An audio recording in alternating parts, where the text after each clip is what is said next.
Majestic Owl Publishing LLC presents Snow Mercy, Book 11 from Alaska Cozy Mystery Series. Written by Wendy Meadows, read for you by Madison, the AI narrator.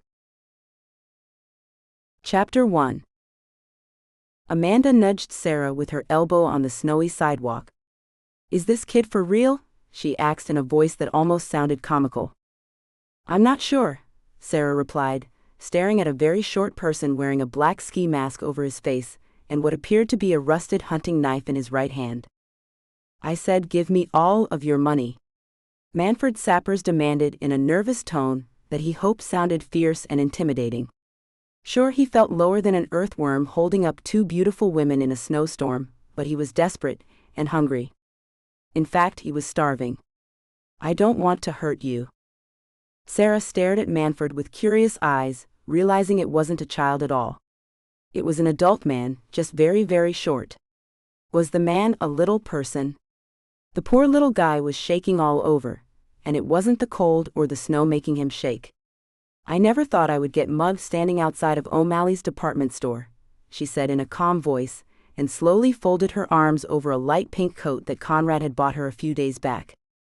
Manford quickly licked his lips, glanced to the right, saw only a snowy parking lot bare of cars, glanced to his left, saw the same thing, and then focused back on Sarah and Amanda.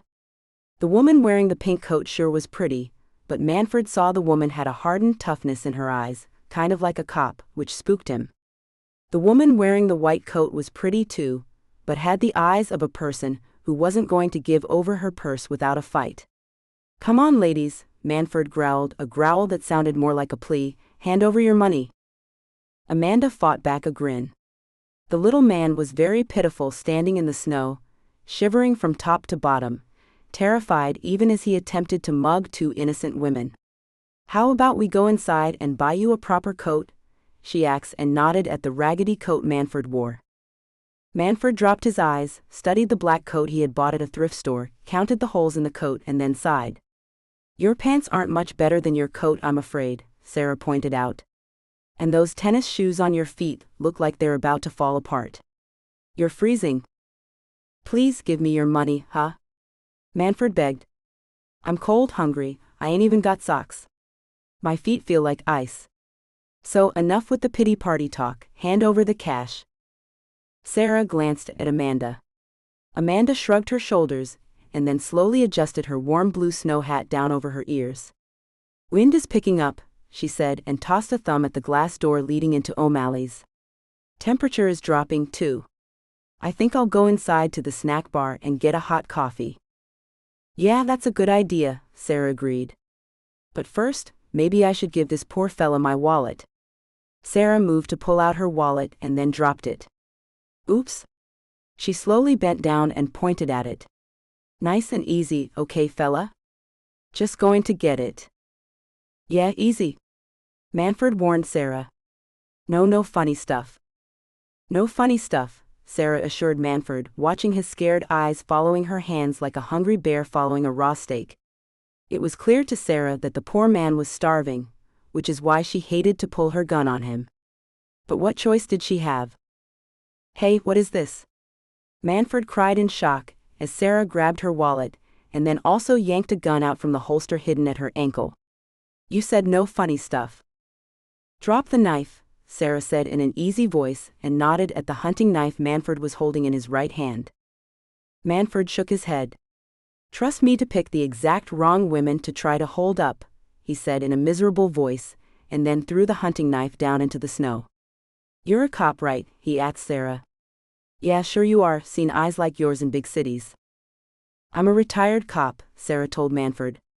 She slowly lowered her gun. "What's your name?" "What's that to you?" Manford asked. "You gonna get me arrested? Call your cop friends." "Cops don't care about names unless they're arresting you. Until then, I'm just another thug." Amanda grinned. "An attempted thug, maybe? Sounds like you've been arrested before, though." "A few times," Manford nodded his head, trying to sound tough and hide the rumbling of his stomach. "I've been in the slammer before, all petty stuff though, shoplifting mostly." "Looks like you're working your way up the ladder," Sarah told Manford in a serious voice. Armed robbery and attempted assault is pretty serious. Could get you a couple of felony charges. Also, cops don't take well to a man pulling a knife on two women, no matter their size difference. Yeah, I know, Manford replied in a miserable voice and quickly wiped snow off his ski mask. What I did was stupid. But hey, he added, at least I'll get something to eat in the jug. So let's quit talking. Haul me in already, huh? Call your cop friends. The sooner I get something to eat, the better. This isn't Mayberry, Sarah told Manford. Aunt V isn't bringing you a fried chicken supper. Right now I'd settle for bread and water, Manford said and held out his hands. Slap the cuffs on and haul me away, hot stuff. Did he just call you hot stuff? Amanda asked and then giggled to herself. From a scared rat to a brave flirt. Oh my, what a morning. Manford shrugged his shoulders. Now that it was clear that he was going to jail, the desperate fear of his situation slipped off his shoulders and drifted off into the wind. Sure, going back to jail was scary, but not half as scary as forcing yourself to commit acts that put you among the lowest of the low. Might as well compliment a pretty lady before the bars are slammed shut in my face. Might be the last pretty face my eyes see in a long time. He grinned up at Sarah, shivering as he folded his arms together. Hey, what about me? Amanda asks. I'm not exactly a dog. You're a pretty face too, Manford promised Amanda, but the cop thought, wow, she's really hot stuff. He said this in a stagey whisper, clearly intending for Sarah to overhear. Amanda rolled her eyes. I guess we better call Conrad to come haul Romeo to the jug, she told Sarah. Sarah stared at Manford. I don't think I'll bother my husband this morning, she said. Husband? Manford gulped. Detective Conrad Spencer is my husband. Sarah nodded her head as a powerful gust of icy wind grabbed at the white ski cap on her head. My name is Detective Sarah Garland, Sarah Spencer. Boy, did I pick the wrong dames, Manford said in a miserable voice. Of all the places, who knew? Just what are you doing in Snow Falls, Alaska? Sarah asks. Hunting, Manford replied in a sarcastic voice and kicked the hunting knife lying in the snow. Or running, Sarah added. What's your name? Elmer Fudd. Oh, just throw some cuffs on this guy and call Conrad, Amanda begged. I want a hot coffee to warm my legs up for all the shopping we're going to do, love. You're just mad because I think the cop is prettier than you, Manford snapped at Amanda. Am not. Are too, Manford insisted and stuck his tongue out at Amanda. I'll tie your tongue in a knot, you bloody little. Amanda charged at Manford. Manford nearly jumped out of his skin, stumbled backward, tripped, and landed on his butt. Sarah gently touched Amanda's arm to hold her back. Why don't you go inside and order 3 coffees and... She looked down at Manford, studied his hungry eyes and nodded her head, as many cheeseburgers as you can. Amanda locked her gaze on Manford. She had to admit, the little guy was in need of some serious help. Even if he had a mouth on him, and an attitude to boot. Okay, love. And after we feed him, we'll buy the guy some proper winter clothing. I know they carry big and tall sizes, maybe they also carry short and mouthy. What do you say, short stuff? Cheeseburgers, winter clothing? Manford asks. What are you talking about? Aren't you taking me to the jug? Nope, Sarah smiled and then to Manford's shock put her gun away. Seems to me that once we get some food in your belly and get you warmed up, we'll be able to get you to talk some. Manford couldn't believe his ears. Was Sarah for real? He wasn't sure. Hey, he protested and ripped off his ski mask, revealing messy brown hair falling over a handsome face that couldn't have been older than 25 years. I don't need no charity. Manford Sappers makes it on his own. State-funded jail food isn't making it on your own, Sarah pointed out. Neither is stealing money from 2 women. Making it on your own means working hard, staying honest, paying your bills and buying things with money you've earned. Yeah, I've heard that line before, sister, Manford complained. Easy for you to say. You're beautiful and normal. You don't look like a circus freak the world laughs at. Manford crawled to his feet and then kicked Snow over toward the hunting knife. Stupid knife, never should have tried that dumb thing. Sarah touched Amanda's arm. Go inside and order us some coffee, she whispered through the wind. Amanda nodded her head and hurried inside. Mr. Sappers? Call me Manford, he said in a grumpy voice. I ain't no mister. I'm just a low-life thug who can't even rob 2 women without getting busted. My old lady must be laughing in her grave right now. Sarah slowly placed her hands behind her back, studied the snow, the bare parking lot, and then turned her attention to the front of O'Malley's. It's very warm inside, and nice. Yeah, I bet it is, Manford nodded his head. Why don't I just waltz inside and go on a shopping spree? We could go inside and get some coffee and food. Manford stared at Sarah. Ain't you a cop? He demanded as snow slapped at his windburned cheeks. Cops ain't supposed to be nice to us criminals, remember? It's you against us, hot stuff. That's the rules. I'm a retired cop, Sarah calmly reminded Manford. Ain't no such thing, Manford said, lowered his head against a blast of icy wind and sighed. I knew Alaska was cold, but I didn't think it would be this cold. At least it'll be warm in jail. Why are you in Alaska? Sarah asked Manford, keeping her voice calm. I wanted to build a snowman, okay? Manford answered in his sarcastic voice. Okay, have it your way, Sarah told Manford. She nodded her head at the glass doors. I'll be inside at the snack bar if you decide to come to your senses and stop acting like a jerk. Sarah turned and began to walk away. Hey, wait, I'm supposed to be going to jail, remember? Manford called out in a frantic voice. So go turn yourself in, Sarah yelled over her shoulder and continued into O'Malley's. Go turn myself in? Manford asked in a confused voice. He threw his eyes down at the snow, spotted the hunting knife, and threw his hands up into the air. Go turn myself in, she says. Sarah walked into a blast of warm air, turned left, and walked down a glossy hardwood floor in front of a row of 4 cash register stations that retained the same cozy, vintage 1950s design as the day they'd been installed. An inviting snack bar nestled up in the far corner of the store, waiting for Sarah like a warm blanket next to a winter fireplace. The snack bar, like the cash registers, offered original white and red vinyl booths, a jukebox, and checkered tiled floors, with old photos of actors hanging on the walls along with college pennants. I love this place, Sarah smiled as she walked to the snack bar. Amanda stood at the counter, taking in a deep breath of freshly brewed coffee and kosher chili dogs. Amy Huntsdale, a pretty 21-year-old girl with long black hair, stared at Amanda with worried eyes. Whenever Amanda Hardcastle visited the snack bar, she usually gobbled up every hot dog in sight. Most customers went for a cheeseburger, but Amanda tore into the kosher chili dogs as if she were a starving wolf. Not that selling so much food was a bad thing, it was just that Mr. O'Malley was a bit on the cheap side and never ordered enough kosher hot dogs to last through the month, not as long as Amanda was in town. And when the snack bar ran low, Mr. O'Malley blamed Amy for some reason. What will it be, Amanda? Amy asked in a nervous voice, twirling a lock of her hair behind one ear. I think I'll start off with, Amanda began to speak. Put your tongue back in your mouth, girl, Sarah interrupted and gently bumped Amanda's shoulder. I don't think Mr. O'Malley's truck has come in yet, right, Amy? Not until the end of the month, I'm afraid, Amy nodded her head. We're still running a little low on kosher hot dogs.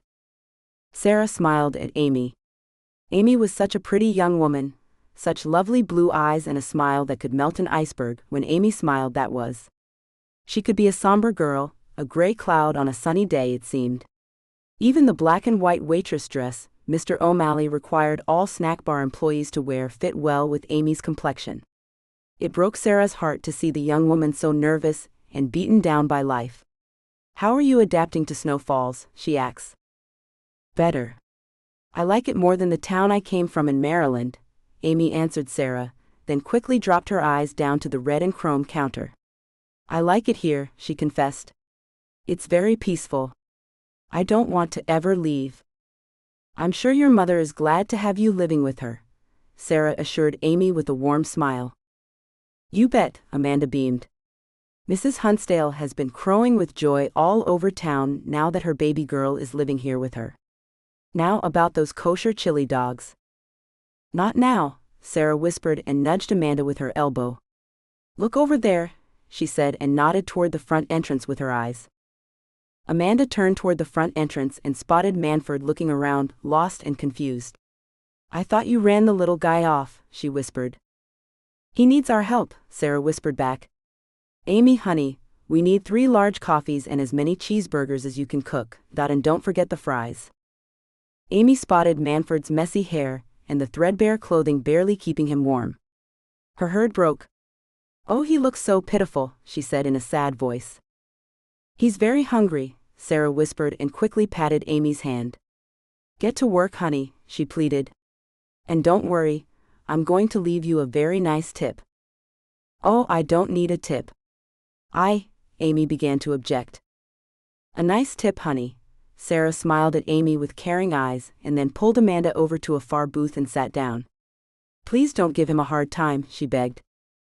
Amanda tossed her purse down onto the seat, sat down next to Sarah and watched Manford look in her direction and grinned. Just a little teasing? Sarah set down her purse. Junebug, you're impossible. Amanda patted Sarah's hand. I'll behave, love, I promise. Manford spotted Sarah and Amanda, drew in a deep breath, and slowly walked toward the snack bar. When he reached the booth where Sarah and Amanda were sitting, he stopped. If you're going to buy me food, I want to earn it. I decided that I'll do some chores for you. Deal, he asked. Sarah looked at Amanda. Amanda grinned. Sounds good, Sarah told Manford and patted the table. Sit down and take a load off. Coffee and food will be here in a few minutes. Manford glanced toward the snack bar counter, saw the pretty girl staring at him as she poured the coffee, and then he blushed and hurried into his seat. Sarah watched Manford blow warm breath onto his bare, frozen hands. You need a pair of winter gloves. I don't take charity, Manford said once again. Listen, it's nice of you to overlook my bad manners outside, okay, but don't think I'm going to let you baby me. I can tell. You think you're going to swaddle me up in baby clothes and stick a bottle in my mouth. Sarah began. Yeah, I know, Manford told Sarah, hunching into himself, hunger still gnawing at him. I'm a little person, I'm oh so cute, right? How adorable was it that a funny little person tried to rob you, right? Oh, you can't wait to tell all of your friends about me, and laugh about how adorable it was to see the little person try to steal your purses while freezing his buns off. Manford rolled his eyes. Everyone is the same, no one takes me seriously. Even when I was dossed in the jug for stealing, the cops treated me like I was some sideshow, and the inmates, I was a laughingstock to those guys. Mr. Sappers, Sarah tried to object. My name is Manford, okay? Manford insisted. Okay, Manford it is. Cut the act, cop, you think you're so polite, Manford started to say. Why not call him a jerk? Amanda asked calmly, interrupting him. That's what he's acting like. I'm not, Manford objected. R2, Amanda fired at Manford, threw her foot under the table and kicked his leg. Hey, why did you kick me? Manford exclaimed in pain. Tall or short doesn't matter to me, Amanda informed Manford. Whenever a bloke is rude, I kick him. Manford reached down and rubbed his leg. I'm not rude. No? Could have fooled me. Sounds like you think it's okay to be rude since you're just feeling sorry for yourself for being short, Amanda told Manford. I don't feel sorry for myself, you English crumpet. I just hate it when people treat me like I'm some kind of circus freak, Manford snapped. Oh, go cry me a river, Amanda said and rolled her eyes. Well, you didn't seem very scared of me when I pulled my knife out, Manford told Amanda. I saw you. You nearly broke out laughing. Amanda shrugged her shoulders. It's not every day a child tries to rob me. See, Manford insisted. I'm not a child, I'm a grown man. Are you? You don't act like one. Amanda rolled her eyes again. You act like a little child. Making fun of my size, real mature. I'm making fun of how silly you looked shivering your tush off in the snow, Amanda told Manford. You did look silly, Sarah agreed. Only a kid or a very, very foolish person would be out in that weather wearing such a thin jacket. It's hardly your size that's not intimidating, I'm afraid. Well, even if you dressed me in a three-piece suit, I still couldn't fix my height, Manford sighed. That's my problem, always will be. Sarah placed her hands together. Manford, what are you doing in Snow Falls, she asked. Other than freezing your backside off, I mean. Manford looked down at his thawing hands. None of your business. Rude, Amanda said and kicked Manford's foot again. Hey, knock it off. Go have a tea party with the Queen or something. Amanda kicked his foot twice. I don't drink tea with the Queen, you smart-mouthed little tosser. Manford winced and rubbed his ankle where she had kicked him. Manford, Sarah said, keeping her voice easy, it's not every day a stranger like yourself. You mean a little person. A little person is the term if you don't want to be rude, he said to Sarah, aiming the last word over at Amanda with a brief glare. Sarah nodded her head. It's not every day a little person shows up in Snow Falls. Never mind one that tries to rob two women, dressed like a street bum who just arrived from somewhere much, much warmer, Amanda added. Manford saw Amy walking over carrying 3 tall brown mugs on a tray. He quickly lowered his eyes to hide his eagerness. Here you are, Amy said, carefully placing the 3 mugs down onto the table. She added a bowl of creamers and sugar packets, and then looked at Sarah. Your food will be out shortly. The grill was cold, so I had to warm it up first. Sorry. That's fine, honey. Sarah smiled at Amy. Amy forced a nervous smile to her face, then, to Sarah and Amanda's surprise, the girl reached into her apron pocket, pulled out a candy bar and placed it down next to Manford. This should hold you over until the food is ready, she said, blushing, and hurried away. Manford stared at the candy bar, then raised his eyes and watched Amy hurry back behind the counter into the grill. Now why did she do that, he asked. Maybe Amy was being nice? Sarah offered, clearly seeing that Manford wasn't used to kindness being offered to him. I don't need charity, Manford grumbled and pushed the candy bar away. Amanda kicked his leg. That wasn't charity, you bloke. Will you stop? My ankle is already frozen and now it's going to turn black and blue, Manford begged. Then eat the candy bar, Amanda ordered. Manford glanced at the candy bar and then drew in a deep breath of hot coffee steam. His mouth began to water. Okay, since you insist, he said, snatched up the candy bar and tore into it like a man who hadn't eaten in years, making Sarah wonder how long it had been since Manford had eaten a decent meal. Manford, Sarah began to ask. Manford raised his left hand. No personal questions, hot stuff, he said, scarfing down the chocolate in 4 quick bites. My personal life is my business, and you, he said, pointed at Amanda, tucked his legs back and shook his head. Can't kick the answers out of me, okay? Sarah shook her head. Manford sure was going to be a hard case to solve. But she thought, and glanced toward the front entrance and studied the snowstorm outside, maybe the weather might help her. She was certain Manford didn't have a place to stay, and was most likely sleeping in vacant rental cabins and foraging around for food. A hot meal, a warm bath, and a soft bed might encourage the little guy to loosen his tongue. I just wanted to know where you were going to spend the night, she asked. We can give you a ride there. She knew he didn't have a place to go, but was hoping this would at least start to build trust. Amanda looked at Sarah and rolled her eyes. Mittens wasn't enough, love? I don't need mittens. Or gloves, Manford said. He grabbed his coffee and began chugging it down without adding any creamer or sugar. The hot coffee mug began defrosting his hands and his insides. No, Mittens is my dog, Sarah explained, slowly took her own coffee, added 1 sugar and 1 creamer, stirred it with a spoon and took a sip. Not bad. Amanda prepared her coffee. Mittens is a Siberian husky, she told Manford. She's a good dog. I don't like dogs and dogs don't like me, Manford grumbled, speaking a clear lie into the air. The truth was Manford loved dogs and dogs loved him. As a small boy he once owned a German shepherd named Shep, who he loved with all of his heart. Shep had been his very best friend until... Manford? Sarah asked, seeing Manford's eyes drift off into a painful memory. Huh, what? Manford asks.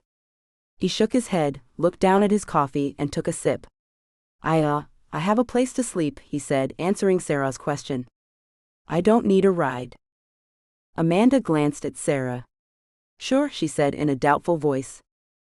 The knife you pulled on us, Sarah told Manford, had a broken tip, like maybe it got broken trying to pry open a locked door. Manford gulped. I don't know what you're talking about. I'm sure if I had my dear husband go check on the rental cabins in the area, just in case a vagrant wanted on assault with a deadly weapon might be hiding there, he might find 1 or 2 cabins that have been broken into, Sarah explained. Of course, she added, I don't see why a person would break into a rental cabin. Andrew, the chief of police, started requiring that all the power to rental cabins be cut after we had a few problems with some bad people hiding out in them. Bad people. Ha, Amanda said.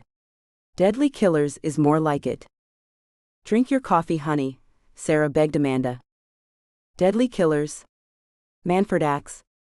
He felt his face turn pale. What do you mean, deadly killers? Way out here in the middle of nowhere? Go to the library, and go through the newspapers and you'll read all about who has visited our cozy, quiet little town, Amanda promised Manford.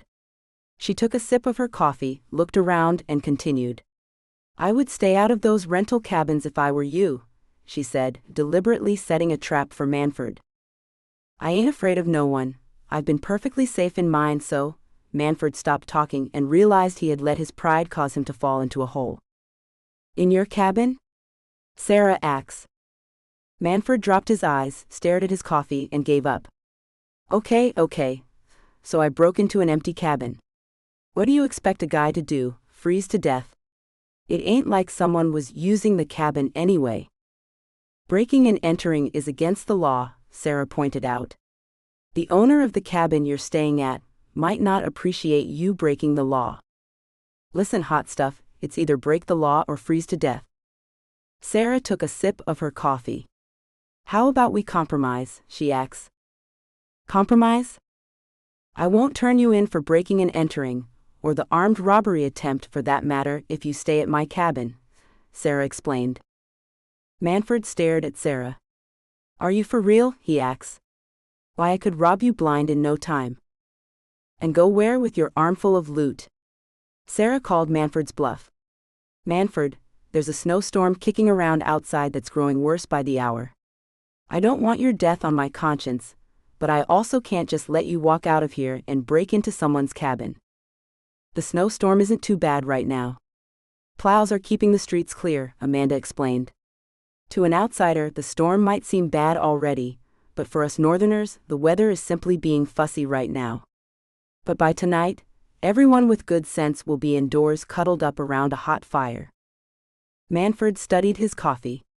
As he did, Amy hurried over with a plate of 2 cheeseburgers heaped with fries and 1 long pickle. She set the plate down in front of Manford. I'll be back with more, she promised, and whisked away like a gust of wind. The aroma of the 2 delicious cheeseburgers crawled down Manford's hungry throat. He let go of his coffee, and without being able to control himself, grabbed a cheeseburger and gobbled it down in 5 bites. The second cheeseburger didn't go any slower. Good, he said, wiping his mouth with the arm of the worn-down coat he was wearing. He started in on the fries, licking salt from his fingertips. Sarah began to speak but stopped when she spotted Conrad stepping through the front entrance. Conrad looked around, and then focused his attention on the snack bar, saw Sarah, and waved his right hand at her over the racks of clothing and other displays. Sarah stood up. Excuse me, Manford. My husband is here. Don't worry, I don't think this is about you. Amanda turned and saw Conrad waving at Sarah. The expression on his face sent a cold chill down her spine. Oh no, he's wearing one of those faces, she moaned. Sarah excused herself and hurried to Conrad. What's wrong, honey? She asked. Conrad kept his eyes on the snack bar.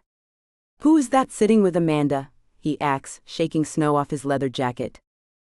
Manford Sappers, Sarah explained as Manford began shifting back and forth in the booth, keeping his eyes ducked low. Conrad stopped shaking snow off his jacket. Sarah, honey, he said in a low voice, Maybe we better talk privately, he said, spotting Amanda staring at him with worried eyes. Sarah followed Conrad out into the little vestibule between the inner and outer doors of the department store. What is it? She asked, feeling the icy wind seep through the outer doors and chill her face. Conrad looked around. All he spotted was white snow covering the few trucks in the otherwise bare parking lot. Sarah, Mrs. Appleson was found dead a couple of hours ago. Mrs. Appleson, doesn't she own the candle shop? Sarah asked. Conrad nodded his head. Sarah, the woman was strangled to death, he explained. Macy Appleson found the body. Macy Appleson. Mrs. Appleson's daughter, Conrad explained. Mrs. Appleson was found lying in her backyard near a woodpile. Sarah stood in shock. Conrad, you don't think, she stopped, her face drained of color. I didn't even know her that well. I know what you're thinking, honey, Conrad said in a quick voice.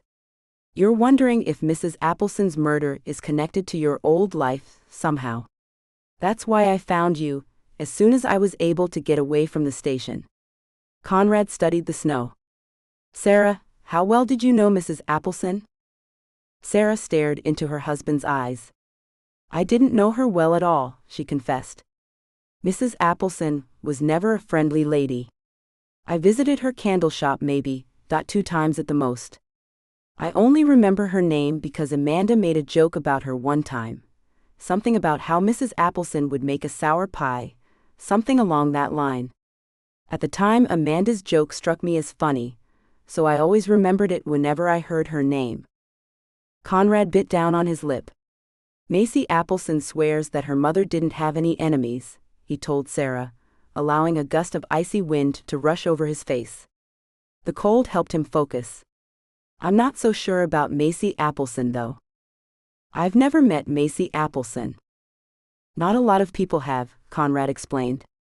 Macy Appleson is an actress, not a very successful one apparently, who has been staying with her mother for the last couple of months. Conrad looked around through the outer doors.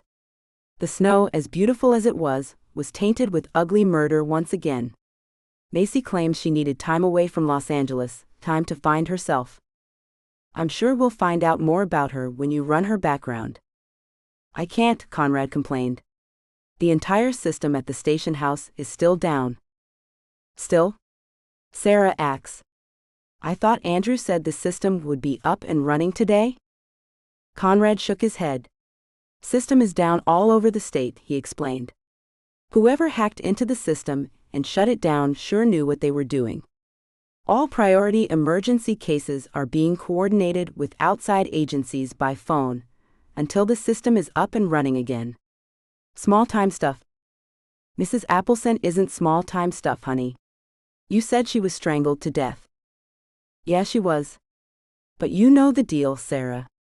First we have to send the body off and have an autopsy done, and then we have to wait for the report. Conrad shook his head. With the system down and the network frazzled, there's no way our case will be put on the front burner. Sarah understood Conrad's frustration. Honey, I can talk with Macy. I think you should, Conrad agreed in a worried voice. Macy is from the Los Angeles area. Sarah stared into Conrad's eyes as her mind frantically searched through the memory files locked away in a protected room in her mind that she tried not to venture into often. Honey, her name just doesn't ring a bell. Conrad reached out and put a loving hand on his wife's shoulder.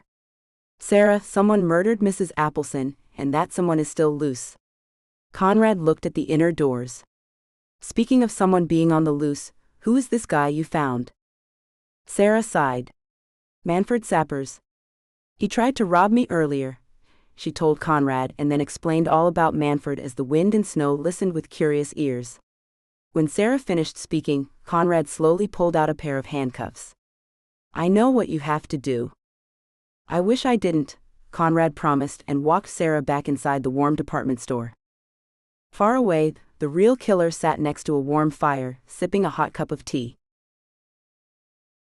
Chapter 2. Manford gave Sarah a look that said it all. You cops are all the same, he groused, walked over to a bumpy cot and plopped down like an angry rag doll. Sure, Feed the little person before you throw him in the jug. Sarah sighed. Manford, a woman is dead, she said and placed her right hand against the bars covering the cell door Manford was locked behind. You tried to rob me and Amanda at knife point. You're a stranger in town, and you won't tell us why you're here. And, she added, you admitted to breaking into a vacant rental cabin. So what is my husband supposed to think? Manford felt Sarah's words strike him in the face like a hard hand hitting him over and over. Yeah, I guess I do look guilty, he confessed and forced his anger into a corner. I guess if I was the fuzz, I would lock me up too. Sarah stared at Manford. The poor guy looked like he was at the end of his rope. At least, she thought, he had 2 cheeseburgers and some coffee in his stomach. Amanda is buying you some proper winter clothes, she said, hoping to make Manford feel better. Yeah, I guess she's a nice gal, Manford said and dared to look up at Sarah. To his surprise, he saw a very caring woman instead of a cruel, heartless cop. I didn't kill nobody, he told Sarah in a serious voice. I ain't no killer. I believe you, Sarah promised Manford. Manford studied Sarah's eyes. The one true skill he had was reading people's eyes, the one true skill he relied on to get by. It was clear that Sarah was speaking the truth. Why do you believe me? Because you think I'm too short to kill someone? Sarah sighed and nodded her head yes. Mrs. Appleson was a tall woman, 5'11", I believe. She was strangled to death. Someone surprised her. Sarah removed her hand from the jail cell door. Manford, cop or no cop, simple math indicates that the woman was likely strangled by a person taller than you. I could have used a chair. Nope, Sarah shook her head. Not in this blowing snow. Not without her seeing you. Manford frowned. I could have used a ladder.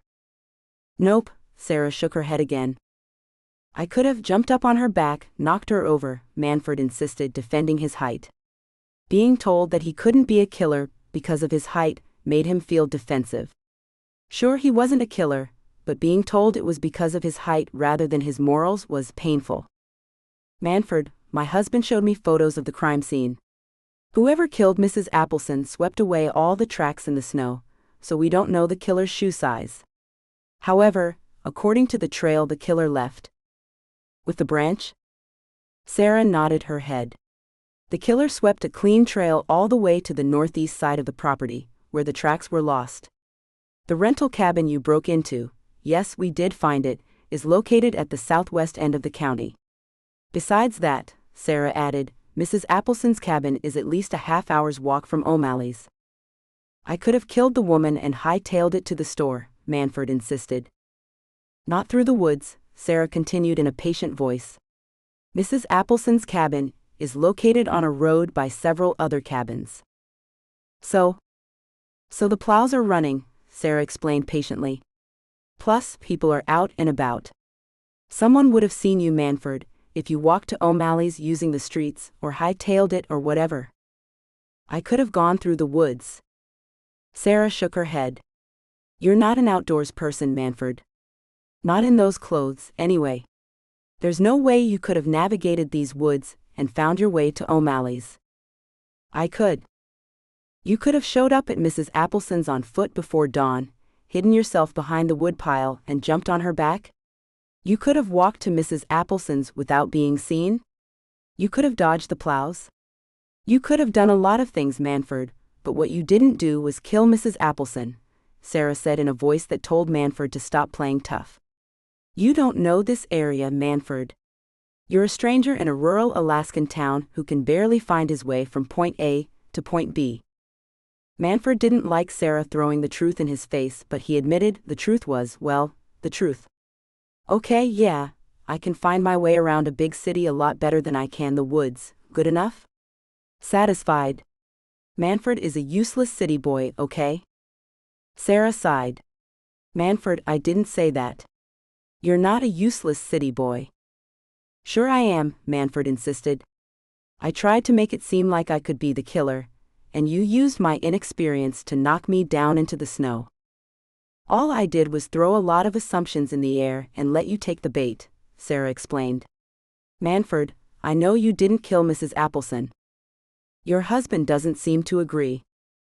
Sarah looked down the short hallway leading away from the holding cells. Conrad is worried that you might have arrived in town with another person. His thinking is very practical, Manford. You can't blame him for being suspicious of you. After all, you did pull a knife on his wife. Yeah, Manford rolled his eyes. You're constantly reminding me of that. Sarah focused back on Manford. You know, I was supposed to be in London right now with Amanda. I owe her a trip. Instead, we decided to postpone the trip. Well, Amanda decided to postpone the trip because her son came for a lovely visit last week.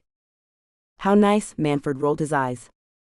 My point is, Sarah continued, ignoring Manford's sarcasm, is that you should be glad I didn't go to London. Right now, Amanda and I are the only friends you have in town. I don't need no friends. Sarah shook her head. Why are you so stubborn? She demanded. I'm trying to help you. You feel sorry for me. There's a difference, hot stuff. Sarah stared at Manford. The truth was, the man was right. Okay, so I feel sorry for you. Is that a crime? I don't need pity, don't you understand? A man has his pride. Manford snapped and flung his arms together. Pride before goeth destruction, Sarah said, quoting the Bible. Yeah, my mother used to tell me the same Bible verse, Manford told Sarah. She used to tell me my anger just fueled my pride. Guess she was right. Sarah leaned against the jail cell door. Manford, she said in a tired voice, what are you doing in Snow Falls? Let me help you, please. Manford lowered his eyes. My business is my business, okay? No, it's not okay, because a woman is dead and a town wants answers. You want a whole bunch of angry people forming a lynch mob. So let 'em, Manford grumbled. They'll sure get a laugh out of seeing a little person hanging from a rope, kicking his short legs in midair. Sarah closed her eyes. You're obstinate, I give you that, she told Manford. I run solo, Manford replied. In this life, hot stuff, the only person you can trust is yourself. My old man taught me that after he betrayed. Manford caught his mouth. Sarah opened her eyes, looked at Manford, saw him staring down at his hands and decided not to push any more. Okay, Manford, I'll leave you alone for now and give you time to think. Thanks. Want a cup of coffee before I go?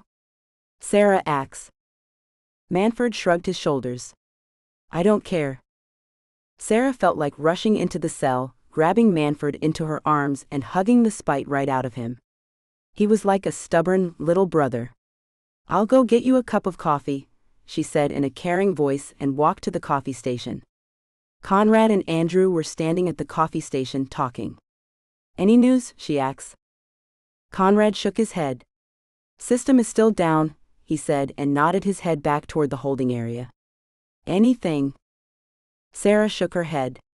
Manford is a tough cookie, she explained and then added, but he's no killer, Conrad. Andrew took a sip of hot coffee. He could be, Sarah. Why else won't he tell us his business? After all this town has been through, I wouldn't be surprised one little bit. Conrad studied his wife's beautiful face. Any idea why Manford came to Snow Falls? He asked. No, Sarah sighed, picked up a brown coffee cup and filled it with hot coffee. My guess is he's running from someone, and tried to get as far away as possible. Like maybe the person who killed Mrs. Appleson? Conrad asked, hoping his wife's brilliant mind would shed some light on his murder case. To his disappointment, Sarah shook her head no. No. No, Sarah confirmed. The murder of Mrs. Appleson is not connected to Manford in any way, shape, fashion or form, or to myself for that matter. How can you be so sure, Sarah? Andrew asked. Sarah studied the coffee creamer can, and a white sugar shaker on the coffee station table. My gut, she finally spoke. Andrew, my gut is telling me that the murder of Mrs. Appleson was carried out by someone who maybe at best knows my name. Sarah looked at Conrad with eyes that held relief and sadness. Find that woman's killer, honey. I'll handle Manford. Conrad nodded his head. Deal, he said, studying Sarah's eyes. You're really concerned about Manford, aren't you? Manford needs a lot of love and care, Sarah explained. I don't think he's trusted anyone in a long, long time. He needs some good old-fashioned hospitality and friendship. And speaking of, she said and turned to Andrew, maybe you can release him into my custody?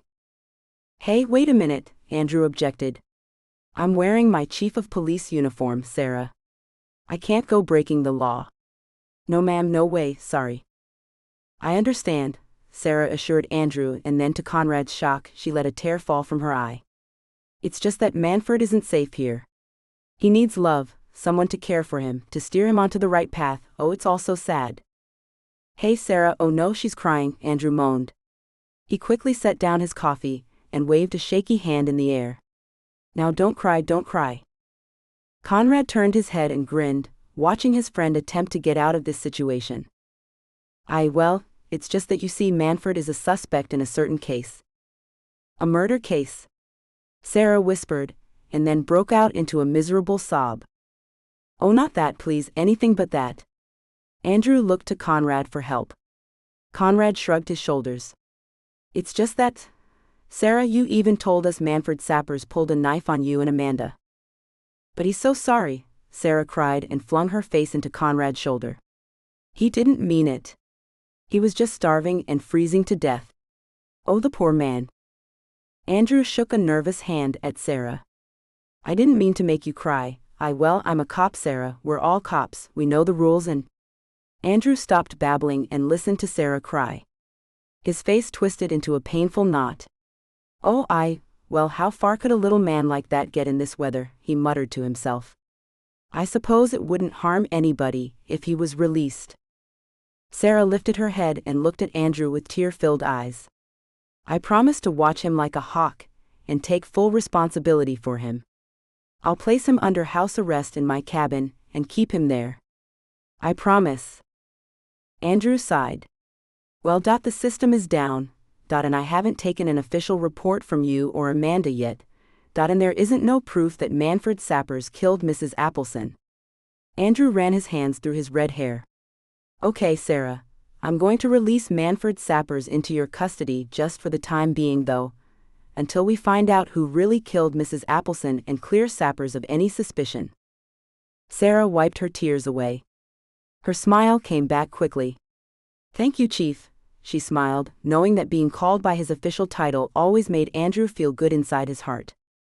You just be careful of that little guy, Andrew warned Sarah in a tough fatherly voice. Detective, he told Conrad, release the prisoner into Mrs. Spencer's custody. Yes, sir, Chief, Conrad told Andrew and smiled as Andrew marched away to his office like a proud rooster who hadn't just been henpecked out of the barnyard. Sarah hugged Conrad's arm. Did I overdo it with the waterworks? She whispered. A little, Conrad grinned and then grew serious. I hope you know what you're doing, Sarah. Manford Sappers isn't as innocent as he looks. Just because he's short doesn't mean he isn't deadly. Manford isn't a killer, Sarah promised Conrad. He pulled a knife on you. A rusted hunting knife with a broken tip, Sarah counteracted. A weapon is a weapon, Conrad pointed out. Keep your gun in your holster or locked in the safe at all times. Sarah nodded her head. Of course. Conrad pointed to the holding area. Sarah, this town has seen a lot of murder committed by some very deadly people who gave us a run for our money. Conrad picked up his coffee mug and took a sip of coffee. We're not invincible, honey. We're human before we're cops. Just remember that. Sarah loved Conrad for worrying over her. Manford would never hurt me. At best he might try to steal my purse and run. And how far could he get?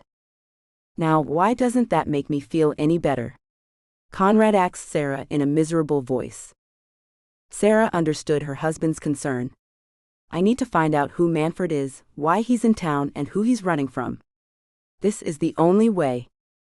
If Manford is running from someone, Conrad said, the person he's running from might end up right here in Snow Falls.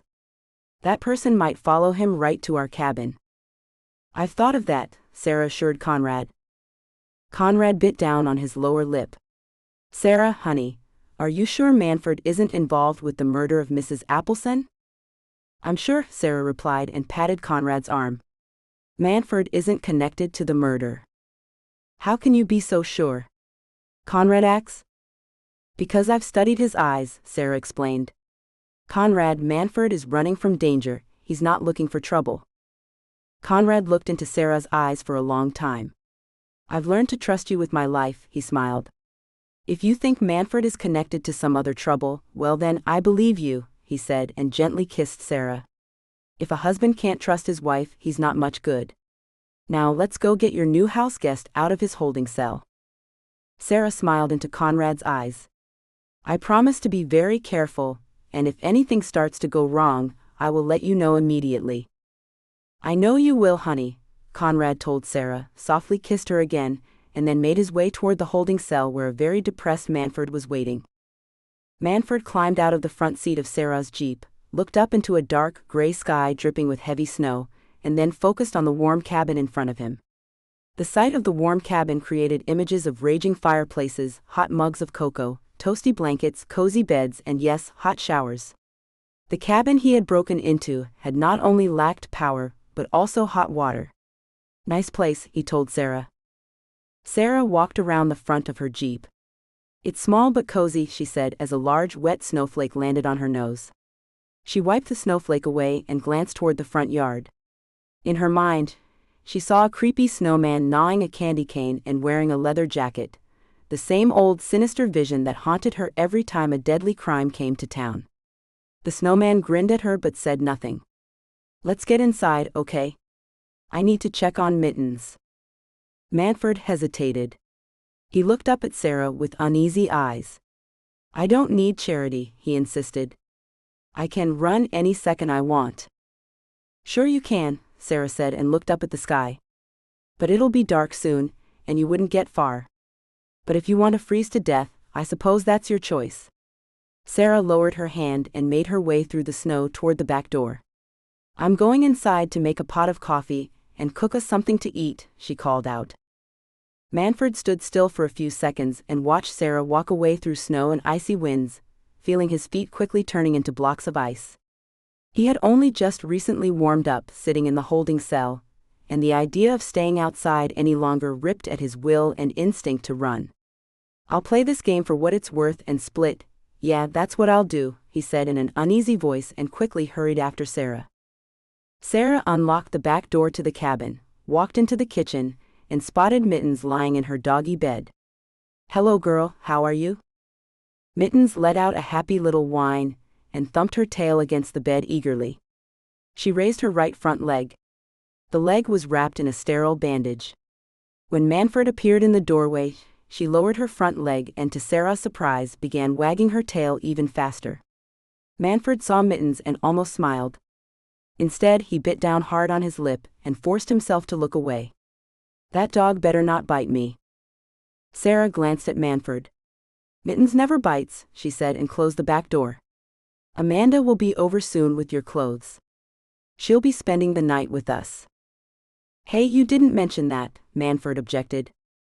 I'm sorry, do I need to run my plans by you? She gave him a look and he looked down, shame-faced. Amanda's husband is still in London, Sarah explained and began removing her coat. Amanda stays over a lot when her husband is out of town. Manford watched Sarah hang her coat up on a wooden coat rack next to the back door. Underneath the coat he saw a thick, warm gray and white dress that reminded him of something a granny might wear. Yet he noticed, Sarah wore the dress with a special beauty, a motherly beauty rather than a romantic beauty, the kind of a beauty his own mother once had. Nice dress. Sarah smiled. Thank you, she replied. This dress was a gift from a dear friend of mine who lives in Los Angeles. He bought me this dress because it reminded him of the dress I was wearing the first time we met. An old boyfriend, huh? Manford asked, allowing the warm heat of the kitchen to soak into his body. Sarah let out a loud laugh. Pete, she asked. Oh goodness no. Pete is like a father to me. Or an uncle maybe. Sarah shook her head. I can't wait to tell Pete you thought he was an old boyfriend. Oh, is he ever going to get a laugh? Yeah, that's me, good for laughs, Manford sighed. Oh, I didn't mean it that way, Manford, Sarah said and gently touched Manford's right arm. If you knew Pete, you would understand. Now, let's not get in a dreary mood, okay? I'll make us a pot of coffee and then, oh, what do you say I make us some sandwiches? Manford shrugged his shoulders. Your call. Coffee and sandwiches it is, Sarah smiled and pointed at Mittens. But first Mittens needs her medicine. Sarah walked over to the kitchen counter and picked up a brown pill bottle. I have to give Mittens a pill. Manford looked at Mittens. As soon as he did, the dog began wagging her tail again. How did the mutt hurt herself? He asked, struggling to sound tough. Part of a dead pine tree fell in the backyard while she was peeing out near the woods, Sarah explained as she removed the cap from the medicine bottle. She darted away, but one of the limbs struck Mittens in her front leg. Sarah placed the lid down on the kitchen counter. The winds were very strong the night she hurt herself, and it was very dark. Manford watched Mittens continue to wag her tail. He wanted to rush to the dog, check her hurt leg, and promise that everything was going to be all right. Preferably while petting the husky's ears, which looked soft as velvet. Instead, he stood very still and watched Sarah take the dog a large white pill. Mittens spotted the pill, stopped wagging her tail, and began to whine. The mutt doesn't like the pill. Nope, Sarah said in a worried voice. She bent down and began petting Mittens' head. But Dr. Branton has instructed me to give her this pill 4 times a day. Sarah lowered her head and kissed Mittens on the head. Okay girl, it's time. Mittens let out a low whine and tucked her good paw over her nose. Oh come on, Sarah pleaded, it's not that bad. Mittens didn't agree. She kept her paw over her nose.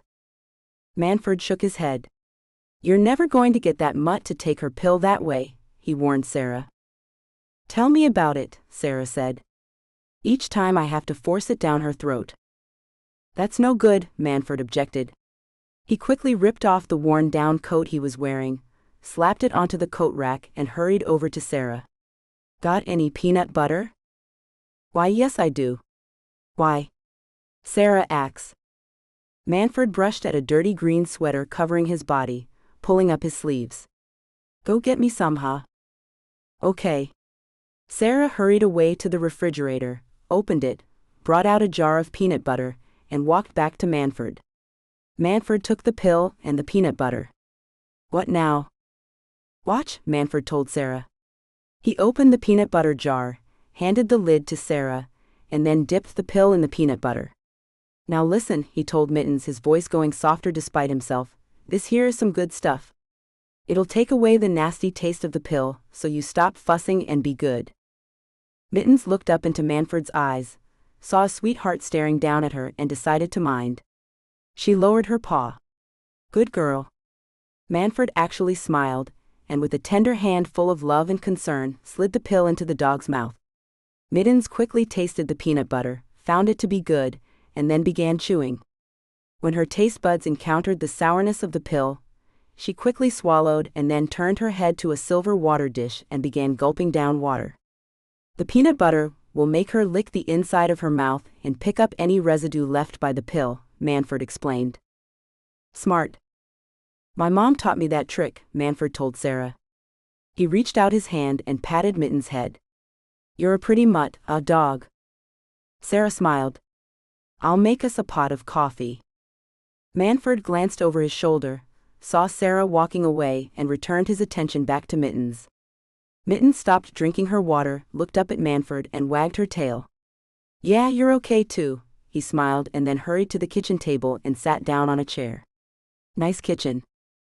Small but cozy, Sarah said, filling a coffee pot full of water. Manford gazed around the kitchen.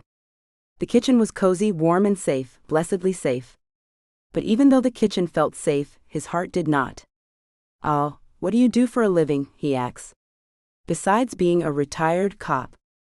I'm a writer, Sarah explained as she continued to work on making the coffee.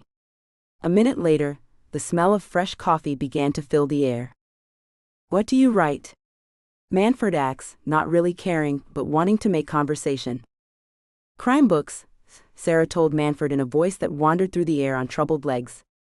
I write crime books, she said again and made a path toward the refrigerator. Okay, I've got turkey and roast beef. What will it be? Turkey, with cheese if you have any. But none of that awful mayonnaise. I eat my sandwiches plain, Manford told Sarah. I don't like mayonnaise either, Sarah smiled. But I do like cheese, tomato and lettuce, along with barbecue chips. Manford's mouth watered. He loved barbecue chips. Sounds good. Sarah smiled again, pulled out a bag of deli turkey meat, a tray of cheese, a tomato, some lettuce, and a coconut cake. When Manford saw the coconut cake, his eyes grew wide. Eat all the cake you want, after you eat your sandwich, Sarah told Manford and tossed him a wink. Manford put his chin down on his hands and watched Sarah float around the kitchen fixing sandwiches, pouring coffee and slicing cake. Sarah was so beautiful in his eyes. He felt as if he could melt in place. But Manford told himself, Sarah's beauty wasn't a romantic beauty, it was a real, honest-to-goodness motherly charm in his eyes. Sure, when he first saw Sarah he thought the woman was hot stuff, but the more he looked into her eyes, studied her face, he saw her beauty transform into something deep and personal, the kind of trustful person he hadn't met in a long, long time. Here you go, Sarah said, setting down a brown plate holding 3 large turkey sandwiches in front of Manford. She hurried away and returned with a bowl of chips and a mug full of hot coffee. Manford waited for Sarah to bring her food to the table. Thanks, he said, trying to sound somewhat polite. Sarah smiled, bowed her head, prayed, and then said, Amen? Amen, Manford whispered. He lowered his eyes down to his food and sighed. Thanks, for the food, Lord, he whispered again, and then picked up one of the sandwiches and took a bite. Not bad. What is that, pepper jack cheese? Sarah nodded her head. I love pepper jack cheese. Me too, Manford admitted, smiling at her shyly without knowing or understanding why. Maybe because he was warm, safe, and being fed. Maybe because he wasn't cold, hungry, or alone, or facing the prospect of sleeping another night in a dark and friendless place, terrified at every sound. He took another bite of his sandwich, and then took a sip of coffee. I like my coffee black, he said, trying to sound tough. Me too at times, Sarah explained, taking a bite of her own sandwich. At other times, I like a little cream and sugar. It depends on my mood. A strange feeling washed over Manford. He suddenly felt, what was the feeling, relaxed? Yes, he felt relaxed, the feeling was strange and alien. I guess that makes sense, he said, and took another bite of his sandwich. His eyes fell to the coconut cake resting on the kitchen counter. Did you mean it when you said I can have as much as I want? I sure did, Sarah smiled, noticing Manford's tense mood slowly dropping away. And after you eat, I thought, if you want, you could go take a nice hot shower or have a hot bath. Whichever you want. Amanda should be here by then. Manford chewed on his food. The sound of a hot shower sure was nice. I might run out all the hot water. I ain't had a hot shower in a while. Don't worry about the hot water, Sarah smiled and then lowered her voice into a secretive whisper. Just between us, Amanda runs out all the hot water too. Manford looked into Sarah's warm eyes. That friend of yours is really something special to you, huh? Amanda has saved my life many times, Sarah told Manford. She's not just my friend, she's a very special heartbeat inside of my soul. Must be nice to have. Manford stumbled over his words. To have that, he finished. A real friend, I mean. You don't have many of those? Sarah asked carefully. What do you think? Manford retorted. His voice softened a little as he continued. And before you go asking about family, forget about it. My old man is dead and so is my mom. Manford put down his sandwich and lowered his eyes. I'm sorry, Sarah told Manford. But please don't stop eating. I know you're hungry. Manford studied his sandwich and decided being depressed wasn't worth causing his stomach to remain hungry. Yeah, I guess, he said and began working on his sandwich again. Sarah picked up a chip and ate it. We won't talk about friends or family, okay? Thanks.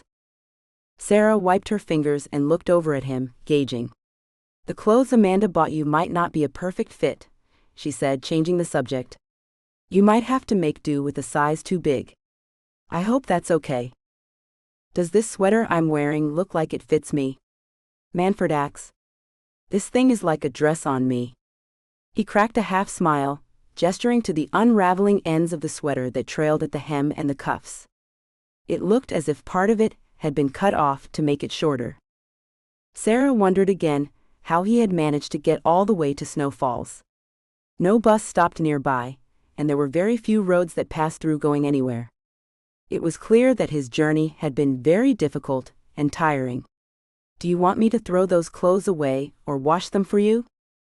Manford looked at Sarah and then glanced down at his dirty clothes. "These clothes remind me of who I am, where I came from. You best wash them for me." Sarah felt her heart break. "Manford, you don't? I mean," she stopped talking and looked down at her coffee. "I'll wash your clothes," she promised. "Hey, don't be sad for me," Manford told Sarah. "These clothes just remind me that I'm a bum, a no-good bum that ain't gonna amount to nothing. Best to know who you are in life. Don't go getting notions above your station. That's what my old man always told me, as he dragged me and my mother around from town to town in that dirty." Manford clamped down on his tongue. "Forget about it." Sarah heard anger and pain grip Manford's voice. But what could she do? What could she say to a bitter man who was running not only from a physical danger, it seemed, but from an inner darkness from his past that threatened to tear his life and heart in two? So she said nothing. Instead, she let Manford eat in silence and listened to the snowstorm howl and cry outside, wondering what in the world she was going to do with Manford Sappers when the storm was all over.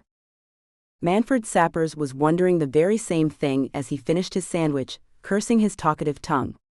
He gazed longingly again at the coconut cake, and decided that perhaps he better not have any. It would taste too good, and he'd regret it when he left.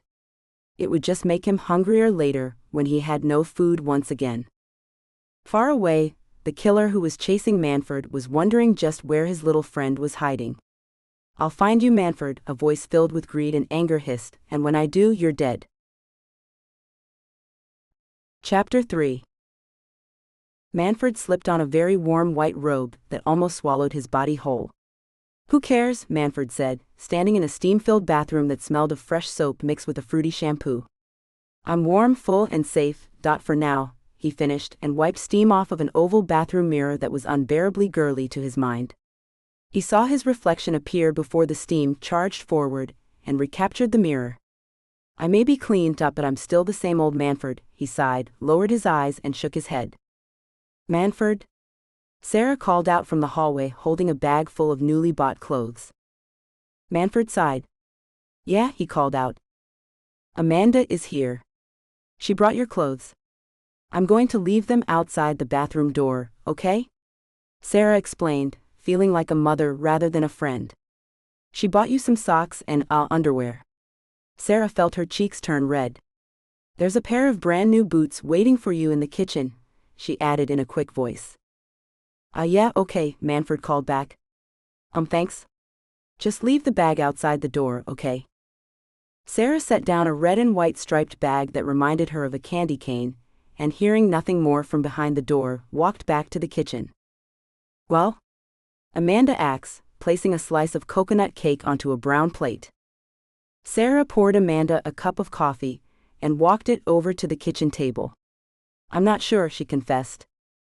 Amanda sat down across from Sarah, said a prayer of thanks for her food, and then looked at poor Mittens.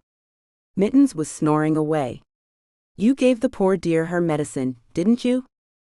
"Manford helped," Sarah told Amanda, and took a sip of her coffee. "Junebug, I'm not sure how to reach the guy," she said in a miserable voice. "He's so knotted up inside. There's a war taking place inside of his heart." "And let me guess," Amanda said, taking a bite of her cake, "the little guy is his own worst enemy?" Sarah nodded her head. "I'm afraid so." Amanda munched on her cake, and then washed the bite down with a sip of delicious coffee. "What's your plan, love?" "Kill Manford with kindness, I suppose," Sarah replied. She grew silent and listened to the storm outside. "I'm glad you're here, Junebug. I don't like it when you're alone at your cabin." "Me either," Amanda agreed in a serious voice. "I suppose I'm relatively safe at my cabin, but after all the monsters we've fought, every sound makes me jump.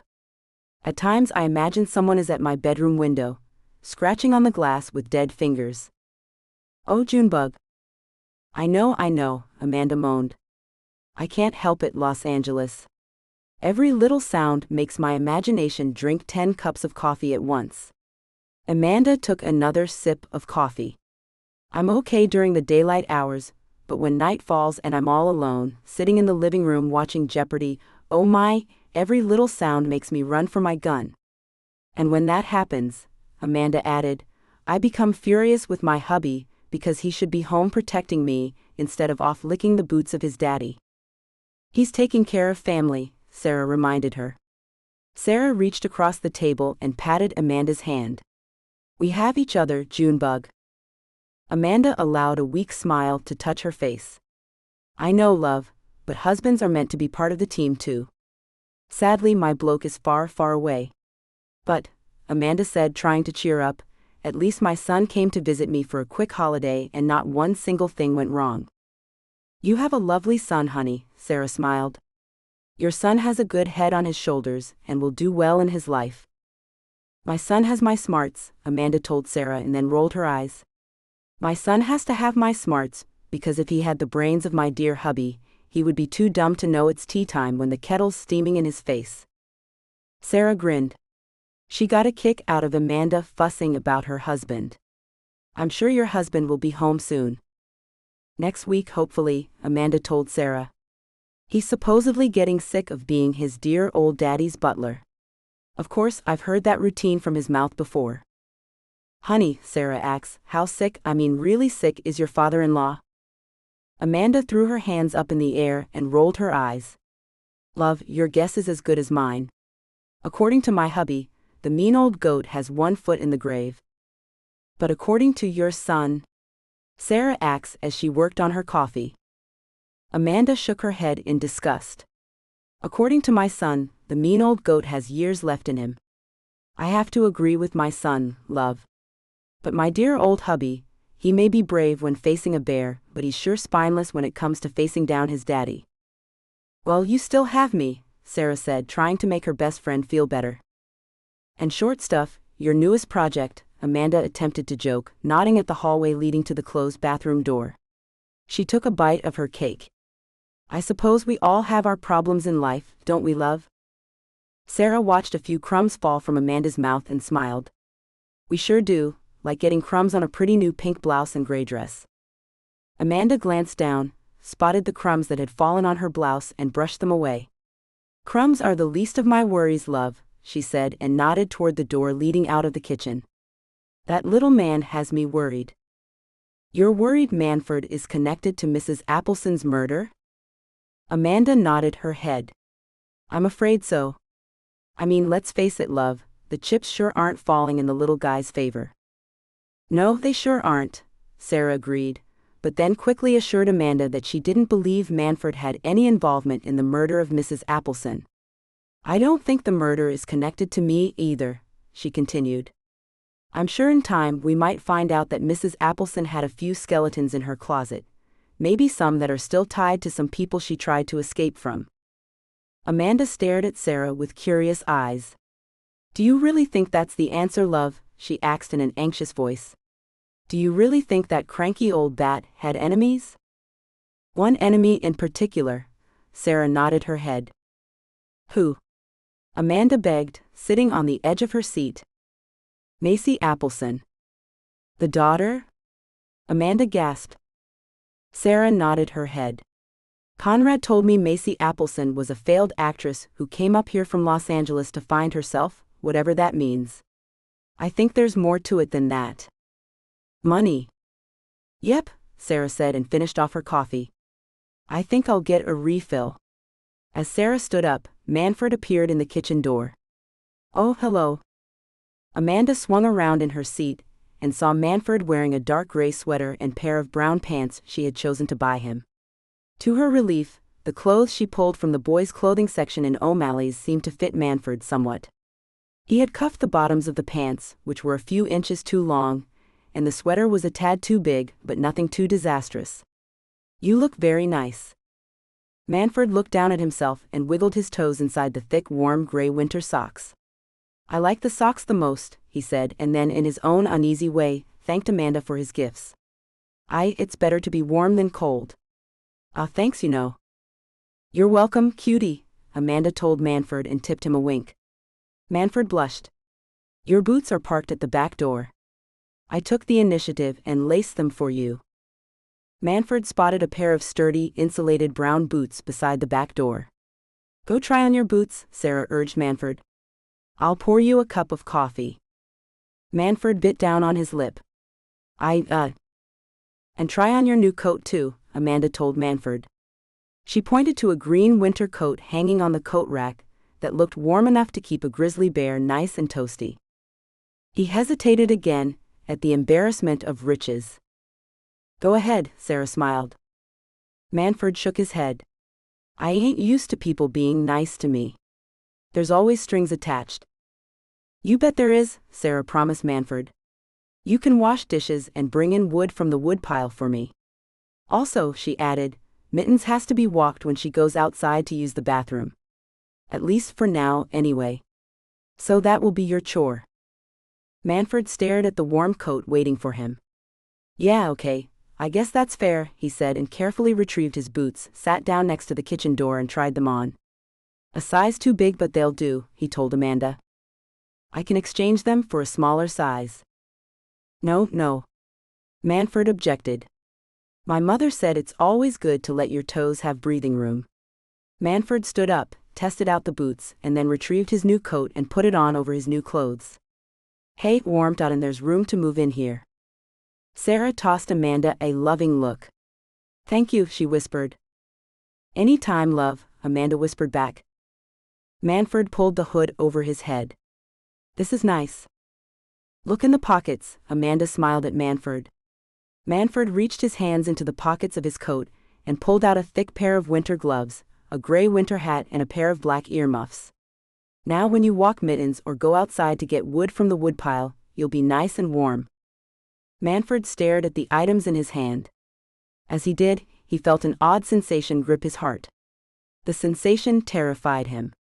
What in the world was he feeling?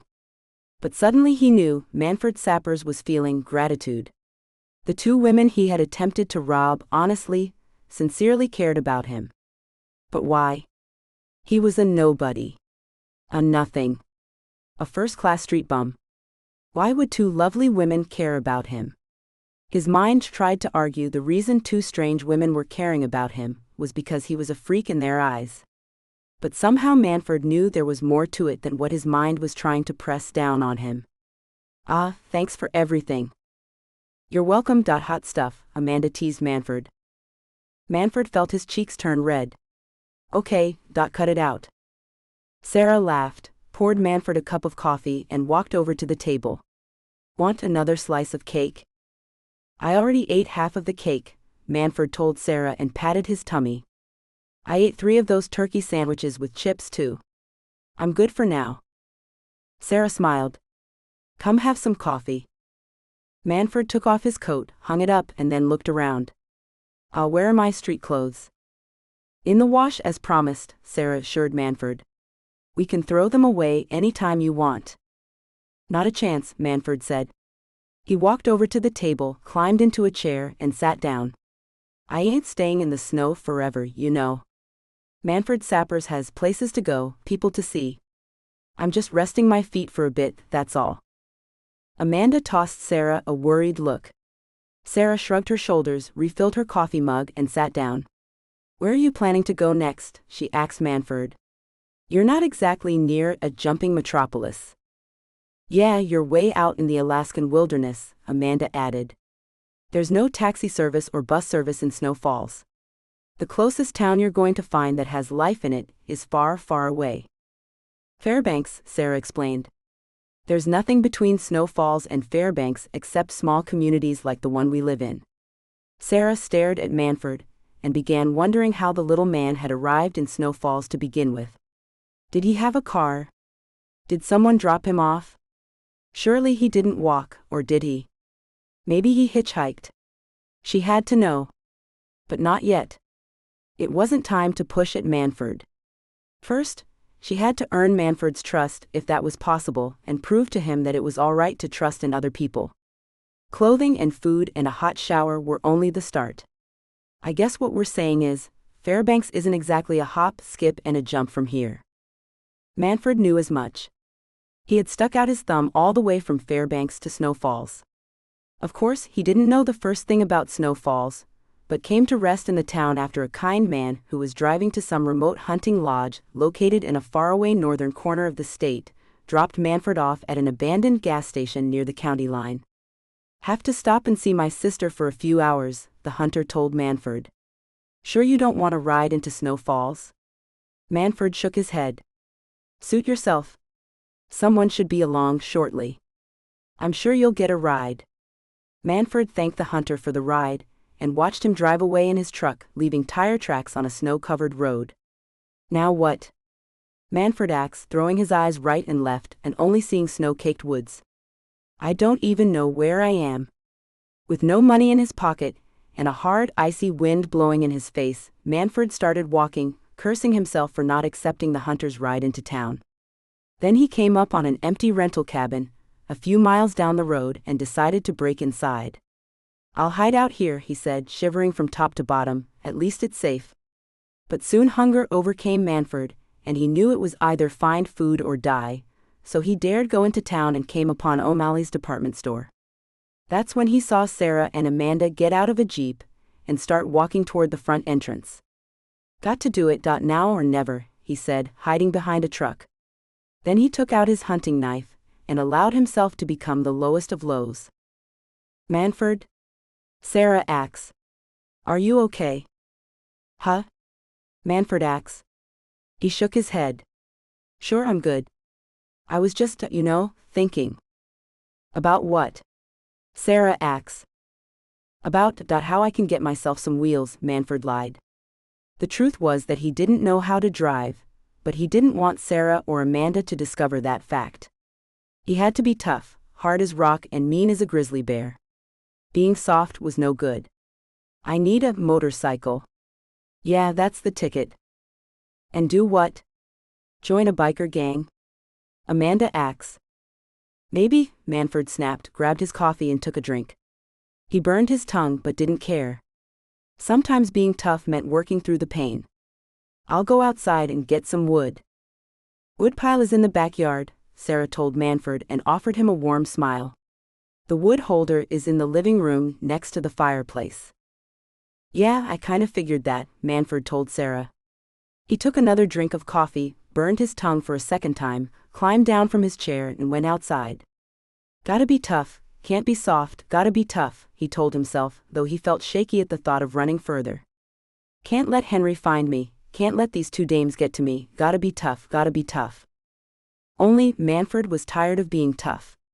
Deep down inside of his heart, all he wanted to do was lay his head on Sarah's lap and cry. Night arrived. Inside the darkness, a vicious storm growled over the little town of Snow Falls, threatening to knock down trees and cut power. But inside Sarah's cabin, a toasty fire was playing in a stone fireplace, casting warmth and light into a safe living room that smelled of pumpkin pie and popcorn. "Okay," Conrad said and rolled up the sleeves of his black sweater. "What movie are we going to watch, guys?" he asked. Amanda, curled on the couch with a blanket and a bowl of popcorn, glanced over at the chair and saw Manford snoring away. "He's asleep," she whispered to Sarah. Sarah turned away from the warm fire and looked at Manford. The poor dear was asleep, wrapped up in a warm green blanket, looking much younger than a 20-something man. "Conrad, look." Conrad turned from the bookcase against the wall and saw the sleeping Manford. "So much for a movie," he sighed and touched the bottom shelf of the bookcase with his boot. The bottom shelf of bookcase was home to a collection of classic black and white movies that Conrad loved to watch. He always watched his favorite black and white movies after dealing with a bad day. Sarah walked over to Conrad and hugged his arm. "We can go into the kitchen and play Scrabble." "No way," Amanda objected. "Conrad cheats." "I do not cheat," Conrad growled. "You're just a poor loser, English crumpet girl." Little Miss Crumpet sat on her trumpet. "Oh, insult the little British girl," Amanda complained. "That doesn't even make sense." Do you even know what a crumpet is? Hush you two, Sarah demanded. You'll wake Manford. Sarah ushered Conrad into the kitchen and motioned for Amanda to follow. Amanda sighed, put down her bowl of popcorn, removed the blanket from around her lap, and made her way into the kitchen. Now listen, Sarah said, the pumpkin pie I'm baking is almost ready. We'll have pie and play Scrabble, okay? Amanda glared at Conrad and then raised a warning finger at him. No funny words, leather jacket boy. Conrad plopped down at the kitchen table. No slang words from London either, Miss Crumpet, he warned. Sarah grinned. You two are impossible. Amanda grinned. Yes, we are. Conrad began to speak but stopped when the phone rang. That's probably Andrew, he said. I'll answer it. Conrad stood up, walked to the phone hanging beside the refrigerator, and answered the call. Hello? Is this Detective Conrad Spencer? A voice asked in a strange tone of voice. Yes, it is. Who is this? Conrad asked. The man drew in a deep breath and exhaled cheap cigar smoke among the scent of wet hay and stale popcorn. Detective Spencer, my name is Henry Billinger. I'm the owner of 9 Clown Circus, Henry explained. He began pacing back and forth in a miserable small trailer covered with old circus posters and furnished with only a worn-down brown couch and a chipped yellow table on green linoleum that was badly peeling at the corners of the room. Conrad threw his eyes at Sarah. Sarah read his eyes and rushed over to the phone. What can I do for you, Mr. Billinger? He asked and eased the phone away from his ear enough for Sarah to hear. Henry grabbed a cheap cigar from the filthy ashtray on the table and hiked his pants up over his substantial belly. Detective Spencer, I'm searching for a missing employee. I received word that this employee might be in Alaska. I've been calling every town searching for him. Your town was next on my list, he explained. I was told to call this number, since you were not available at the station. Henry grabbed a pack of matches from his shirt pocket and ripped one off, using it to relight the cigar. At the age of 50, Henry was fully aware that out of his ringmaster suit and costume, he was nothing more than a fat man with thinning gray hair and a face that would scare a lion away, whip or no whip. But Henry didn't care about his appearance. All he cared about was money, and that came from power, the power he held over his circus. Getting Manford Sappers back into the fold before it was too late was even more important than power right now. I've been coming up empty-handed, I'm afraid. Maybe you can help me? Conrad glanced at Sarah. Sarah bit down on her lip. Who are you looking for, Mr. Billinger? Henry took a puff from his cheap cigar. He felt tired. Calling every town in the state of Alaska was tiring work. I'm searching for a man named Manford Sappers, detective. This man has stolen a great deal of money from me, and I'm anxious to get my money back without involving the law. You see, I'm a peaceful man, detective, and believe in giving all of my employees a second chance, Henry said in a sickening, wheedling voice that made Conrad feel like he wanted to take a bleach bath. Sarah locked her eyes on the kitchen door and then waved her hand at Amanda. Go keep an eye on Manford, she told Amanda. Amanda hurried out of the kitchen. Your chief of police sent me in your direction, detective, Henry continued. Conrad put on a more official tone of voice. What does this man look like, Mr. Billinger? He asked as the storm winds howled and cried outside. Mittens raised her head and focused on Conrad's intent face. Well, detective, Henry said, puffing on his cheap cigar, Manford Sappers isn't your ordinary man. Manford is a circus person, Henry said in a voice that sounded like a slithery snake. What does that mean? Conrad insisted.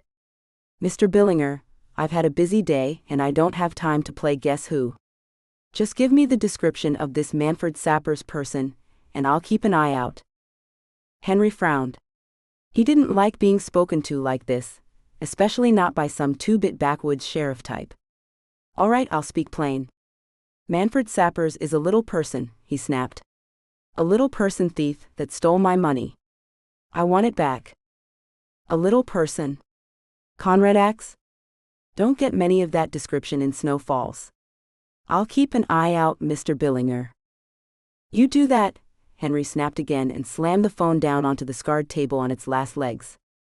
Conrad hung up the phone. "You played that very well." "Thank you," Sarah said and hugged Conrad. Conrad put his arm around Sarah. "Looks like we have a few more answers to our mystery," he said and studied the kitchen door. "I guess we better go speak with our guest." Sarah let go of Conrad, looked toward the back door and listened to the storm. "I suppose tonight would be a good night. I don't think Manford would try to run in this storm. If we wait until morning he might try to run." "After you then." Sarah sighed. Confronting Manford wasn't going to be easy. "Okay," she said and walked back to the living room. She found Amanda standing near the fireplace. Manford was still sound asleep. "Oh, I hate to wake him. He must be exhausted."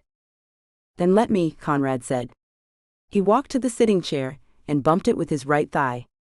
Manford, you need to wake up, buddy." Manford's eyes flew open. Panic grabbed his face. He threw his head to the left and then to the right, and then jumped up from the chair, unaware of the blanket wrapped around him. He became tangled up in the folds of the blanket and crashed down to the floor. Let me go, don't hurt me, let me go," he cried. Sarah felt her heart break. She ran to Manford and grabbed his shoulders. "Manford, it's me, Sarah. No one is going to hurt you. It's okay. Let me go, don't hurt me." Manford yelled and began fighting against Sarah. "Let me go." "Manford, calm down, honey. It's Sarah, look at me, look at me." Sarah grabbed Manford's face and forced him to look at her. "It's me, you're okay." Manford stared at Sarah with fear-stricken eyes. Slowly his mind began to crawl into the land of consciousness. "Sarah?" Sarah nodded her head. I guess you were having a bad dream." Sarah shot an upset look at Conrad. Conrad winced. How was he supposed to know Manford would wake up in a panicked state of mind? Manford felt his heart racing. He said, struggling to wake up. "Yeah, guess so," he finished and looked down at the blanket he was wrapped in. "Help me out of this thing?" Sarah nodded her head and began helping Manford out of the tangled blanket. "Better?" she asked and placed the blanket down onto the sitting chair. "I guess," Manford said. She gave him a hand so he could stand up and sit back down on the armchair. He looked around and spotted Amanda standing beside the fireplace, and Conrad standing close to the bookcase. What's with everyone?" he asked. Sarah braced herself. "Manford, a man by the name of Mr. Billinger just called." "Henry Billinger?" Manford gasped in fear and panic. He threw his eyes toward the front door and started to run. "Oh no," Sarah said and grabbed Manford's shoulder. "I'm not letting you go out into that storm to die." Manford pulled away from Sarah. "If I stay here, I'll die for sure," he yelled. "Henry will kill me." "Henry Billinger doesn't know you're in Snow Falls," Sarah tried to calm down Manford. "He's calling every town in Alaska, asking around for you. We told him you weren't here." "My wife is telling you the truth," Conrad told Manford. He drew in a deep breath and folded his arms. Against his better judgment, he was allowing Manford's sappers to work on his heart. Why? Maybe it was because he saw goodness in Manford, a deep hidden goodness that only a good cop could see. "Buddy, no one is going to hurt you." "Henry Billinger will kill me," Manford insisted in a desperate voice. "He." Manford threw his eyes up at Sarah. You what?"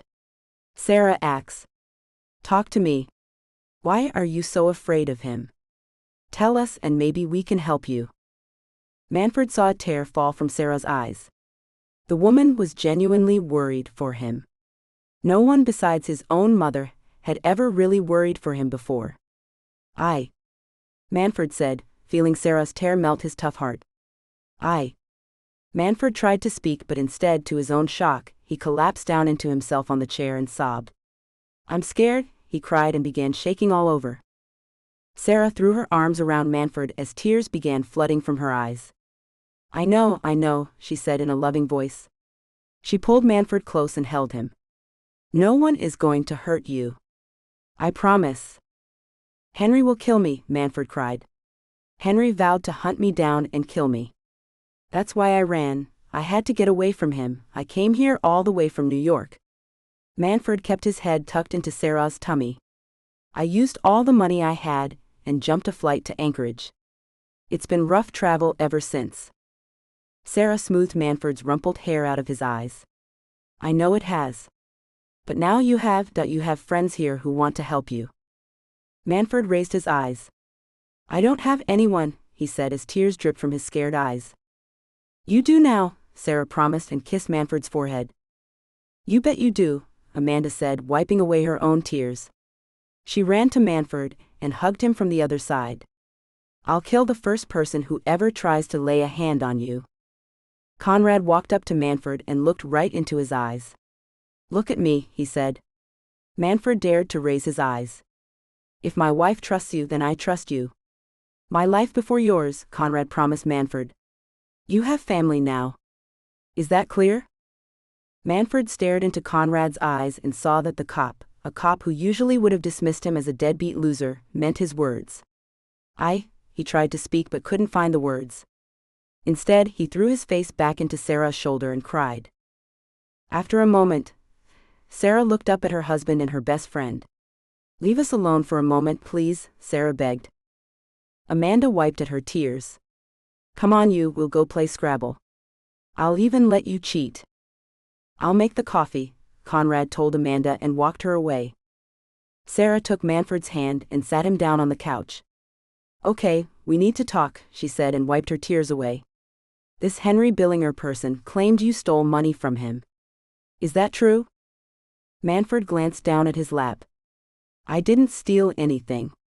That money belonged to my mother, he whispered. The money was her back wages that Henry refused to give me when she died. What did you do with the money? Sarah asked. She slowly sat down next to Manford, keeping an arm around his shoulders. I couldn't take it all, it was too much and I was scared. I had to get out of town quick. So I buried most of the money near my mother's grave, Manford explained as fresh tears began falling from his eyes. He felt weak but couldn't stop his tears from escaping. Mom deserved the money. The money was hers, not Henry's. Sarah brushed his hair away from his eyes. I think I understand. No, you don't, Manford insisted, pulling himself out of her grasp and scooting away, glaring. You don't understand anything. You don't understand how cruel my old man was to me and my mother for so many years. How he dragged us around from one crummy town to another while Henry Billinger tormented us. You don't understand how many hungry nights I spent. How many nights I held my mother while she cried herself to sleep, and I tried to shield her body with my own in case my old man came home drunk again. You don't know how many times I stole for food, stupid lousy food. Manford threw his hands over his face and knuckled the tears out of his eyes again. Sarah wanted to gently wrap her arms around him, to hold Manford the way a loving mother would hold her scared child. She wanted to give him back some of what he had lost, but all she could offer him was friendship and shelter and safety. She hoped it was enough. It would have to be enough. Far away in New York, Henry Billinger stared at the bitter end of his cheap cigar, wondering how many little Alaskan dumps he would have to call before he would find that rotten thief, when the telephone in his trailer rang. Hello, he barked. Mr. Billinger, this is Officer Jenkins with the White Owl Police Department in Alaska. You called me earlier looking for a Mr. Sappers? Yes, I did, Henry said, feeling hope rush through his veins. You found my man? No, not exactly, Officer Jenkins replied. But one of my guys said he thought he saw someone fitting the description of the man you're looking for. He saw a little person get picked up by a man who lives in town. Do tell, Henry grinned and licked his lips, greedy for details. Well, it may not be much, but this fella was leaving town to go up north on a hunting trip. He always stops in a town called Snow Falls to see his sister first. I'm the closest town to Snow Falls out this way, and there isn't a town after Snow Falls. If I were you, I would call Andrew over in Snow Falls, he's the chief of police, and see if your man has turned up there. Oh, I will, Henry promised. You've been of great help, officer. Great help indeed. Chapter 4. Manford woke up in a warm, soft bed, a strange sensation that stirred uneasiness in his limbs at first. He slowly opened his eyes and spotted a window covered with a dark green drape. Outside the window, he heard an icy wind exploring a gentle world of white snow. Then he remembered where he was, safe and warm in Sarah's cabin, and he drifted back to sleep. But the safe feeling dissipated when he fell into a dark nightmare. Inside the nightmare, he saw himself standing inside of a filthy circus tent, on a familiar red wooden box positioned in the middle of the main circus ring. The reek of decaying hay was everywhere, mixed in with the familiar fug of elephant dung, stale peanut hulls and wadded-up greasy popcorn boxes. A spotlight shone down, and thousands upon thousands of eyes stared at him from the dark beyond, pinning him in place, a freak on display with nowhere to run. He tried to move and found his feet were chained, glued in place. "No, let me go," he cried and tried to pull away, and the faces in the darkness only laughed to see him struggle. "Let me go, please." "Manford, oh Manford," a voice crawled out of the darkness surrounding the circus ring. "Why did you betray me, Manford? Why did you run?" A dim shadow with a tall hat and a shabby suit loomed toward him. "Leave me alone," Manford cried, and began trying to free his feet from the chains. That's when he noticed he wore the clothes Amanda had bought him, but his feet were still stuck in the run-down shoes he had been wearing when the hunter dropped him off in Snow Falls. "Leave me alone." "Oh, Manford, it's time to pay your bill," the creepy voice hissed. "Look." Manford threw his eyes to the side and saw a fierce, hungry lion slowly stalk toward him out of the darkness. The lion let out a loud roar and swiped a vicious paw at Manford. "No, please don't let him eat me, please let me go, please," Manford begged as the lion stalked closer and closer to him, its eyes gleaming. As the lion drew closer, its face began to change. To Manford's horror, he saw the face of Henry Billinger appear. "No. Time to pay your bill, Manford." Henry roared at Manford with vicious, hungry teeth. "No, let me go, don't hurt me, let me go, let me go," Manford cried. Sarah rushed into the guest room at the noise, spotted Manford struggling with the warm green quilt covering his body, and dashed over to the bed. "Manford, you're having a nightmare, Manford, wake up," she begged and began shaking Manford's shoulders. "Manford, honey, it's only a nightmare, wake up, wake up." Inside the circus ring, Manford heard Sarah's sweet voice float out of the darkness. The lion jerked its head up, sniffed the air, and let out an ominous feline hiss. "You'll be back," he warned Manford. "You'll never escape this ring." Manford watched as the lion backed away into the darkness. As the lion backed away, a bright warm light appeared over his head. He looked up and saw two loving hands reaching down from the light to break the chains wrapped around his feet and snatch him away, up, and up. Manford closed his eyes as he was being snatched up. When he finally opened his eyes, he saw Sarah's beautiful face leaning down over him. "Sarah," he whispered, still hoarse. "It's me. Thought you were having a nightmare," Sarah explained in a soft voice as she quickly brushed Manford's sweaty hair away from his eyes and offered him a sweet, strong smile. "I was in the kitchen with Conrad making breakfast, and I heard you. Hungry?" Manford lay very still and stared up at Sarah. "Your voice came out of the darkness. You ran off the lion," he whispered. "Oh." Sarah asked, uncertain what Manford meant, but she decided to pretend she understood. "Well then, that's a good thing." "More than you know," Manford promised Sarah in a grateful voice. He let out a deep sigh and looked toward the window. "What time is it?" "Almost 9 o'clock, Sarah explained. "The storm has passed, about 4 this morning. I heard the first snow plow out about 10 minutes ago." Sarah patted Manford's hand. "I thought we could drive to O'Malley's today and get you some more clothes." "What for?" Manford asked. Sarah smiled and motioned around the guest room with her eyes. "If you're going to live here, you're going to need more than one change of clothes." "Live here?" Manford asked in a confused voice. He leaned up in the bed and stared at Sarah with shock. "That's right," Conrad said. Manford shot his eyes to the right and saw Conrad leaning against the bedroom door, wearing his usual leather jacket and sipping on a cup of coffee. The guy looked stealthy but solid, comforting. "Sarah and I have been talking. We've decided that we want you to live with us, Manford." We want you to make Snow Falls your home, he explained in a sincere voice that shocked Manford to the core. The tough cop had a tender heart. Sarah nodded her head. Conrad and I want you to become part of our family, she told Manford, gently leaned forward, kissed his forehead, and stood up. The choice is yours, of course, but we pray you choose to accept us as your family, she finished. Manford couldn't believe his ears. He stared up at Sarah in shock. Sarah smiled and motioned at the pink bathrobe she was wearing. Amanda is hogging the bathroom. I guess I need to go run her out and get dressed for the day. Breakfast is in the kitchen, okay? Okay.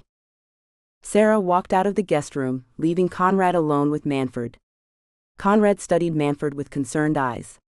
He wanted the guy to become part of their family, but feared the world had created a distrust in him that would never abate. Manford, he said in a careful voice, easing into the bedroom and sitting down in a chair in front of an antique writing desk, I meant what I said. I want you to become part of our little family of friends up here in Snow Falls. I understand we're still strangers to each other, but in time that can change. Conrad set down his coffee. I'm not going to sit here and pretend I'm perfect, neither is Sarah. I'm sure at times we'll fuss with each other and have some arguments. But that's what families do, right? My mom and me, we argued at times, Manford nodded his head. My old man, we sure had some fights, Conrad nodded. I never stopped loving my old man though. He was tough and hard to know, but he cared. Conrad glanced around the guest room. The guest room was just right for Manford. You can change this room into your own, make it cool. Manford began to speak, but felt a sharp piece of glass cut into his thoughts and slice all his good feelings to ribbons. I'm a grown man. I can take care of myself, and I don't need no charity, okay? He said in a voice that didn't hold an inch of conviction. After breaking down in front of Sarah and holding on to the woman like she was his actual mother, all of his defenses broke, and he felt glad for that. Love isn't charity, Conrad answered Manford simply. Manford stared at Conrad in shock as the three simple words the man spoke thundered into his heart. Love isn't charity. Those three words shook his mind, grabbed the cruel piece of glass digging into his thoughts, and yanked it away. I guess not, he said, and actually felt a smile touch his face. I guess I should go walk Mittens, right? I already did, Conrad smiled back and tipped Manford a wink. In this house you'll learn the same way I did, that the women go before the men do. Manford grinned. He sure liked Conrad. Maybe not at first, especially when Conrad handcuffed him, but now it was clear that Conrad was a real cool, decent guy with a good heart to him, honest too. I guess so. Conrad felt relief sweep through his heart. He stood up, walked over to the bed and sat down on the edge. Manford, he said in a sincere voice, I never had children and I'm not really old enough to be your old man. All I can offer you is my friendship, my loyalty and my devotion to family. I'm not a drinker, a yeller or a hitter. Well, I do hit the bad guys. Sometimes I'll take a walk and smoke a cigar, and when I get upset I'll watch some of my old movies. Conrad steadied himself. I'm a man who loves his wife, is devoted to his work, and enjoys his life here in Snow Falls, even though, at times I miss Brooklyn, but don't tell Sarah that. Why are you telling me this stuff? Manford asked. Conrad patted Manford's arm. I believe in being honest from the start, he explained. I want you to know what you're getting from the get-go, no surprises later on, you know? I guess that's kinda cool of you to do, Manford confessed. Conrad glanced down at his leather jacket. Being cool comes from what's inside of you, not the outside, he explained and tossed Manford a smile. Hey, I better get to the station and see what our chief of police is doing. You have a good day, okay? I will. And... Manford stopped. His eyes suddenly grew wide with fear. What about Henry? He begged. Conrad patted Manford's arm again. Sarah and Amanda have dealt with the worst mankind has to offer, he said. She and Amanda took down the back alley killer together. Those two are tough as rocks, and they've been thrown over more cliffs than I can count, without budging an inch. And this is a big if this Henry Billinger character shows up in town, they'll take him on, and so will I. We're not going to let him drag you off somewhere you don't want to go. But in the meantime, what we're not going to do is let you live your life in fear, okay? But Henry. Buddy, you're safe now, Conrad promised. And if danger does peek its dark head up at you, well, you have people who will stand beside you and fight. Conrad stood up. Now do me a favor. A favor? Yeah, Conrad scratched the back of his head. Sarah kinda has this big day planned for you. She wants to take you to O'Malley's, show you her coffee shop, take you to the diner, and finish off the day with a walk in the snow. So, humor her, okay? I heard that, Sarah shouted from her bedroom. Conrad winced. Woman has ears like an owl. I heard that too. Conrad winced again. I better get to the station. I still have a murder case to solve, he told Manford in a quick voice and dashed away to the kitchen. Manford felt a grin touch his worried face. It was clear to him that Sarah and Conrad were soulmates. He sure wished he had a soulmate, a woman to love and devote his heart to. Maybe things can change, he whispered and looked toward the bedroom window. Maybe this can be a new beginning for me? Sure, Alaska isn't New York, but I'm not tied to New York. Maybe what I need is a fresh new start in the snow. Maybe, Sarah said, peeking her head into the guest room, the snow is exactly what you need? Wow, you do have ears like an owl, Manford said, startled and turning. Sarah smiled. What do you think? She asked and smoothed out the dark blue dress she had put on. I still need to do my hair, so just look at the dress. Manford thought Sarah was the most beautiful woman he had ever seen, besides his own mother. As a matter of fact, he thought, Sarah sure looked a lot like his mother, just way taller. I think that you look beautiful. Manford drew in a deep, nervous breath and blurted out, just like my mom. Then I'm very honored, Sarah blushed. Now why don't you get dressed and come eat breakfast? I cooked you an omelet, some pancakes, hot oatmeal, turkey sausage, hash browns and toast. I helped, Amanda said from the bathroom. All Conrad did was peel the potatoes. All you did was crack the eggs, Conrad hollered from the kitchen. Go to work already, Amanda said, coming out to the hallway and grinning at Sarah and Manford. And be careful, you silly Yankee man, she added in a mutter. Yes, dear, Conrad said and then added, I'll see you all at the diner for dinner at 6. Love you, Sarah called out. Love you more, Conrad called back and slipped out of the back door but then stuck his head back in and yelled, Manford? Yeah? Can you come and help me dig out my truck? Conrad asked. Sarah rolled her eyes. Conrad, Manford needs to eat breakfast. No, I love to help. Shoveling snow will work up my appetite. Sarah sighed. Okay. If you say so.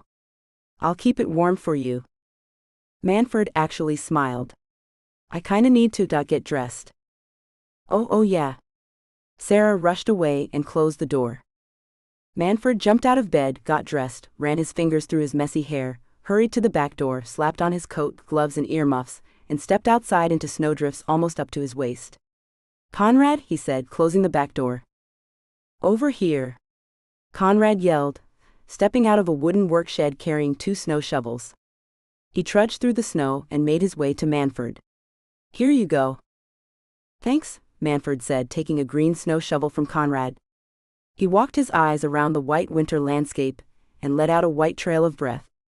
The gentle winds were very icy, and it felt cold enough to freeze the Sahara deep into one giant iceberg, but he didn't care. All Manford saw before his eyes was beauty, Alaskan beauty that was untouched by man. I never saw so much snow before. Conrad leaned down on a red snow shovel. Let me tell you, he said, breathing out white puffs of smoke, the snow is great, but all this beauty sure can exact a toll on the old muscles. He stretched his shoulders a little beneath his thick jacket. Is it worth it? For the beauty of it, I mean. Manford asked, feeling the icy winds grabbing at his cold face. Conrad considered Manford's question. You know it is, he confessed and nodded his head. Okay, let's dig out my truck. Manford watched Conrad begin digging a path to the truck, and then start on the back left side of his truck. He was grateful to realize that Conrad was not going to patronize him or think less of his physical abilities. He genuinely expected Manford, as another man, to carry his own load. He smiled, walked to the back of the truck, and began digging out the back right tire. 30 minutes later, he handed Conrad the green snow shovel back, wiped sweat from his face, and nodded his head. "That should do it," he said in a proud voice. Conrad studied his truck. The truck's wheels were clear, enough to reach the clear path that had been plowed partway from the road to the cabin. "You do good work," he said, and quickly yanked out his wallet. "Hey, that's not necessary," Manford protested in a surprised voice. Conrad handed Manford a $20 bill. "You earned every penny," he explained. "That's hard work, and you made my burden lighter this morning. No sense not paying you fairly for your labor." Manford stared at the $20 bill. Instead of feeling like Conrad had tossed charity into his face, he felt proud. "All this? Why, sure." Manford beamed. "Hey, this might be a good day after all." Henry Billinger took a cab to John F. Kennedy Airport and booked a ticket to Alaska, the words of the White Owl police officer echoing in his head. As he stood at the ticket counter buying his ticket, he contemplated what he would do when he found Manford, and smiled in a way that discomforted the woman working the computer behind the desk. He shifted into a semblance of politeness and looked away. Closer and closer he approached. Thousands of miles away, Manford sat at Sarah's warm kitchen table gobbling down a delicious breakfast, listening to Amanda complain about her green dress with white polka dots. She was convinced the dress wasn't really her style, though Manford knew not to say a word as he listened to her chat away. "Oh, this dress was so lovely on the rack in London, like a springtime fantasy, but now look at me. I'm a frog with chicken pox." Sarah burst out laughing. "You look fine," she said, nearly spilling her cup of coffee. "What you mean is I look sillier than a garden toad with a rare disease," Amanda complained, took a sip of coffee, and then grabbed a banana muffin off a plate. "That muffin was for Manford, honey." "You snooze, you lose the muffin," Amanda told Manford and took a bite of the muffin. Manford grinned, already half full and not begrudging her the muffin at all. Amanda was turning out to be a very interesting kind of woman. "You're impossible, Junebug," Sarah laughed. "An impossible woman? Or an impossible frog with an incurable case of deadly pox?" Manford grinned, took a sip of coffee, and dug into a stack of pancakes. "It sure was nice having food in the morning instead of scrounging on the streets." "I'll go dig your Jeep out after I'm finished eating," he told Sarah. "Ah, a real gentleman," Amanda sighed. "You can't get that husband of yours to dig out your Jeep without fussing up a storm." "Oh, Conrad isn't that bad," Sarah responded and then quickly ducked her head down. "Sometimes he's just busy. Your darling hubby hates to shovel snow, love." "Well, shoveling snow does get old," Sarah said, trying to defend Conrad. "And he usually does dig out his truck and my Jeep every time it snows." "I guess that's fair enough. For now," Amanda told Sarah and winked at Manford. "I like giving Conrad a difficult time. Deep down I do care for the bloke. But don't you ever tell him that." "I won't," Manford said, and to his shock tossed a wink back at Amanda. Now what in the world made him do that? Was he actually warming up to the woman, settling into this cozy little life? No way. Surely he was the same Manford Sappers as he'd always been. He was just a tough guy, who needed family. Sarah checked her watch. "Say, the morning is getting late on us." "I'll hurry," Manford promised. "You'll do no such thing," Sarah told Manford. "Take your time and eat. In the meantime, Amanda and I will go outside and shovel out my Jeep and her truck." "But I can," Manford began to object. "Manford," Sarah interrupted and quickly finished off her coffee, "I know you can shovel out my Jeep and I appreciate it. I'm not refusing your offer because I don't think you can. The truth is, I don't want you to feel you have to earn your place here. I want you to take your time and eat your breakfast, and then walk around, get a feel for the place, make it your home. Please." Sarah stood up, patted Manford's hand, and nodded at Amanda. "Ready, Junebug?" Amanda sighed. "Can I bring my muffin?" Sarah giggled. "I suppose." Amanda looked at Manford and placed her left hand over her forehead. Alas, sweet prince, this princess shall now be taken prisoner by the hands of a cruel winter. Farewell, farewell. Manford grinned. Don't forget the snow behind the front tires. Amanda's face froze and then frowned. Gee, what a way to treat royalty, thanks a lot. Sarah put on her coat, and then handed Amanda her coat. Manford, hon, take your time, she begged. It'll take us about half an hour to shovel the snow away. Okay, Manford said. He watched Sarah and Amanda leave the kitchen and trudge out into the snow, leaving him alone. Silence immediately dropped down from the ceiling like a hard hand. Well, he told Mittens, what do you think?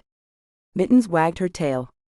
Manford glanced around the warm kitchen, and then looked down at his breakfast plate. It isn't charity, he whispered. Love is what matters, and these people are offering me love. Manford stood up, stretched his back, and then decided to walk around the cabin. He explored the pantry, the kitchen, the living room, the bathroom, his room, and even peeked his head into Sarah's writing room. The cabin, without Sarah and Conrad present, felt empty and lonely, yet everywhere Manford looked he saw the smiling faces of Sarah, Conrad, and even Amanda. The coziness of their presence was what made the place so home-like, and inviting and safe. People matter, he whispered, walked back into the kitchen and to the back door. People really matter. Manford spotted Sarah, tossing a shovel of snow at Amanda. Hey, not funny. Amanda yelled. She slapped snow off her face, dipped her own shovel into the snow, and prepared to cover Sarah from head to toe. Sarah giggled, and quickly ran to the other side of her Jeep. You're not going to escape, love. Come and get me, Junebug, Sarah giggled, unaware that Manford was watching from the kitchen. Amanda eased to the back of the Jeep, and peeked around. Sarah giggled and moved to the front of the Jeep. I'm going to color you white with snow, Amanda called out in a corny sing-song that made Manford smile. Run, Sarah, Manford whispered. Run? Manford stopped when he heard the telephone ring. He slowly turned and looked at the telephone hanging beside the refrigerator. His heart began to race and his palms began to sweat. Stop, Manford scolded himself. If this is going to be my home, I have to stop being so afraid. Manford drew in a deep breath, walked over to the phone and answered it. Hello, Mrs. Spencer's home, he said, looking around for paper in case he had to write down a message. Why, hello, Manford, Henry hissed, nearly peeing his pants with glee. His hideous grin stretched his entire face grotesquely, making a man walking past at just that moment shudder and recoil. Henry stepped into his assigned gate, walked over to a large glass window and peered out at a jet. Fancy finding you at this number. Manford froze. Fear and panic squeezed his heart. No. You. Henry watched a cold, hard rain falling onto the jet outside.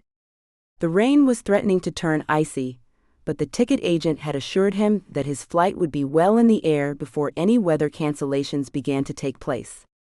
You thought you could escape me, didn't you, you little rat? But I found you, didn't I? Oh yes, I did. And now I'm coming for you. Manford nearly dropped the phone. How? He began to speak in a shaky voice and then stopped. He squeezed his eyes closed, saw Henry's creepy face on the deadly lion of his nightmares, and cringed all over. You're never going to get my mother's money back, no matter what, so leave me alone, he begged in a weak voice. I'm going to feed you to my lions, you little rat, Henry hissed, keeping his voice low. Even though he was dressed in a nice gray suit, and had his hair slicked back, he still attracted some attention from the fellow passengers in the gate area, and he didn't want anyone hearing his conversation. I'm going to make you pay, Manford. No one escapes Henry Billinger, do you hear me? Your old man didn't escape me, your precious mother didn't escape me, and you will not escape me. Only in death, you miserable rat, will you escape me, and trust me, my lions are waiting to help you make that particular escape.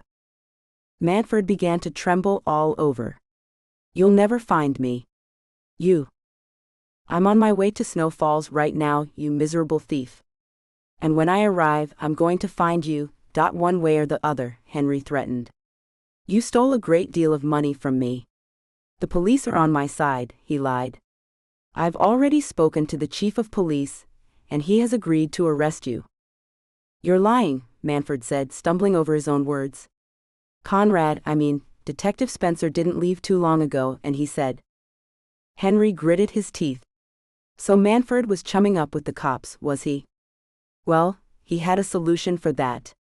The chief of police doesn't tell your precious Detective Spencer everything. Are you really that naive? Do you think I'd find you, and then let some idiot backwoods detective keep you from me? No. They won't shelter a criminal anyway. What lies have you been telling them? He grinned, waiting in the stunned silence, hearing Manford's abject terror. It soothed Henry's ugly heart. I'm going to have the chief of police arrest you and extradite you to New York. And guess who will escort you there? I'm going to take you back to New York personally and feed you to my lions. I'll run. I've been running and I can do it again. Henry gritted his teeth even harder. If you dare run, I'll track down your sister and kill her. I'm through playing nice, do you hear me? You don't know where my sister is, Manford told Henry in a terrified voice. I don't even know. Mother hid her from you on purpose. She knew what kind of a man you are. She even hid my sister from me, from the world. Oh, I can find her, I will find her, Henry threatened Manford. Manford wasn't sure if Henry was telling the truth or not. What Manford was sure of was that Henry Billinger was a psychotic madman obsessed with power and revenge, a creature who would never rest until he destroyed every innocent person he hungered to kill. You'll never find my sister, he told Henry desperately. I don't even know where my sister is, what her name is, nothing. Oh, I can find out, you little rat, Henry snapped. Your mother was always sloppy. She left me a clear trail to follow just like you did. He lied, knowing Manford had no idea he'd only found him by luck. The idea of Henry Billinger tracking down Manford's sister had never occurred to him before. It sent a terrifying shudder all through him. Manford's mother had given up the girl for adoption at birth, terrified of bringing another child into the squalid, hopeless life of Billinger's circus. His mother had assured Manford that the people who had taken his sister would always protect her. But now he had no doubt that Henry Billinger would do whatever it took to find her, if he thought it would help him get Manford back, and the money back. If you touch my sister, he tried to speak in a scared voice. The tragic truth, was that Manford Sappers was terrified of Henry Billinger, terrified of the lions, terrified of the drudgery and misery of his circus life. He could not imagine going back. Yet it might be the only way to save his sister. If you touch her, he tried again, his voice failing. You'll what? Henry hissed. What will you do, you little rat? I fed your old man to my lions, and I'm going to do the same to you. Oh yes, Henry grinned. Your old man tried to run away from me too, and I found him. No one, you pathetic punk, runs from Henry Billinger and escapes, do you hear me? Manford heard the back door open. He jerked his head up, saw Sarah appear, drenched with snow, and froze. Sarah locked her eyes on Manford's face, stopped smiling, ran to the phone, and snatched it away. Mr. Billinger, this is Detective Sarah Spencer, she said in a tough voice. How dare you? Ah, Detective, Henry said, turning on his manipulative charm for the pretty voice. I'm glad we're. If you step 1 foot in snowfalls, I'm going to arrest you, is that clear? Sarah warned Henry, throwing the man into a fit of rage. You are never, and I mean never, to come near Manford Sappers again. Do I make myself clear? That little thief stole a great deal of money from me, Henry raged, causing other people sitting in the terminal to look at him. I'll get him extradited. He owes me that money. You must prove that in a court of law, Mr. Billinger, and if you do, the law will handle it. In the meantime, I will not tolerate threats against Manford. Criminal threats are a misdemeanor felony in Alaska. Don't make me put out a warrant with your name on it. If you step a foot in this state, the state police will run your name and you won't even make it out of the airport. Am I making myself perfectly clear? Henry balled his left hand into a tight fist and gritted his teeth so hard that he thought they were going to turn to dust. I will have justice, one way or the other. Am I making myself perfectly clear, woman? Step 1 foot in snowfalls and you'll get all the justice you want, Sarah warned Henry. My husband and I are both detectives, that know many people who sit in powerful positions. And not just in Alaska.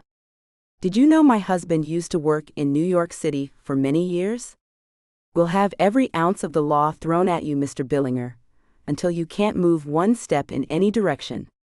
We'll have the IRS audit your little circus, the feds investigate your private life, and the local authorities following you everywhere you go. We'll have your circus shut down and all of your employees brought in for questioning. Sarah felt amazed at the threats she was throwing at Henry, weak threats, ones that she might never be able to follow through on, but threats he believed nonetheless. She was crossing a very thin line, one good cops were not supposed to cross. But when she looked at Manford's scared face, she took another step over the line. I'll have every person I know memorize your face, and they won't hesitate to beat you down, is that clear? Manford stared at Sarah. Wow, you really do care about me, he whispered, feeling a powerful love erupt in his heart. Amanda stepped into the kitchen, saw Sarah on the phone, and stopped. Sarah locked eyes with her. Amanda nodded her head, quickly made her way to Manford and put a reassuring hand on his shoulder. The threats end now, Mr. Billinger. The little rat is a liar. Henry sputtered. No, Mr. Billinger, he is not. You are the liar. You are a con man and an abuser, and I won't let it continue. Sarah felt her temper continue to rise. She felt like a mama bear protecting her cub. If Manford did rightfully steal from you, Mr. Billinger, you must file a report with your local authorities. You must present your case before a judge. If there is reasonable cause to extradite, your state will contact us, and I will personally fly Manford back to New York and hire the best lawyer money can buy. A lawyer who can talk about abuses of employment law, abuses of safety regulations, about wage theft. Would you like that? With a lawyer like that, at most, if Manford is found guilty, he might get a slap on the wrist. And you, Mr. Billinger, will pay heavy court fees and lawyer fees for that slap on the wrist. And then the law will come after you, for every other evil deed you have tried to get away with. Sarah looked down at Manford. If you want to fight, we are prepared to fight. But I assure you, Mr. Billinger, you will lose. Henry saw nothing but red before his eyes. The cold rain, the jet, the terminal, the sounds of the airport, everything vanished. No one speaks to me this way, do you hear me, woman? No one. You've just made yourself an enemy, do you hear me? He hissed. Henry Billinger loses to no one. And then Henry made a fatal mistake. You're a dead woman, is that clear? Sarah opened her eyes. And you, Mr. Billinger, have just threatened the wrong person, she said. This conversation is being recorded, and as soon as we hang up, every word you spoke is going to be sent to the FBI and the local authorities in your area. The red before Henry's vision darkened. So what if the phone conversation was being recorded?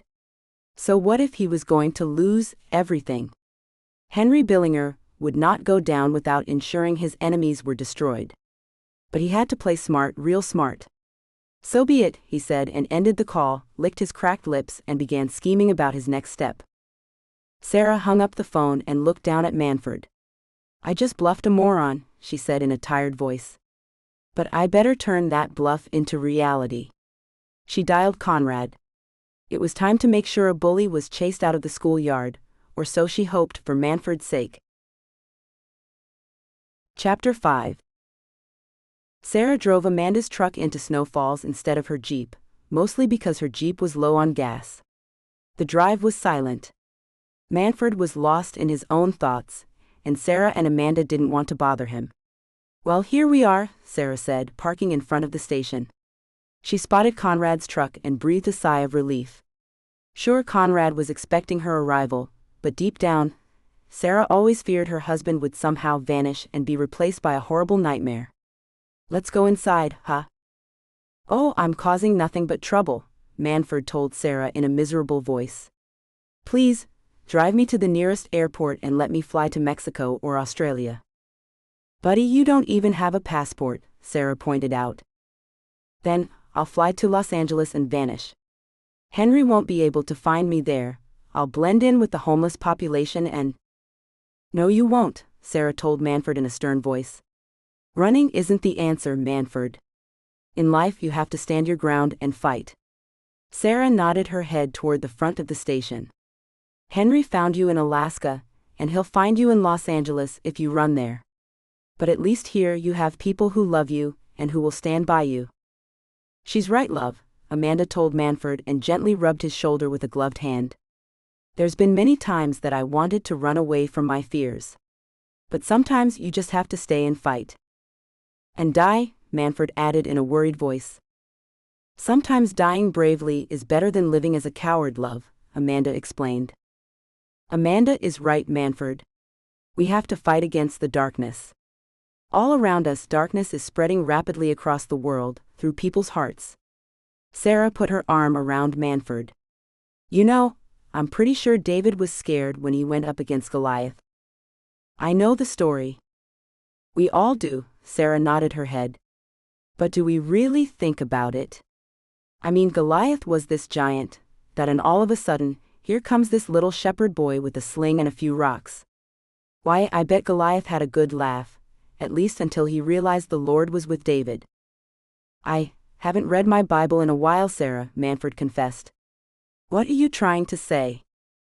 I'm trying to show you that it's not the size of your opponent that matters. It's the size of your faith, a faith that lives deep within our hearts and has nothing to do with the size of our enemy. Sarah squeezed Manford's shoulder. Sometimes the bad guys win, but not forever. And sometimes the good guys win, but not every time. It's a constant fight between good and evil, Manford, and there are always bodies left lying on the battlefield. But if we give up, throw down our swords, and run away scared, then we let the evil win. Sarah, I'm a little person, Manford pointed out in a desperate voice. A third grader could beat the snot out of me. I'm no match for Henry Billinger. It's not about faith. Maybe not just faith alone, love, Amanda cut in, but remember, you're not walking alone anymore. Manford looked up into Sarah's face and then glanced over at Amanda. He saw two loving women who were willing to risk their lives for him.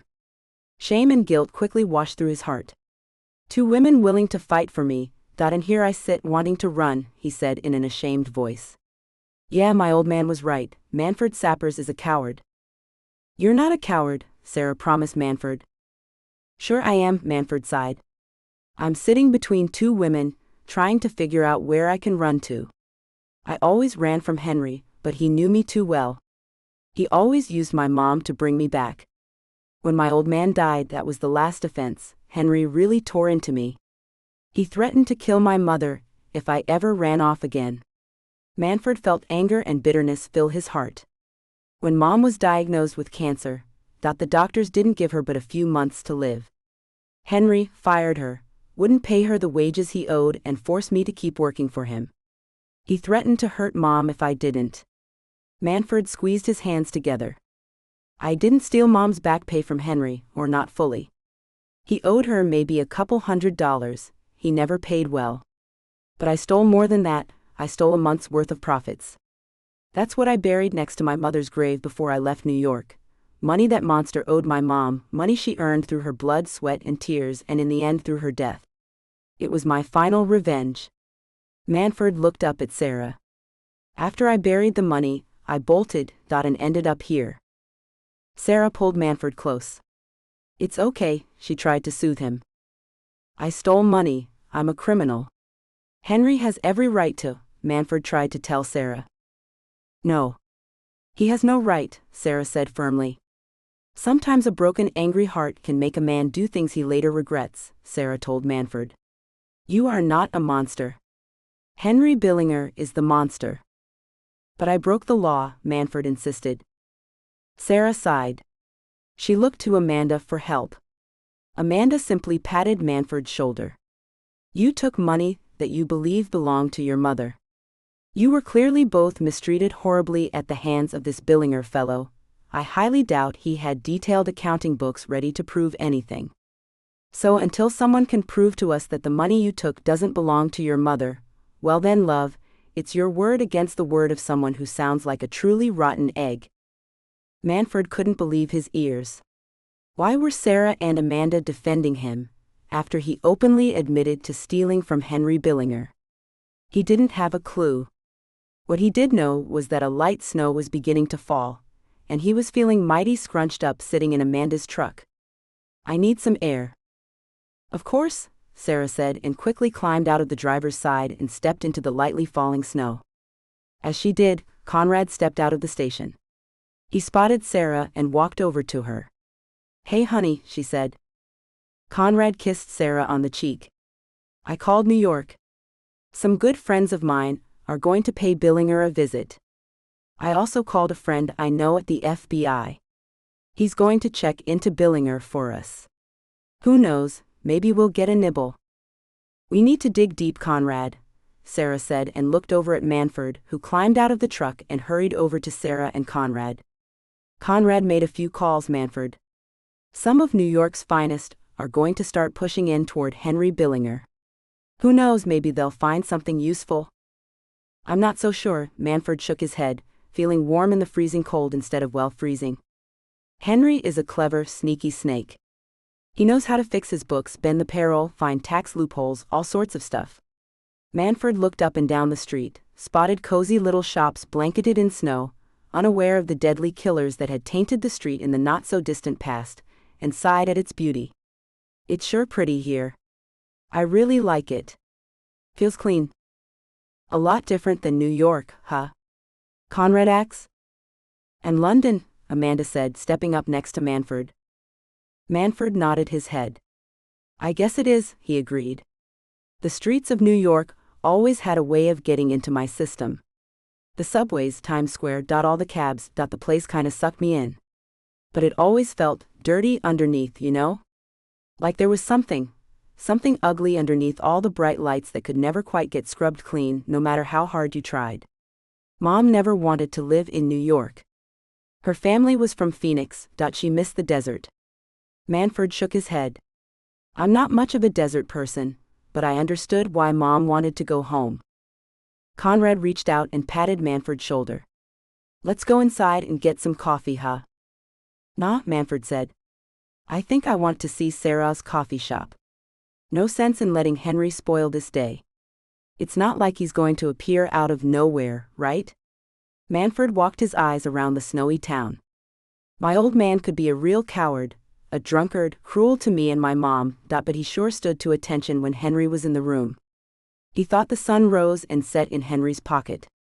I don't want to be like my old man, not anymore. I guess if Henry shows up, he shows up." Sarah glanced down and looked Manford in his eyes. "Courage begins exactly like that. It begins here," she said, and touched his heart through his thick warm jacket with one gloved finger. "You're scared right now, but I promise when the time arrives, if the time ever arrives, you'll find the courage you need, the same courage David had." Manford stared into Sarah's eyes and felt a strange, if not amazing feeling enter his heart. What was the feeling? Was it hope? Yes, the feeling was hope, actual hope. "I don't want to be a coward anymore." "You're not a coward." Sarah smiled and kissed Manford's cold cheek. "You never were. If you were, you wouldn't be standing here. You would have already made tracks out of town." Manford seemed startled. "Do you really think so?" Sarah smiled and touched the coat Amanda had bought him once again. "You're not wearing your street clothes, are you? You ate my breakfast, slept a good night's sleep, did some honest work. I don't think that looks like cowardice to me." Manford glanced down at his new coat. "Hey, maybe you're right," he said in a proud voice. "I guess, deep down, I'm still pretty scared, but I'm also not running. That's gotta be worth something, right?" "It sure is," Conrad said in a proud voice. "You're," he began to say, but stopped abruptly when a red BMW sped up to the station and skidded to a stop, nearly colliding with Amanda's truck. A blonde woman in her early 30s stormed out of the BMW, wearing a flashy white leather jacket, and marched up to Conrad. "Ms. Appleson," he said. Sarah turned her eyes to Macy Appleson. What she saw was a woman who had dyed her hair blonde, purchased a face designed by plastic surgeons, and wore a wardrobe that made her look like a silly twit. She saw a plastic person who possessed no heart and no soul. "Detective Spencer, I demand to know how my mother's case is progressing," Macy demanded with a shake of her carefully coiffed hair. She looked spoiled, from her flawless makeup all the way down to the tips of her impractical high-heeled boots. Manford studied Macy warily. Sure, he thought, the dame was good-looking, at least on the outside, but she looked like the type he knew from the city, the kind with a grimy soul hidden on the inside. He knew Macy's kind. He knew women like Macy loved dollar bills, and would marry any man who offered a pile of cash. Money was Macy's true love. A murder case takes time, Conrad said in a calm voice. My mother was murdered, Macy snapped and raised a finger at Conrad. I want answers, not excuses. Sarah felt her cheeks turn red, and she started to open her mouth to tell off the young woman, but Conrad quickly shook his head to stop her. The last thing in the world he wanted his wife to do was slug a spoiled brat who was already making his life difficult. Ms. Appleson, I've explained to you that the system is still down. We're not able to network with any outside agencies at the moment. I'm afraid that until we can do that, your mother's body will have to remain at the hospital until an official autopsy can be conducted. Macy narrowed her eyes. I'll sue this town for every penny it's worth if my mother's body remains in that hick hospital for one more second. I look forward to seeing the lawsuit, Conrad told Macy, keeping his voice easy. If you have the money to hire a lawyer, sue until you're blue in the face. It won't change the fact that the system is down, and we can't network with outside sources. Macy's face turned red. I want answers, she snapped. I want to know who killed my mother. So do I, Conrad nodded his head. But answers take time. Macy stomped her shiny boot heel into the snow. I don't have time. I have to be back in Los Angeles for an audition in less than a week, do you hear me? Don't hold your breath, Conrad replied, making Sarah and Amanda hide grins behind their hands. Oh, you two think my mother's death is funny, do you? Macy growled. Well, let me tell you, my mother was a fine woman, and I'm not going to rest until her killer is behind bars. Manford studied Macy's eyes as she snapped at Sarah and Amanda. Something in the woman's eyes didn't sit well with him. The woman gave him a bad feeling, a really bad feeling. I'll be in touch, Conrad told Macy and pointed at her BMW. We don't allow double parking. Move your car. Macy's cheeks turned pink, and it looked like steam might rise from her head in a moment. I better hear from you soon, she ordered Conrad. Macy stormed back to her BMW and drove away, the tires kicking up snow as she skidded out into the street. My, what a piece of work, Amanda said in a disgusted voice. Sarah watched Macy drive away down the snowy street. She's smaller than I thought, she told Conrad. Mrs. Appleson had some pounds on her, Conrad nodded her head. What are you two getting at? Amanda asked and then caught on. Oh, you think that brat was too weak to strangle her mother? She's a smart cookie, Sarah told Conrad. Conrad rubbed his chin. I'm thinking Macy Appleson hired someone to murder her mother, he said in a thoughtful voice. The only problem is the killer could be miles away by now. I have zero evidence to go off of until the system comes back up. Why not have your friends in New York help you? Manford asked. I've already loaded them down with tracking Billinger down, Conrad explained. I don't like to press my friendship too hard. Manford shrugged his shoulders. Real friends don't mind being pressed. He pointed at Sarah and Amanda. Real friends stand by you. That's what you guys are teaching me, anyway. Conrad looked down at Manford and smiled. You're right, Manford, he said. I guess I can axe, let's see. Maybe Matthew Conyers can look into Mrs. Appleson's will for me. Wouldn't hurt, Manford agreed, even though he had no idea who Matthew Conyers was. I'll go inside and make some calls. Conrad patted Manford's shoulder, kissed Sarah's cheek, stuck his tongue out at Amanda and walked back inside the station. As he did, Amanda made a quick snowball and decked him in the back of the head. You still lost at Scrabble, he yelled behind him. That's because you cheated. Amanda yelled back. Conrad threw his hands at Amanda and vanished into the station. You too, Sarah shook her head. Manford, want to see my coffee shop? Sure, why not?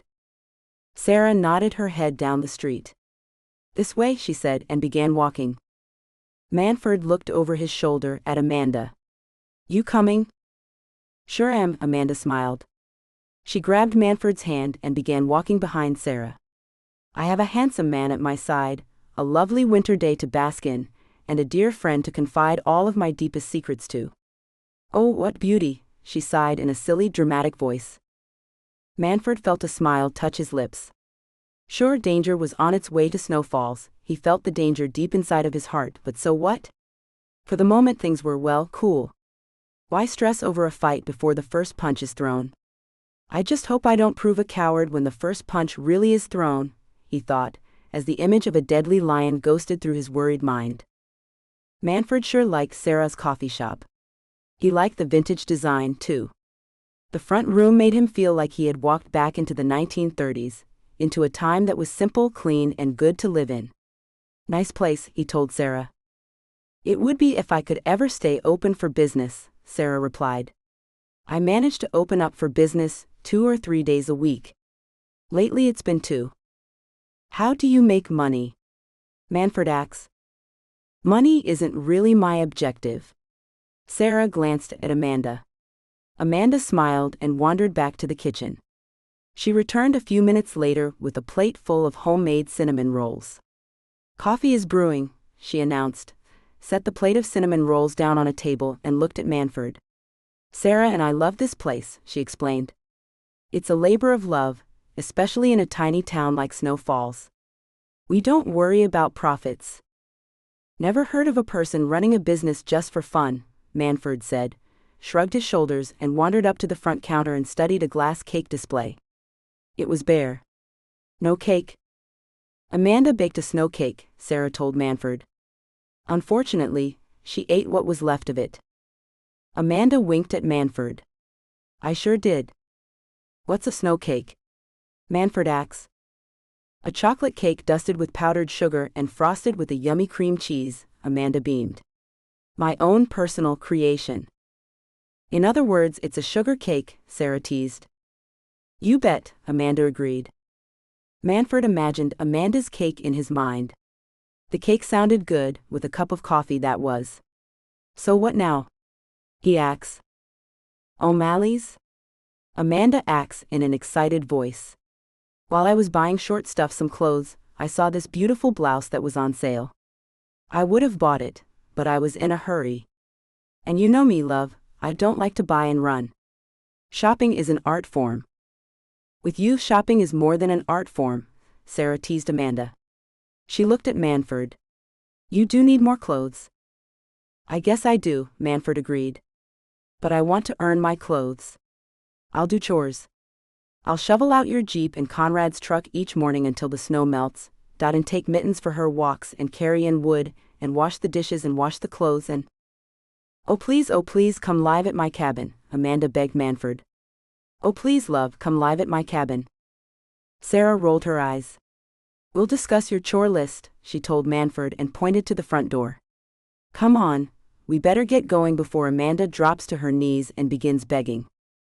Amanda winked at Manford and walked back outside. Manford grinned, followed Amanda and made his way back toward her truck. 10 minutes later, he walked through the front glass doors of O'Malley's as a customer rather than a thief. The store was warm, cozy, and to his relief, not very busy. A few shoppers, mostly older women, were out and about, pushing their shopping carts at a snail's pace, looking at this or that, in no hurry to buy or leave. Maybe we should get a cup of coffee before we start shopping? Amanda asked and rubbed her nose. The wind and snow is really picking up again, and I caught a chill walking in from the parking lot. Manford glanced toward the snack bar and spotted Amy Hunsdale standing behind the snack counter. Oh man, he groaned, that pretty face is going to think the worst of me. Sarah followed Manford's eyes, saw Amy, and understood Manford's worry. After all, she reminded herself, Amy had watched Conrad slap a pair of handcuffs on Manford and haul him away last time. I'll stay here, she said in a quick voice and hurried away toward the snack bar. What's she doing? Manford asked Amanda in a worried voice. Amanda shrugged her shoulders. Her mind was now on the blouse she had seen the day before. Manford shoved his hands into the pockets of his coat, not realizing he was still wearing his earmuffs, and watched Sarah approach Amy. Oh man, he moaned and began shifting from one nervous foot to another. He watched Sarah begin talking with Amy, and then to his horror saw Amy look past Sarah's shoulder right at him. "Oh man," he said and moved behind Amanda. A couple of minutes later, Sarah waved a hand in his direction. "What did you do?" he asked in a miserable voice. "Huh?" Amanda asked. Her eyes were locked in the direction the blouse was located. "What did you say, love?" "Come on, you two," Sarah called out. "Oh man," Manford groaned and nervously walked to the snack bar with Amanda. When he reached the snack counter, he saw Amy toss a beautiful smile at him. Hi, about yesterday." Sarah explained. Amy smiled. "No worries, okay. Now what will you have to eat?" she asked and looked at Amanda with nervous eyes. Amanda focused on the photo of a kosher chili dog on the menu board. "We're still kinda low on kosher dogs, okay?" Sarah grinned. "I'll have a coffee and a hot pretzel." Sarah looked at Manford. "What will you have?" "A coffee and a cheeseburger," Manford blushed. "4 chili dogs, fries, hot pretzel and coffee for me, love," Amanda told Amy in a happy voice. "This English muffin has some shopping to do, and she's going to need her strength." Sarah rolled her eyes and then laughed. "Manford, will you bring our order to the table?" she asked and dragged Amanda off to a booth. "And take off your earmuffs," Amanda called out as Sarah pulled her away. "Earmuffs?" Manford threw his hands up to his head, felt his earmuffs and then blushed. "Oh yeah. You can take off your gloves too," Amy smiled. Manford turned red. Yeah, guess I should." Amy giggled. You're really cute," she said. Manford's face turned even redder. No woman had ever called him cute before. The feeling was great. I'm Manford Sappers, what's your name?" Amy touched her name tag. "Amy." "Oh yeah, of course," Manford said, feeling like a complete idiot. I guess we better pay, huh?" "Oh, I never ring up the bill until Amanda is through eating. She makes several orders, and if I ring up the bill the first time, I'll have to change it 3 times by the time Amanda finishes eating me out of house and home." Amy smiled at Manford. "Amanda is a really great person. I really like her. I really like Sarah too. You're lucky to be with them. Those 2 women have always treated me with a lot of kindness, a lot more than I can say for the folks I knew back in Maryland." "You're not from Snow Falls?" Amy shook her head. "My parents divorced when I was 14. I lived with my dad in Maryland. It wasn't easy. He liked his beers. We ended up living in a rough neighborhood, lots of violence. I was in a really bad school, and nobody ever stops to think what it's like, you know? Trying to go from your awful trailer home to your awful school, everyone's so judgmental." Amy stopped, wiping her hands on a towel. "Oh, I'm sorry. I didn't mean to talk too much." "You're not talking too much," Manford promised Amy. "I'm just, kinda surprised. Your life sounds a little similar to mine." "Really?" Manford sighed. "My dad was a drinker too. I've had a rough life." He stopped, not wanting to overwhelm her but feeling a budding sympathy between them. "You want to talk about judgmental? I usually assume girls like you are just making fun of me when they talk to me." "Why?" "Look at my size." "So?" Amy asks. "I'm a little person. Doesn't that bother you?" Amy shook her head. "I've seen guys who are tall and built like bears who are shorter than you are inside their hearts." Amy looked Manford in his nervous eyes, feeling very nervous herself. "My granny died when I was 12 years old.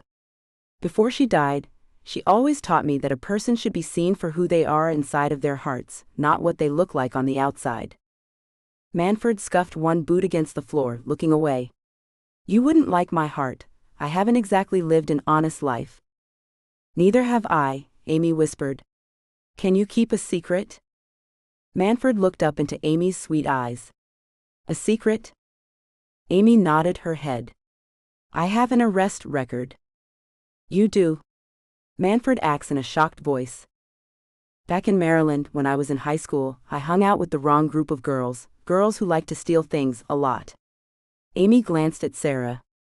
I started stealing too, mostly because I was really angry at my dad.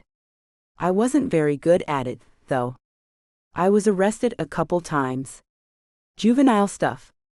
Finally, this one judge, a real hard case, told me if he ever saw my face back in his courtroom, he was going to send me to prison. Amy sighed. I went to live with my brother in New York State after that. I really didn't want to speak to my mom at the time. I kinda blamed her for the divorce. Anyway, things kept going downhill for me, and finally I called my mom here in Snow Falls and she asked me to come live with her. So please don't think I'm some kind of princess, Manford. Amy sighed. I'm a 21-year-old making fries and chili dogs in rural Alaska. I'm a real winner, huh? Manford saw sadness replace Amy's sweet smile. His heart broke. I have an arrest record too, he confessed. You shouldn't be ashamed. Life is hard, and people don't understand what it's like. I did some shoplifting in my time, you know. I grew up in a circus, my old man was rough. I kept hitting the streets, trying to be tough, stealing, doing other bad stuff. I didn't even go to school most of the time. My mom taught me to read and write and do some basic math. About all I know how to do is drive a clown car, get hit in the face with a pie, sweep up elephant dung and take down tents. Amy stared into Manford's eyes and saw a heart that had been broken down by life, a heart that was a stranger to romantic love. She saw a heart that had never even experienced a first kiss, understood what it felt like to hold a woman's hand, take a walk together on the beach. She saw a heart that understood only loneliness and bitterness, pain and fear. Manford reminded Amy a lot of herself. I think you're right. We're a lot alike, she said in a soft voice. You and me, we're a pair, huh? Manford kicked at the floor again. Only difference is someday your white knight in shining armor is going to save you. I'm never going to be a knight in shining armor for any girl. Amy sighed. Manford, don't say that, she begged. Don't put yourself down. I meant it when I said you're cute. You're very handsome. I thought that yesterday when I saw you. You did? Manford acts in shock. Yes, Amy blushed. Even though I'm a little person. You keep saying that like it means something. Height has nothing to do with it, Amy said. Manford, we're all human, only separated by ugly ideas about what society thinks is beautiful or normal or whatever. Amy sighed.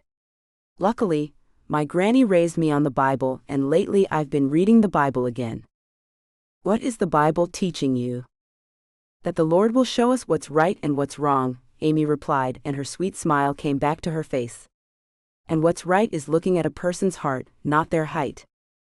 When she said those words, her clear blue eyes looking right into his own, Manford felt a strange little skip of his heart. Like something in his soul responded to her. He liked the feeling. Are you two going to talk all day? I'm hungry. Amanda yelled. The grill's hot by now, love. Amy sighed. I better get to work. It's been really nice talking to you. Maybe we can talk again. Manford acts. I would like that, Amy told Manford and blushed. She sure liked Manford.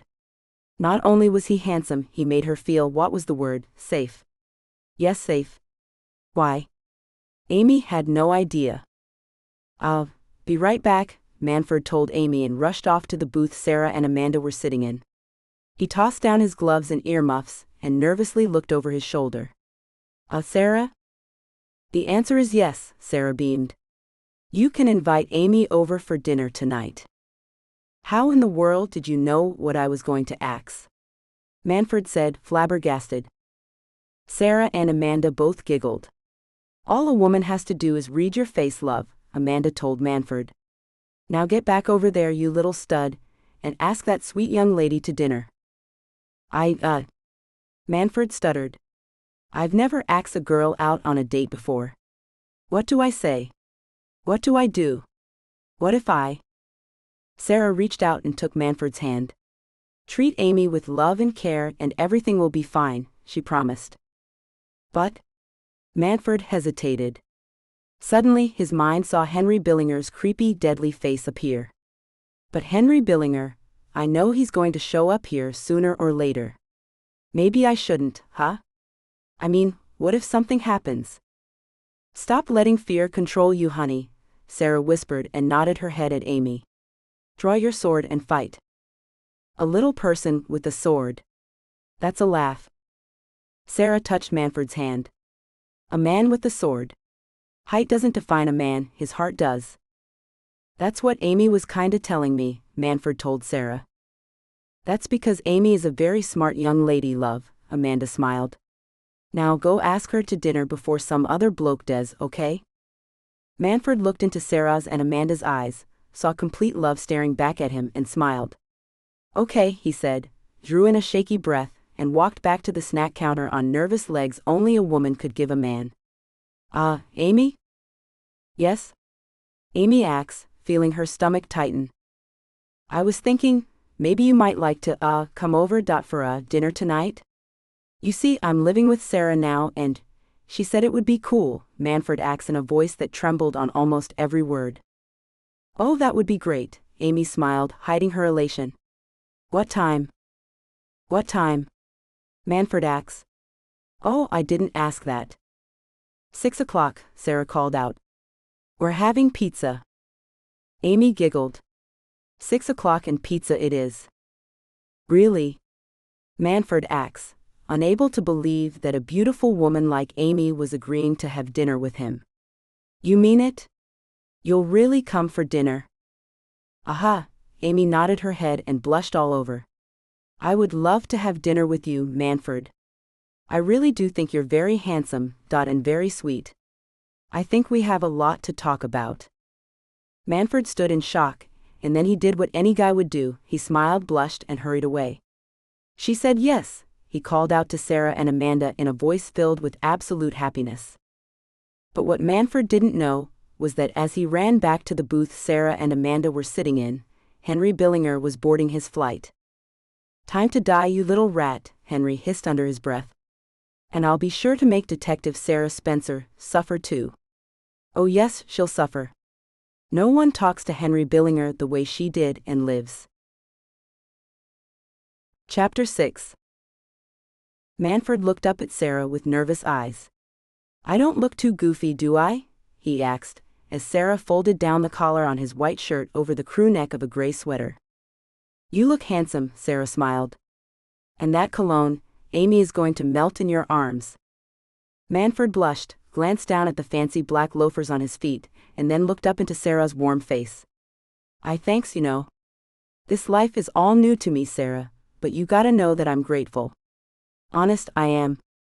Sarah bent down and put her hands on Manford's shoulders. I know you are. I saw goodness in you the very first time my eyes saw you. I know you have a good, decent heart. I'm supposed to be a loner, real tough guy, you know? It's tougher to love than to be alone, Sarah explained. Now, Conrad should be here with Amy at any minute.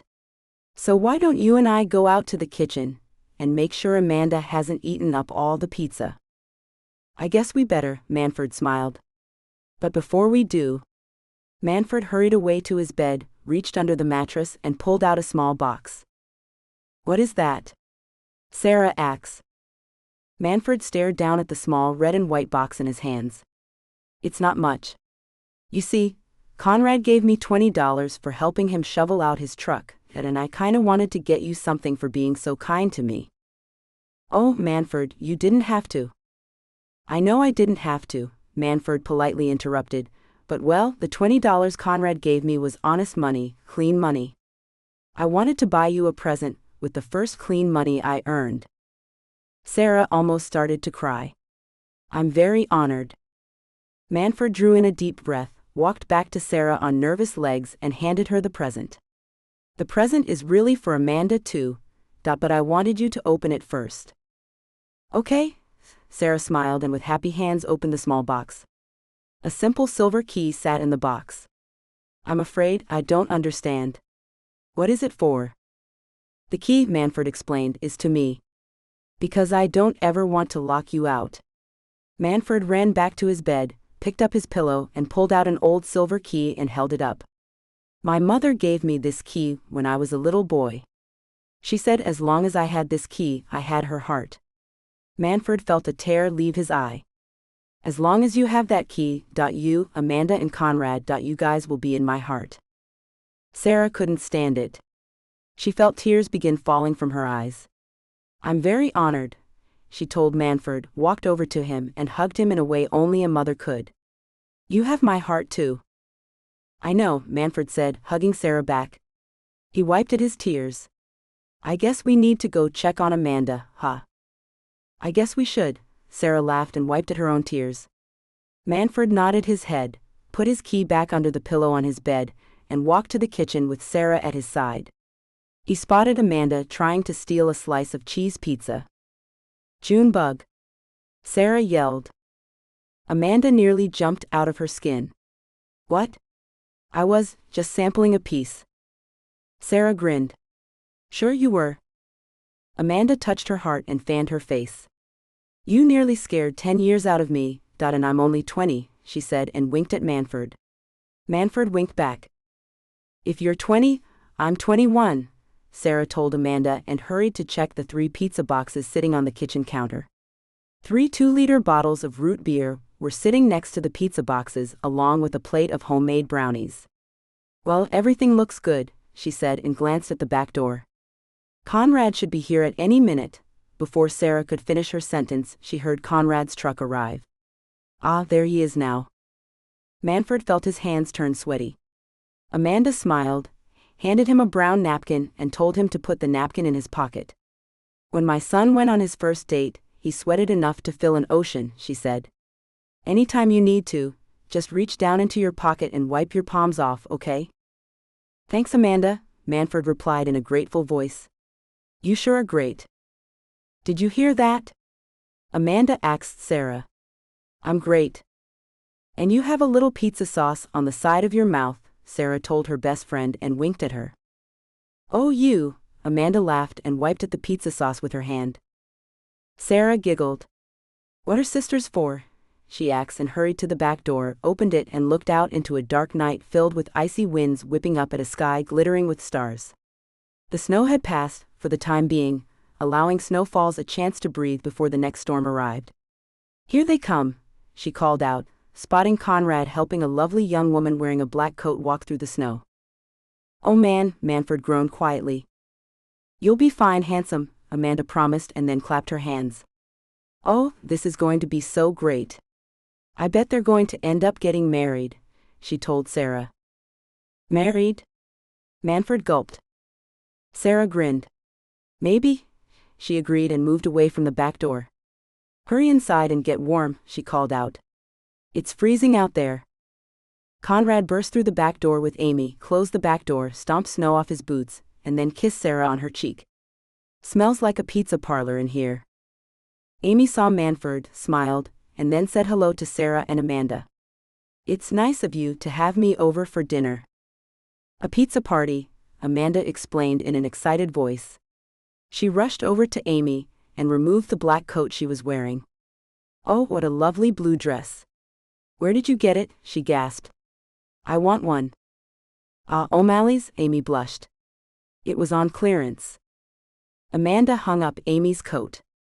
I went through the clearance rack with a fine-toothed comb and didn't see this dress, she complained. Sarah sighed. Please don't get her started, she begged Amy. Coffee, honey? Yes please, Amy smiled. Conrad focused on Manford. The guy was standing like a block of stone, eyes fixed on the beautiful Amy. I'll be back in a second, Sarah. I need to, check on something. Manford, you can help me, he said, rushed over to Manford, grabbed his right hand and hurried them out of the kitchen. What do you need help with? Manford asked, walking into the living room with Conrad. Conrad quickly bent down and put his hands on Manford's shoulders. Okay, it's time for some guy-to-guy stuff, he explained. Guy-to-guy stuff. Conrad nodded his head. Look, Manford, Amy is a pretty girl who seems to like you. You need to relax and just be yourself, okay? If you stand around like a frozen stiff all night, you might run her off. I don't know what to say to her, Manford confessed. Conrad, you're cool. Tell me what to do. First and foremost, Conrad said, lowering his voice down to a whisper, treat Amy with care and respect. Second, just be yourself and watch your mouth, no crude stuff, okay? Manford nodded his head. And third, don't try to act cool. But you're cool, Manford insisted. I'm a dopey cop who doesn't have enough sense to get a real job, Conrad told Manford. I make lousy money, nearly been killed more times than I can remember, and have a gut carved out of bad coffee and stale donuts. But Sarah loves you. And I love Sarah, Conrad told Manford. But our love came over time, Manford. You see, Sarah and I bonded while going through a lot of dangerous stuff. I didn't have time to play it cool, I was too busy keeping my head down, Conrad patted Manford's shoulder. Look, just be yourself and let time take its course. Don't be in a rush to find the perfect love song and all of that stuff, just be a friend and then if love comes, hey, it comes. Manford stared into Conrad's eyes. He had never had a talk like this before. His father's version of talk had involved an open hand if he was lucky, and a closed fist if he wasn't. Thanks, Conrad. You're okay. So are you, Conrad smiled and walked Manford back into the kitchen. Okay, when's dinner? I'm starved. Amy smiled at Manford. How has your day been going, she asked. Manford looked at Conrad. Conrad tossed him a wink. Well, he told Amy and gestured at the clothes he was wearing. Sarah and Amanda dressed me up like a doll, splashed me in cologne, and put new shoes on my feet, he told Amy, and let a relieved smile spread across his face. Now they're hoping I might ask you to marry me before dinner is over, but Conrad told me that we should be friends first. Spoil sport party pooper, Amanda fussed at Conrad. Sarah and I want a wedding. Maybe Manford and Amy might want to decide that, at a later date, a faraway later date, Conrad told Amanda. Amy blushed. Okay. Want to sit down? Sure. Manford walked Amy to the kitchen table, pulled out a chair for her and then went to his own chair. Sarah smiled and poured Manford and Amy a cup of coffee. She walked the 2 cups of coffee over to the table and sat them down. I think we'll all have a cup of coffee before dinner, chat a little and work up an appetite. Chat a little? Conrad moaned. Yes, chat a little, Amanda said and shot Conrad and I'll kill you if you ruin this night look. Conrad winced. Sure, chat a little, he said and hurried to pour himself a cup of coffee. As he did, the telephone rang. I'll get it. Manford tensed up.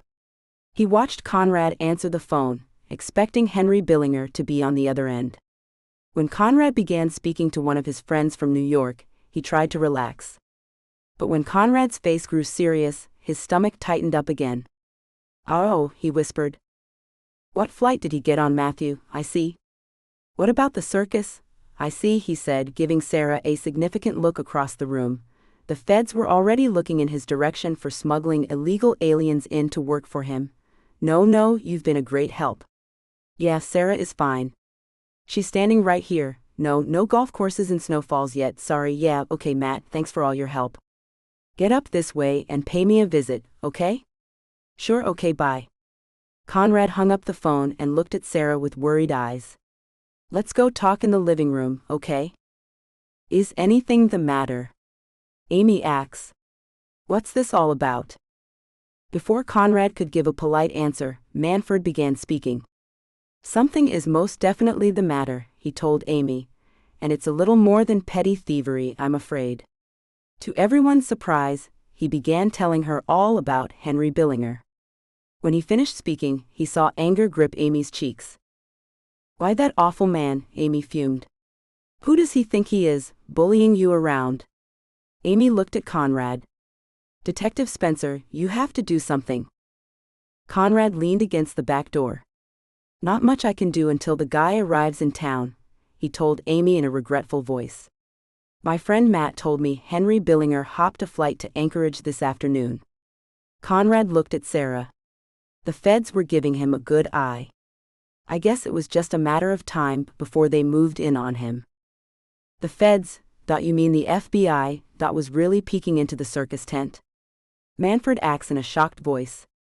I thought all cops were crooked, especially the FBI. I mean, I heard stories about how the FBI played footsie with the mafia families in New York, lots of stuff like that. There are lots of rotten apples out there, Manford, Conrad said. There are also lots of good apples out there. The NYPD is filled with good cops, if you know where to look. The FBI isn't any different. Well, we just can't sit here and wait for that mean man to arrive and hurt Manford, Amy insisted. Sarah saw fire enter Amy's eyes. It was good, really good, to see life waking up in the young woman. Amy is right, she said, and softly patted Amy's shoulder and calmly walked away to pour herself a cup of coffee. But Conrad is also right, she added. Right now there isn't much we can do except wait. I'll call Andrew and have him tell all of our guys to keep an eye out, Conrad told Sarah. I would call Anchorage, but there's not much I can do with the system still down, stupid hackers. The old days were much better. All of these computer systems, networks, databases, it's just a train wreck waiting to happen. At least in the old days, I could pull a hard copy out of a file drawer. In the old days, a person like Henry Billinger wouldn't have been allowed to get as far as he has, Sarah added. In the old days, people respected truth. We didn't need computers and miles of red tape to work through. That's true, love, Amanda sighed. In the 30s, people respected the law and the law respected the people. Now it's a whole us versus them mentality that is killing everybody's integrity. Amanda walked over to Manford and rubbed his shoulder. In today's times, more and more monsters are appearing because society is decaying into a kind of darkness that only monsters can live in. Manford looked up at Amanda, saw a flash of nightmares run across her eyes, and instead of feeling fear, felt anger grip his chest. It's not fair, he said and hit the table. Both Amanda and Amy jumped. I'm supposed to be on my very first date, and Henry is ruining everything. He's always ruined everything. Manford jumped down from his chair and began walking around the kitchen. What right does he have to control me? I'm a free man, I deserve what my mother deserved, what she never got, to be free. To be happy. That's it, Sarah told Manford. Get mad, get so mad that you're willing to fight instead of remain scared. Manford looked at Sarah. I am mad, I'm really mad. I'm also still very scared. Manford looked at Amy with shame in his eyes. Henry Billinger once told me that if I ever betrayed him, he would feed me to his lions. My old man was killed by his lions. The cops ruled his death accidental, but I know it was Henry. That monster let his lions loose on my old man when he was too drunk to move. Amy stood up, walked over to Manford and gently took his hand. Manford? Manford looked up into the prettiest eyes he had ever seen. Yeah? No one is ever going to feed you to any lions, Amy promised. I know I'm not the world's greatest person, but I promise I'll stand by you, okay? Manford couldn't believe his ears. Why was a pretty girl like Amy promising to stand by him? Snow Falls, Alaska sure was a strange and deadly little town. Conrad reached for a slice of pizza but stopped when the telephone rang again. What now? He asked and answered the call. Yeah, Spencer speaking. Conrad, you better get over to Mrs. Appleson's cabin, Andrew said in a serious cop voice. He threw his gaze around a warm living room, decorated with lovely furnishings and more candles than he could count. Macy Appleson was in the middle of the living room, lying face down on a dark green carpet. Macy Appleson has been strangled to death. Oh man, Conrad griped. I knew she wasn't working alone. This is awful. Looks like you were right, Andrew nodded his head. Mrs. Appleson's neighbor, Joan Tucker, called me and reported a strange black truck she had seen driving away from Mrs. Appleson's cabin. I tried to call Macy Appleson, and when she didn't answer, I decided to investigate. Conrad ran his hand through his hair.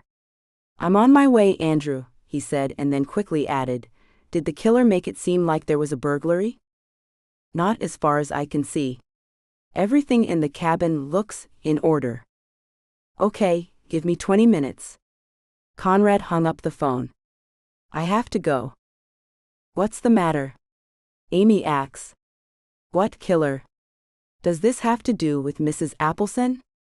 I heard all about her death. I thought she just died, though. Conrad grabbed his leather jacket off the coat rack. I'm afraid it was more than that, he said and looked at Sarah. You're going to have to drive Amy home. Just be careful, okay? Sarah hurried to the kitchen counter, grabbed 2 slices of pizza, and handed them to Conrad. Eat on your way, she pleaded. Conrad kissed Sarah's cheek and took the 2 slices of pizza. I will, he promised, and threw a quick eye at Manford. Monsters are everyone, Manford. Henry Billinger isn't the only one. But if we give up the fight, we let them win. Manford watched a brave man open the back door. I'll fight, he promised. I'll be just like you, Conrad.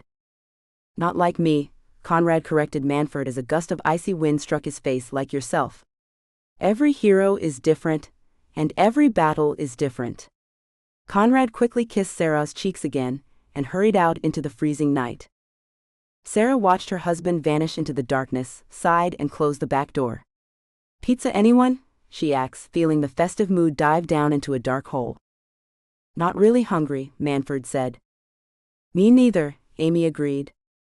No sense in being worried on an empty stomach, Amanda pointed out. She grabbed a slice of cheese pizza, whispered a prayer of thanks, and dug in. So what's the plan? She asked Sarah while chewing her pizza. Surely we're not going to wait for that fat rat to show up and start chasing poor Manford around town. I'm not sure, Sarah answered. She walked over to the kitchen table and sat down. Unfortunately, there's not a whole lot we can do right now except wait. Amanda gobbled down her pizza and grabbed a second slice. If that fat rat has your home phone number, I bet he can find your cabin, she told Sarah. I think we should all relocate to my cabin. Isn't that running? Manford asked. Being safe doesn't mean you're being cowardly, love. We can pick our battlefield. Sarah sipped at her coffee. I need to call the Anchorage airport and see what flights from New York arrive today and what times. Now we're talking, Amanda said in a proud voice. Amy looked at Manford. I don't blame you for being scared. Honestly, I don't. Manford didn't want to be scared. He was mad, angry, and very upset, but yeah, fear hid deep down inside and he couldn't quite shake it. But as he looked into Amy's eyes, a strange thought occurred to him, a thought he never thought he would have in a million years. What if he was worthy of asking Amy to be his wife one day when this was all over? What if they had children? It made him wonder what he would do if Henry Billinger was out to harm his own family. Would he run? No, Manford whispered, I'll protect my family the way a man should. What? Amy asked. Manford looked deep into Amy's eyes. Amy, the time for being scared is over. I have to stand my ground and fight. If I don't, I'll never stop being scared, inside. Manford walked his eyes over to Sarah. Henry Billinger is just one person, Sarah. He's not invincible, he's just a slimy rat that needs to be cut down to size. Sarah agreed. I'll call the Anchorage airport and see what I can find out. Good idea, Manford said, feeling like a man preparing for battle. Sarah stood up, walked to the telephone, and called information. She asked for the airport in Anchorage. A few minutes later, after waiting on hold, she finally began speaking to someone at the airport. Okay, thanks. Now, can you connect me to airport security, please? Sarah looked at Amanda, and then over to the kitchen table. The flight from New York is due to arrive soon. The changeover flight was held a little late in Minneapolis due to bad weather. Manford nodded his head. That's good for us, he said, and forced his mind to go back to the streets and begin thinking like a street person. We have to be smart, Sarah. Henry isn't a dummy. Sarah nodded her head just as someone from airport security came on the line. Yes, this is Detective Sarah Garland Spencer, up in Snow Falls, Alaska. Who am I speaking to? This is TSA agent Lenny Miles, an annoyed voice replied. The voice belonged to a 20-year-old guy who was thinner than a broomstick and weary like he hadn't slept in days. The unrelenting storms had made his recent shifts at the airport a long hardship. What can I do for you, detective? Lenny asked, sitting in a small back office waiting for his coffee to reheat in a tiny, filthy microwave. I'm on my break, so make it fast. I need to speak to the supervising security officer, please, Sarah said, realizing Lenny was going to be less than helpful. Brad? He's out sick, Lenny informed Sarah. Bunch of people are out sick. I've been working overtime for 4 days straight, and I'm getting mighty sick of it too. Sarah closed her eyes. Can I speak to the person in charge? That's me, Lenny told Sarah. Like I said, lots of people are out sick. We're working skeleton crews. Besides that, the entire airport is a mess. Those hackers who got into the state database also scrambled the computers here at the airport. They managed to get the computers back up, but it's a mess. Lines are backed up, people are stranded all over the airport, but at least the flights are starting to get back on track. I didn't hear that it affected the airport. No one has, Lenny told Sarah, so keep it under your hat, okay? Sarah shook her head. People like Lenny Miles gave those in positions of authority a bad name. Listen, Leonard. Look, Lenny said, interrupting Sarah. If this is about looking for a missing person, just file a report and send it over, okay? We'll post it up for the guys to watch whoever comes through. I'm up to my ears with complaining passengers who are mad because they had to wait a few extra hours to board a stupid jet. I don't have time to brown-nose a cop about whatever runaway kid you're after, okay? Sarah felt like snapping at Lenny, but knew she would be wasting her breath. A flight is arriving from New York. A passenger named Henry Billinger is on the flight. When the flight arrives, could you please hold Henry Billinger in the airport security holding room? Why? Lenny asks. Because the man is a threat, that's why, Sarah said, losing her temper. The last thing she felt like doing was dealing with the snot-nosed brat, who thought he was in charge of the entire Anchorage airport. Lenny sipped his lukewarm coffee and made a face. I'll keep a lookout, he lied. Lenny wasn't about to be tied up with paperwork all night. When his shift ended, his backside was leaving the airport as fast as possible. He had a bed waiting for him, a bed he hadn't seen in almost 3 days. I would appreciate that, Sarah told Lenny. Sure, yeah, Lenny said. Is that all, Detective? For now. Good, Lenny said and dumped the phone in his hand down. Sarah rolled her eyes. Little prick, she mumbled, hung up the phone and turned to Amanda, Manford and Amy. Hackers got at the airport too, she explained. Also, it seems most of the airport security is out sick. You might have overheard. I don't think whoever they left in charge is exactly on top of their game, security-wise. So I don't think Henry Billinger is going to have a difficult time getting in. Amanda tapped her chin. So we'll all go to my cabin for the night, and tomorrow we'll come back, hide in the woods, wait for Henry to show up and arrest him. Sarah nodded her head. That's what I was thinking, Junebug, she agreed. You're turning out to be one smart cookie. Amanda blushed. Well, experience matters. I agree with what you two are saying, except for the part about leaving. This is my home now, Manford said. If I run away tonight and lose my chance to get Billinger, I'll never forgive myself. I have to stay right here, Manford told Sarah and Amanda. I swear on my mother's heart, I can't leave. What do you think? Amanda asked Sarah. I don't think Billinger can make snowfalls before morning, Sarah explained. Roads this far north are icy and dangerous to drive on at night. Driving will be slow going. Sarah walked over to the kitchen table, picked up her coffee, took a sip, and then focused on the back door. Snow is predicted for tomorrow, she continued. Maybe the snow will work to our advantage. So we're staying put, love? Amanda asks.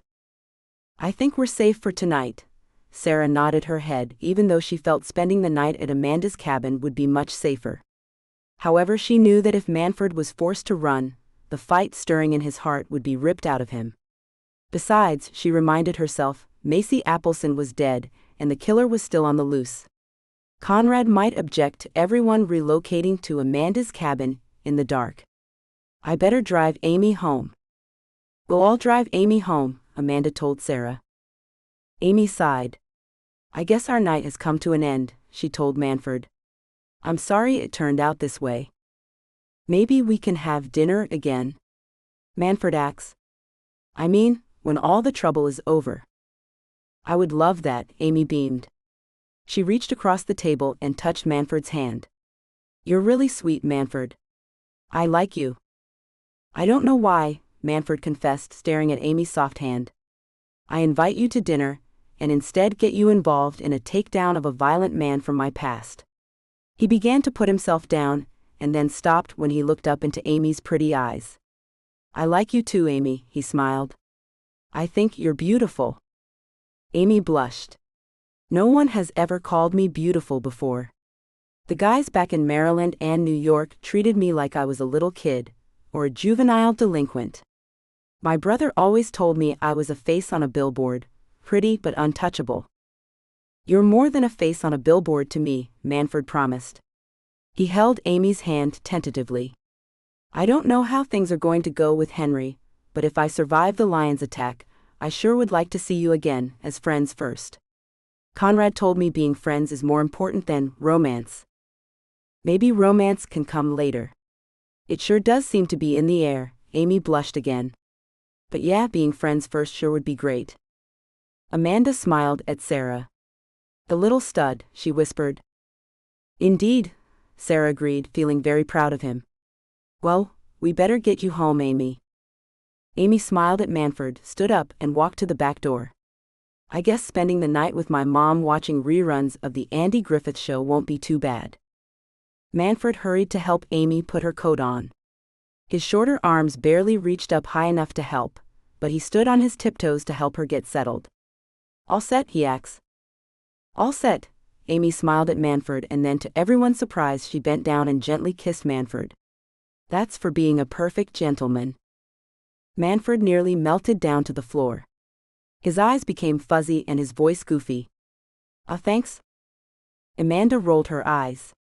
Put your coat on, Romeo. Sarah began to laugh, but stopped when the telephone rang. Maybe that's one of Conrad's friends calling from New York, she said, and answered the call. Hello? Hello, Detective Spencer, Henry hissed. How nice to hear your voice again. Sarah drew in a deep breath. You're going to be arrested as soon as you step off the plane, she promised Henry, knowing her threat held no truth. She needed to keep Henry shaken up, but didn't have a whole lot of tools to work with. Alaska wasn't Los Angeles or New York. It's him, Manford whispered to Amy and took her hand. Oh, I'm not flying into Anchorage, Henry laughed, sitting behind the wheel of a rental car. I changed my mind and decided to go back to New York, he lied. You can tell Manford that there are no hard feelings between us, okay? And no hard feelings between you and me. I know I lost my temper earlier, and I'm very sorry for that. I do hope you can forgive me. The slime in his voice practically oozed down the telephone line. You're lying through your teeth, Sarah informed Henry. Henry glared out a cold, icy highway. He narrowed his eyes. Detective? The feds are waiting for you back in New York, Mr. Billinger. They want to know why you've been forcing illegal aliens to work in your circus. Henry threw his foot on the brake. The rental car skidded off the road, nearly landing in a ditch. Did that little rat tell you that? He yelled. Lies. You're not a very smart man, Sarah told Henry. The feds have been eyeing you for a while. You're lying. Henry blasted. I can outsmart every fed there is. I would know if I was being watched. Does it really matter? Sarah acts in disbelief. You've already turned yourself into a criminal on the run. And that, Mr. Billinger, was a very stupid thing to do. Henry struck the steering wheel with his left fist, feeling for the first time in his life very stupid indeed. For once, he wasn't in control. As a matter of fact, he had allowed his temper back at the airport in New York to get the best of him, which had caused him a whole world of trouble. He had hoped, after having time to calm down, that sweet-talking Sarah, instead of killing her, might ease over the bumps in the road, but now it was clear he was caught between two speeding trains and nowhere else to go. So be it, he said, gritting his teeth. This is one fight Henry Billinger isn't going to lose. I'm going to feed that little rat to my lions, one way or the other. And you, he warned Sarah, will be next. And you can take this phone call to every cop in the world and let them listen to my voice. Do you hear me? Sarah wished the phone call was being recorded. All she had to go off of was her word against the word of a crook who was determined to kill Manford sappers. I'm on my way, Detective, Henry warned. And trust me, the circus always has a few extra tricks that the crowd doesn't know about. Henry ended the call, stepped on the gas, and sped away into the dark, icy night, driving away from Juno like a dark creature crawling out of a bottomless ocean starving for its next prey. Chapter 7. Henry was filled with too much rage to care about what might be happening in New York. So what if the feds closed down his circus? So what if they came after him for hiring a few illegal aliens to clean up animal poop? So what if the IRS audited him for squirreling away a few pennies here and there? It wasn't like he would be losing an empire. The circus Henry owned was nothing more than a dump that had been painted over with a few pretty pieces of glitter here and there. It wasn't like the performers he hired were the world's most talented circus acts, either. At best, Henry knew, driving down a snowy road, a road shaking off the night and becoming lit by an early morning light, the high wire and cannonball acts were the only real attractions the circus had to offer. Everything else was shabby, the clown act was pathetic, the animals were mangy, and the food was horrible. Yet a sucker was indeed born every minute. People with absolutely no sense paid good money to sit in sticky seats under a smelly tent and watch his lousy show. They paid their tickets, and that was what Henry depended on. The money from those tickets was what that thief Manford sappers had stolen, and he was determined to get it back. I can always start over under a new name. Henry Billinger ain't stupid. Henry began thinking of all the fake identities he had stored in a safety deposit box. I've started over 2 times before, he said. Henry Billinger will come out number 1 again. New acts. New paint and new wheels. All it takes is a bunch of suckers to buy tickets, and I'll be rolling in dough again. As Henry drove down the snowy road, he spotted a black truck up ahead. The truck was parked on the side of the road. As Henry neared the truck, he saw a man step out onto the road and begin waving his arms. Henry considered running the man down, but then had a sudden idea. He grinned, slowed down to a crawl, and eased up to the man. What seems to be the problem, neighbor? He asked in a smooth voice. A man in his mid-30s glared at Henry with suspicious eyes. My truck just died on me, he said. Henry nodded his head. Happens, he said, staring at the man. The man was dressed in a black leather jacket, black pants, and black motorcycle boots. Henry, being a man who could read a person like an open book, clearly saw the stranger wasn't a native to Alaska.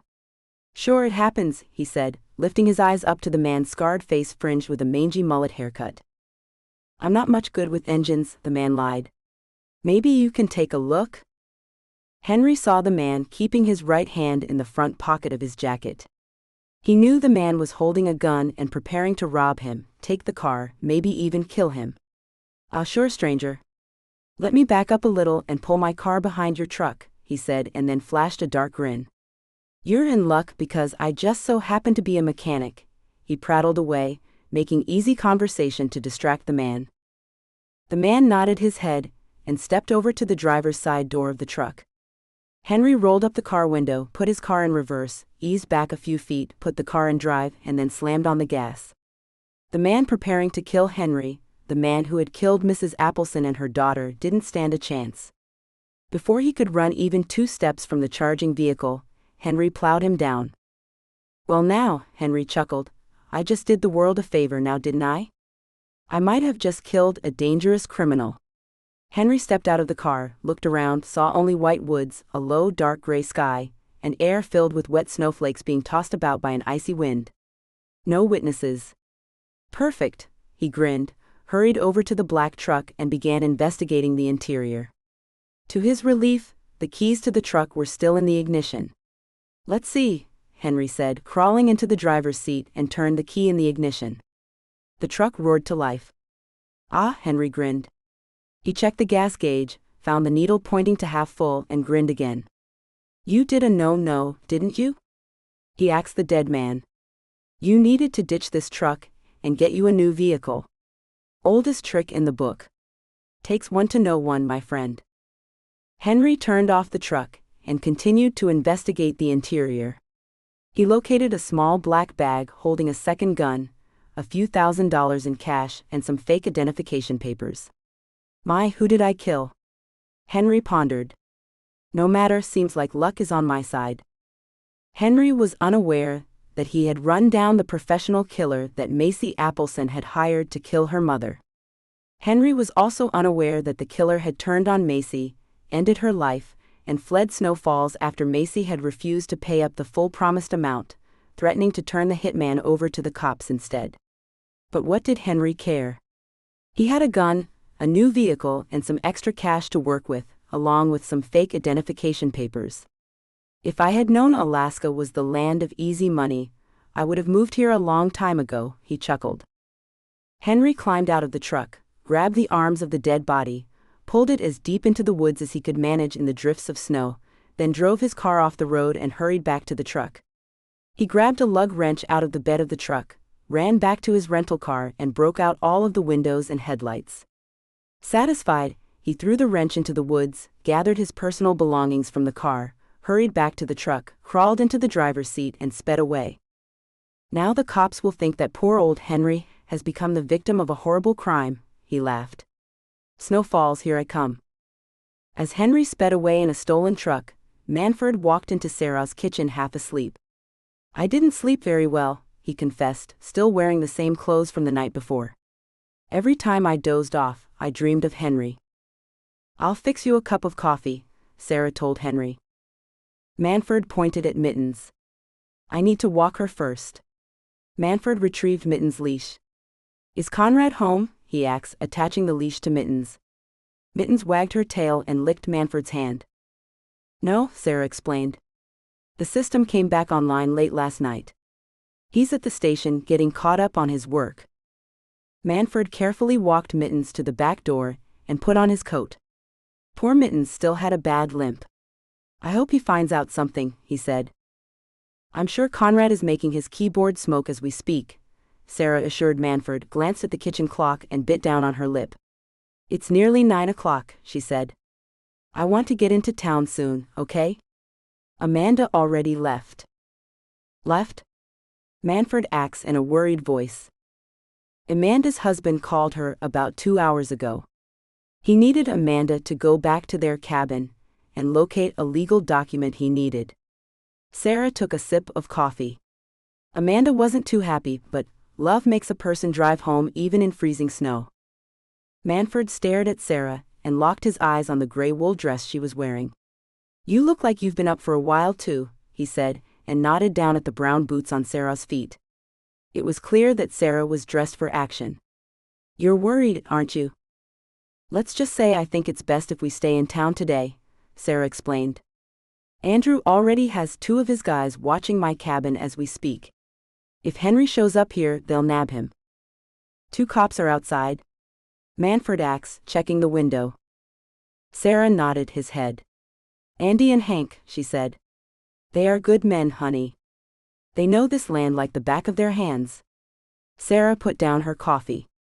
It's better if we let the cops handle Henry out here instead of trying to nab him ourselves, she explained, leaving out the part that Conrad had ordered Andy and Hank to watch the cabin while demanding his dear wife get her tush into town so he could watch over her personally. Conrad didn't like the fact that Henry had called his home after he had raced off to Mrs. Appleson's cabin. He didn't like the fact that Henry had threatened his wife for a second time and surely wasn't going to let his wife remain in danger. Manford looked down at Mittens. Well, I guess that does make sense. I mean, I was prepared to go stand out in the woods and stake out this place. Henry is sure to show up here. Manford drew in a deep, sleepy breath. If you think it's better to let the cops stake out the cabin, okay then. Sarah began to speak but stopped when the telephone rang. That's Conrad, she said and nodded at the back door. Hurry and walk Mittens. Manford agreed and walked Mittens out into a heavy falling snow. As soon as Manford was outside, Sarah grabbed the phone. Conrad? It's me, Conrad said, sitting behind his desk. What do you have, honey? Sarah acts in an urgent voice. Mrs. Appleson has a $1 million life insurance policy. Macy Appleson was the sole beneficiary, unsurprisingly, Conrad explained and fought back a yawn. He was used to long nights and cold weather, but this had been an especially long night. Sarah rubbed her chin. Macy hired someone to kill her mother, but got herself killed in the process, she said. That's what I'm thinking. Conrad nodded his head, grabbed a brown coffee mug, and gulped down some coffee. Last month, Macy drained her savings account. She took out $20,000. Conrad set his coffee down. My guess is that money included a down payment for a hitman. You did some checking? I did, Conrad nodded his head. I checked out the prisons in California, he explained. I was coming up empty-handed, just guys released for drugs, robbery, nothing too serious. But then I came across a guy named Ridge Clopedale. Conrad put down his coffee. Clopedale has a bad criminal history, Sarah. He's been convicted for assault more times than I can count.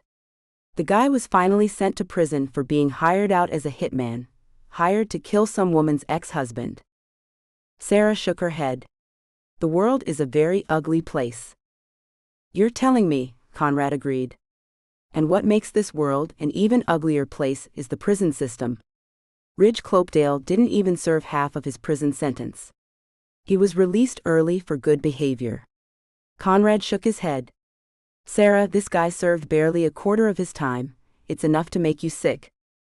It sure is. Conrad fought back another yawn. Anyway, honey, I checked out who visited Ridge Clopedale while he was in prison and Macy Appleson was on the visitor's log, right? Macy marked herself as his girlfriend. Guess the woman was into bad guys. Or was willing to pretend anyway, in order to hire one. And found out the hard way that walking dark alleys leads to death, Sarah pointed out. Yeah, Conrad said, rubbed the back of his neck and then shook his head. I have a statewide APB out on Ridge Clopedale. He owns a black Dodge truck, so the state police are pulling over any and all black trucks. The airport is on alert, and the border crossing folks have been notified. If Ridge Clopedale is still in Alaska, the only way he's getting out is on foot. Chances are he's still in Alaska, Sarah told Conrad. Maybe, Conrad said and then moved off into another room in his tired mind. Now, we need to talk about Henry Billinger. What do you have? Billinger grabbed a rental car in Juneau, Conrad explained. He changed flights in Minneapolis and flew into Juneau instead of Anchorage. Sarah closed her eyes. Please tell me you have an APB out on his rental car? Honey, you know me better than that. Sarah sighed. Of course I do, I'm sorry. I know you're worried about Manford, Conrad told Sarah. I know better than to be offended. Sarah opened her eyes. So Henry is on his way to Snow Falls. Yeah, I think we can assume that now, Conrad agreed in a miserable voice. And my guess is, he isn't going to just waltz into town in a rental car, Sarah finished for Conrad. That sleazebag is going to try and trick us, Conrad. He's going to sneak into town under the radar, somehow. Conrad stared at his coffee mug. Long drive from Juneau to Snow Falls, he pointed out. The best we can do is watch our own roads and keep watch on the cabin. And wait. Sarah felt anger grip her heart. I hate it when the bad guys have the upper hand, she told Conrad and stomped the floor. I don't like being in the dark. That's the way the bad guys play, most of them anyway, Conrad told Sarah. He leaned back in his office chair. Honey, you and Manford drive into town as soon as possible, okay? I want you guys to spend the day with me at the station. Not the station, how about O'Malley's and then my coffee shop? Sarah acts. If I take Manford to the station, it might spook him all over again. He'll think we're giving Henry Billinger too much credit. We don't know what Billinger is capable of. I know, honey, but we don't need to let Manford know how worried we are, Sarah said. But we are. We are worried for good reason. Sarah closed her eyes, saw Manford's determined face in her mind, and sighed. I know we are, she said and nodded her head, feeling like a parent pacing the floors over a child that was out past their curfew. She saw a fat blob of a man reach out from a thick darkness, grab Manford and throw him into the mouth of a hungry lion. I'll stay in public places, and Amanda will be with me. We'll hang out at O'Malley's, let Manford see Amy, go to my coffee shop, have lunch at the diner. And near evening time I'll bring Manford to the station, okay? Conrad didn't want to agree with Sarah, but he was tired, in need of a nap, and figured as long as Sarah stayed in public places, she would be okay. At least until evening. Okay, he caved in. But call me every hour. I will, Sarah promised. Conrad rubbed the back of his tired neck. I'm going to grab a quick nap in one of the cells, honey. Andrew is in his office. Call him when you get to O'Malley's. In the meantime, I'll keep Andy and Hank out at the cabin. Sarah heard Manford walk up to the back door. Every hour, she promised. I'll see you around 5, Conrad said. We'll have something to eat at the diner, and then make a plan from there, okay? I love you. Love you too. Sarah hung up the phone as Manford opened the kitchen door. She watched him walk inside with mittens, stomp snow off his boots, and look at her with worried eyes. What do you say we grab a muffin, pick Amanda up, and go to O'Malley's and spend some time with Amy? Manford read Sarah's eyes. She tried to look cheerful, but he knew something was horribly wrong. Sarah watched Amanda wander off into the heart of O'Malley's with an empty shopping cart. Only Amanda could find the presence of mind to shop in the middle of a crisis. She's something, Sarah sighed and turned her attention back to Manford. Manford was standing at the snack counter talking to Amy. Amy sure seemed to like Manford, which pleased Sarah's heart. They do make a sweet couple, she said, walked over to a booth, sat down, and picked up a cup of hot chocolate. Sometimes a woman just needs chocolate, Sarah whispered, but stopped when the cell phone in her purse buzzed. She calmly put down the hot chocolate, stood up and waved at Manford. I'm going to the ladies' room, she called out. Oh, okay, Manford said in an uneasy voice. He didn't want Sarah leaving his eyesight. Not because he was afraid, well, he was afraid, but because he didn't want any harm to come to Sarah. Try to, hurry. I will, Sarah promised and walked away toward the back of the store where the bathrooms were located. She spotted Amanda standing in front of a rack of sweaters, shook her head, and walked up to her. Any luck? Amanda made a sad face. I'm wearing a one-of-a-kind dress that needs the perfect cardigan to go with it. But does old man O'Malley order cardigans in the right color? No. Sarah looked at the light peach dress Amanda was wearing. The dress was very lovely, appeared warm, and was very modest. She had to admit, a lovely cardigan would have complemented the dress. Keep searching. I will, Amanda promised in a determined voice. Sarah smiled, took out her cell phone, and returned Conrad's call. It's me, honey. Bad news, Conrad said, fighting to keep his eyes open. Billinger's rental car was found on Old Route 19. Old Route 19? Sarah asked. A rarely used route that the truckers mostly use, Conrad explained. The route runs somewhere between Fairbanks and Anchorage, at least that's what the state police told me. I'm not familiar with every road in the state, so I'm taking their word for it. Sarah watched Amanda mumble something to herself. Did the state police find a body? A trucker spotted the rental car, Conrad explained, and called the state police. Conrad gulped down more coffee. Honey, Billinger wasn't found. But? Sarah asked, reading Conrad's voice. The rental car was pretty broken up. Conrad rubbed his eyes. A K-9 unit was called in, Sarah, and the dog managed to locate a body. But not Henry Billinger? Sarah said, feeling her stomach tighten. No. It was Ridge Clopedale, Conrad announced in an upset voice. The state police told me the guy looked like he had been plowed down. Conrad shook his head. I don't know, my guess is, somehow, I don't know, Billinger met up with Clopedale?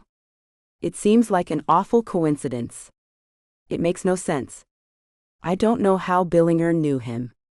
Honey, I don't really have a theory at this moment. Sarah heard frustration consume her husband's voice. We'll figure this out, honey. I promise. Conrad rubbed his nose again. The state police told me the windows on the rental were smashed in with a lug wrench they found in the woods. My guess is Billinger tried to make it seem like he was in some kind of an accident to throw the police off track. The police found Clopedale's body and a broken-up rental car. Sarah nodded her head. Seems to me that Billinger is hoping the police will see him as a victim and not the aggressor.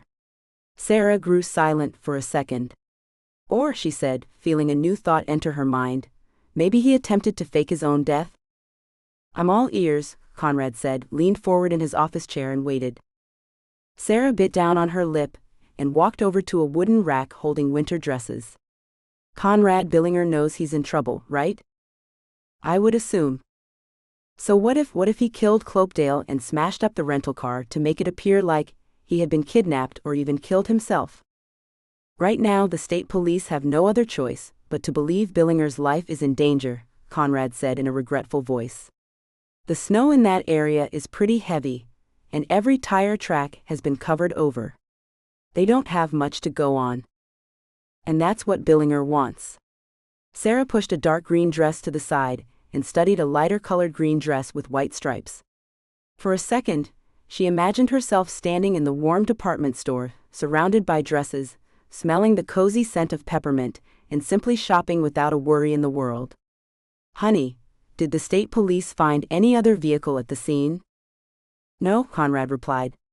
If Clopedale was driving a black truck, the truck is now missing. Maybe Billinger took it. Maybe, Conrad agreed. All I know is that there's a storm moving our way. I know. I checked the weather, Sarah told Conrad. The storm that's traveling toward us is going to be a rough one. This entire winter has been rough, and it's far from being over.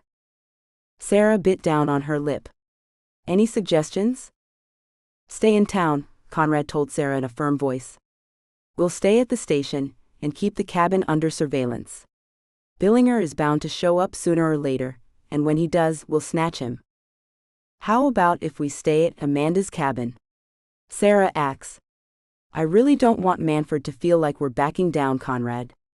At least if we stay at Amanda's, he'll feel better. Besides, Billinger doesn't know where Amanda lives. Conrad considered Sarah's suggestion. Okay, he said. I'll meet you at Amanda's cabin in a few hours. Right now, I have some more work to do. You need a nap first. No time, Conrad said. I tried to take a quick nap earlier, but my phone kept me awake. Oh, honey. The life of a cop, Conrad told Sarah. He finished off his coffee. I'll meet you at Amanda's around 5. I'll get us dinner from the diner, okay? Sounds good, Conrad yawned. Sarah? Yes, honey? How in the world are Billinger and Clopedale linked? He asked in a worried voice. You mean you think maybe Manford is hiding something? Like he knows Macy somehow? That's the only explanation my mind can grab onto. I mean, honey, did Manford really show up in Snow Falls by accident? Sarah sighed. I don't know, she confessed. Conrad saw Andrew stick his head into his office. A black truck was found deserted outside of Fairbanks. Honey, I have to go. I'll call you in a bit. Okay. Sarah ended the call and walked back to Amanda. Bad news, she said and explained to her best friend the news Conrad had tossed into her lap. Amanda frowned. What now? Can we stay at your cabin? You better believe your toasty muffins you can, and you are, Amanda told Sarah. She grabbed Sarah's arm. You're not leaving my eyesight from this point forward. It's not my life that I'm worried about, Sarah told Amanda. I'm worried sick about Manford. You think Short Stuff is hiding something? Amanda asks.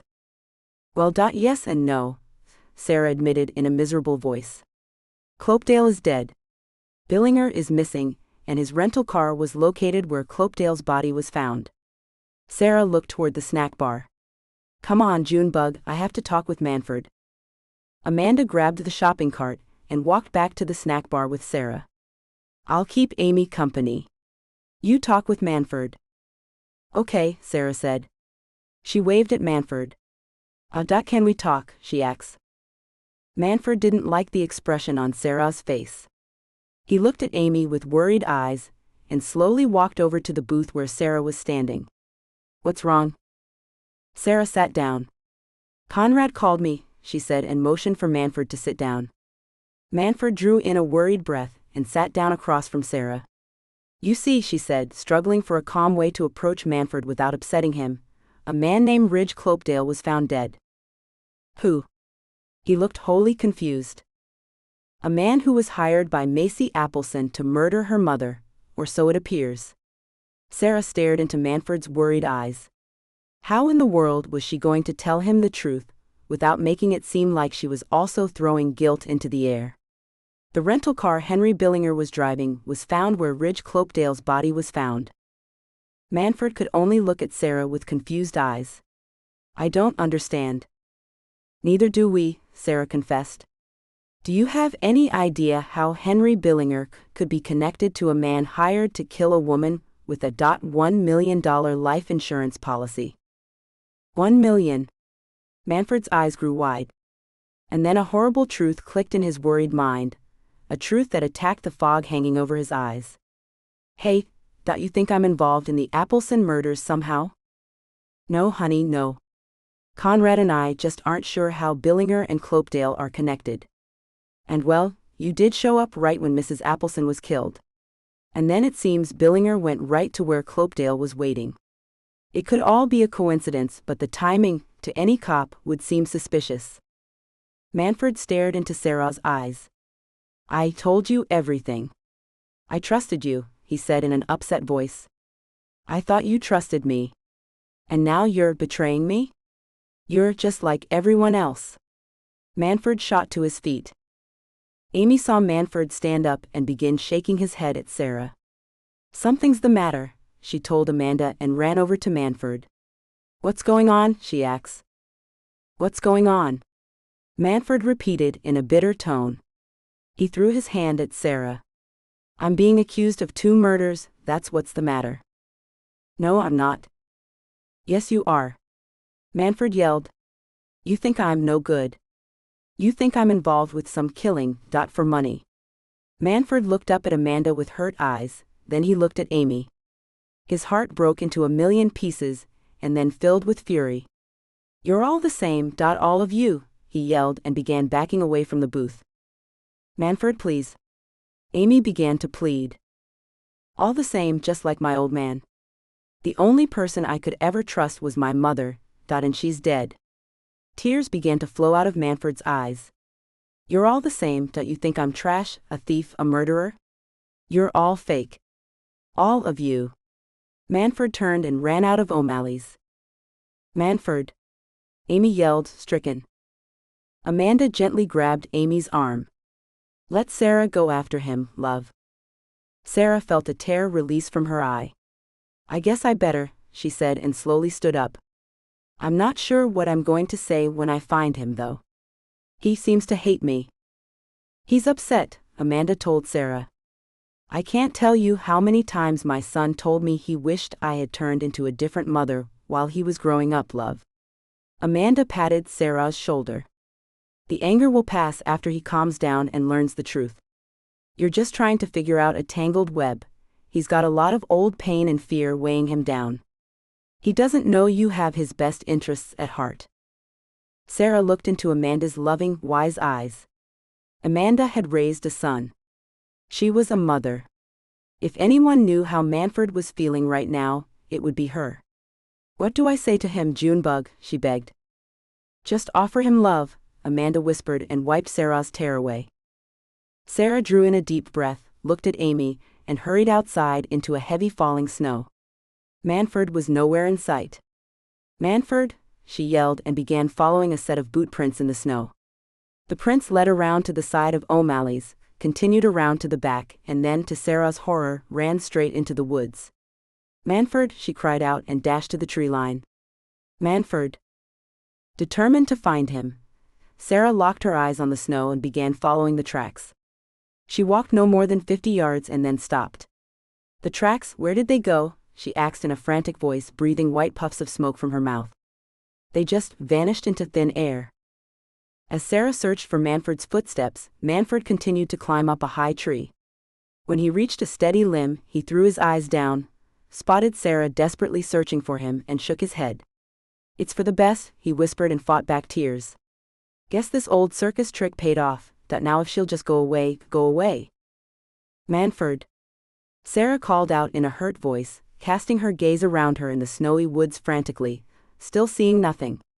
"Please, honey, come back so we can talk. I wasn't accusing you of anything. I was only hoping you could help me understand what's going on.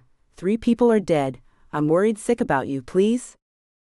Manford wanted to believe Sarah, but he just couldn't.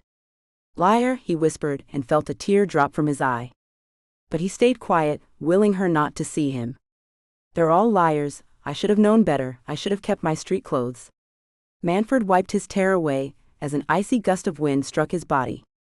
"Never trust anybody. Rules of the street, never trust anybody." Sarah threw her eyes in every possible direction. Fear and panic raced through her heart.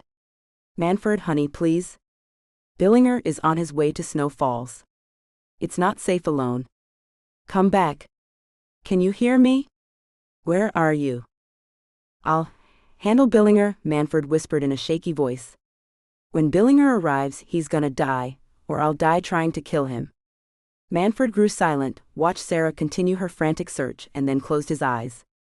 "Just go away, you're all the same." Sarah wasn't prepared to give up. She whipped out her cell phone and began to call Conrad. "No," she said desperately, reading no service on the screen. "I'm out too far. I have to go back to the store." Sarah threw her eyes around the deep snowy white woods again, bit down on her lip, and then dashed away. "That's right, run away," Manford whispered as tears began to flood from his eyes. "I knew you would. You're all the same, all the same." Sarah, with tears falling from her own eyes, ran back to the front of O'Malley's where her cell phone finally picked up a signal. She called Conrad. "Conrad, Manford ran off." "What do you mean he ran off?" Conrad asked. He jumped up from behind his desk and waved his hand at Andrew. "I asked him about Billinger and Clopedale. I asked him about Mrs. Appleson's insurance policy," Sarah cried. "Manford accused me of saying he was involved, then he ran off. I followed his tracks into the woods, but they vanished into thin air. Please get every available man down here. We have to find Manford. It's not safe in this storm. We have to find him." "Yes, we do," Conrad said in a worried voice. A black truck was found outside of Fairbanks. The truck was reported stolen last week. Conrad grabbed his leather jacket. "I'm not sure what Billinger is up to, but he's getting closer." "Hurry," Sarah begged as the heavy snow coated her trembling body. "Manford is in danger." Far away, Henry Billinger grinned as he drove toward Snow Falls in a run-down pickup truck he had bought from an old man for an even $2,000 cash. "You never know what you're going to find in Alaska," he laughed and added a little more speed to the truck. Chapter 8. Henry drove the truck he had bought down a snowy driveway, forcing the tires through deep snow, parked in front of an empty cabin lathered in snow, and nodded his head. "Manford, I'm here," he hissed. Without wasting another second, he climbed out of the truck and stepped into a strong storm. "What a perfect day to die," he laughed and quickly eyed the cabin. It was clear that the cabin was empty. Henry had no desire to force his way into the cabin, though. He was a man on a mission. "Time for a little fire," he whispered, quickly grabbed a metal gas can from the bed of his truck and made his way to the cabin through knee-deep snow. "Time for a grand bonfire," he whispered again, as the icy wind and snow tore into his distorted face, grabbing at the cheap black coat and gloves he had purchased hastily in Minneapolis. After dousing the entire outside of the cabin with gas, Henry quickly climbed up onto a snow-covered porch, broke a front window out with the metal gas can, threw gas into a front living room, and then backed away. "Thar she blows," he whispered, threw down the metal gas can, snatched a cigarette lighter from the front pocket of his coat and lit the gas. The gas erupted into a bright, fiery trail, rushing through the snow toward the cabin, and then exploded in a bright flash of fire. "Perfect," Henry laughed, warming his hands against the flames for a moment before he ran back to his truck and set out to burn a few more empty cabins. By noontime, over 7 rental cabins were sending noxious dark gray smoke up into the icy winter sky. "That's cabin number 7, Andrew told Conrad in a furious voice. He slammed down his phone, grabbed a gray winter hat, tossed it on his head and shook his head. "Our boys can't keep up with the fires. Good thing it's snowing. The snow won't let the fires spread far, but still." Andrew shook his head again. Conrad checked his gun. "Billinger is in town," he said, and threw his eyes at Sarah. Sarah and Amanda were standing in the doorway of Andrew's office. "Nothing?" he asked. "No," Sarah said in an upset voice. "It's been nearly 24 hours since Manford ran off." Conrad didn't know what to say. Both Sarah and Amanda were tired, still wearing the same clothes they had been wearing when Manford vanished, but both still held the desire to fight in their eyes. But fight what? A bunch of fires? "You girls stay here at the station. I'm going to ride out to the fires and start looking around." Sarah began to object when the phone on Andrew's desk rang. "Not another fire," Andrew begged and answered the call. "Yeah, this is Chief." "I want to speak to Detective Sarah Spencer," Henry hissed. "If I don't, more cabins will burn, only next time I won't skip the cabins that have people inside." Andrew looked at Sarah. "It's Billinger, he wants to talk to you." Sarah rushed to Andrew's desk and took the phone. "What do you want?" she snapped in fury. "I want Manford," Henry growled. "If Manford isn't delivered to me within the next hour, I'm going to begin burning down the cabins that aren't empty. Do I make myself perfectly clear?" Henry hissed. "Manford ran away," Sarah told Henry. "I don't know where he is. But what I do know is that you're going to spend the rest of your miserable life in prison." Henry gritted his teeth. "Don't try to threaten me," he snapped at Sarah. "It's not a threat, it's a promise. Show your face, you coward, and I'll arrest you." Henry felt his cheeks turn red. "Will you?" he asked in a poisoned voice as he slowly drove past the station house. With the storm raging, and his truck blending in with every other run-down truck in Snow Falls, it was impossible for them to know who was driving down the front street. "Maybe I'll begin with you first then," he asked. "Okay," Sarah agreed. "Begin with me, Billinger." Sarah looked at Conrad. "Where do you want to meet?"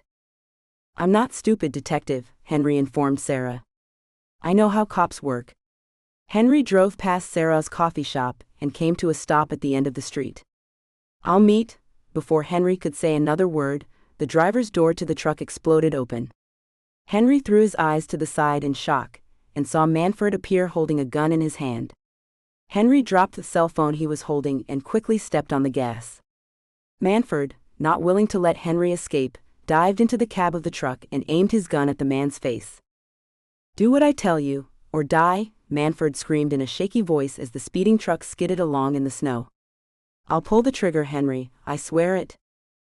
Henry glanced down at Manford and saw that he was speaking the truth. Rage filled his mind. How in the world had this little person gotten the best of him? How had he foiled his perfect plan? "Where?" he asked, aiming the truck toward a residential neighborhood. "Take a left. Onto Snow Mountain Drive.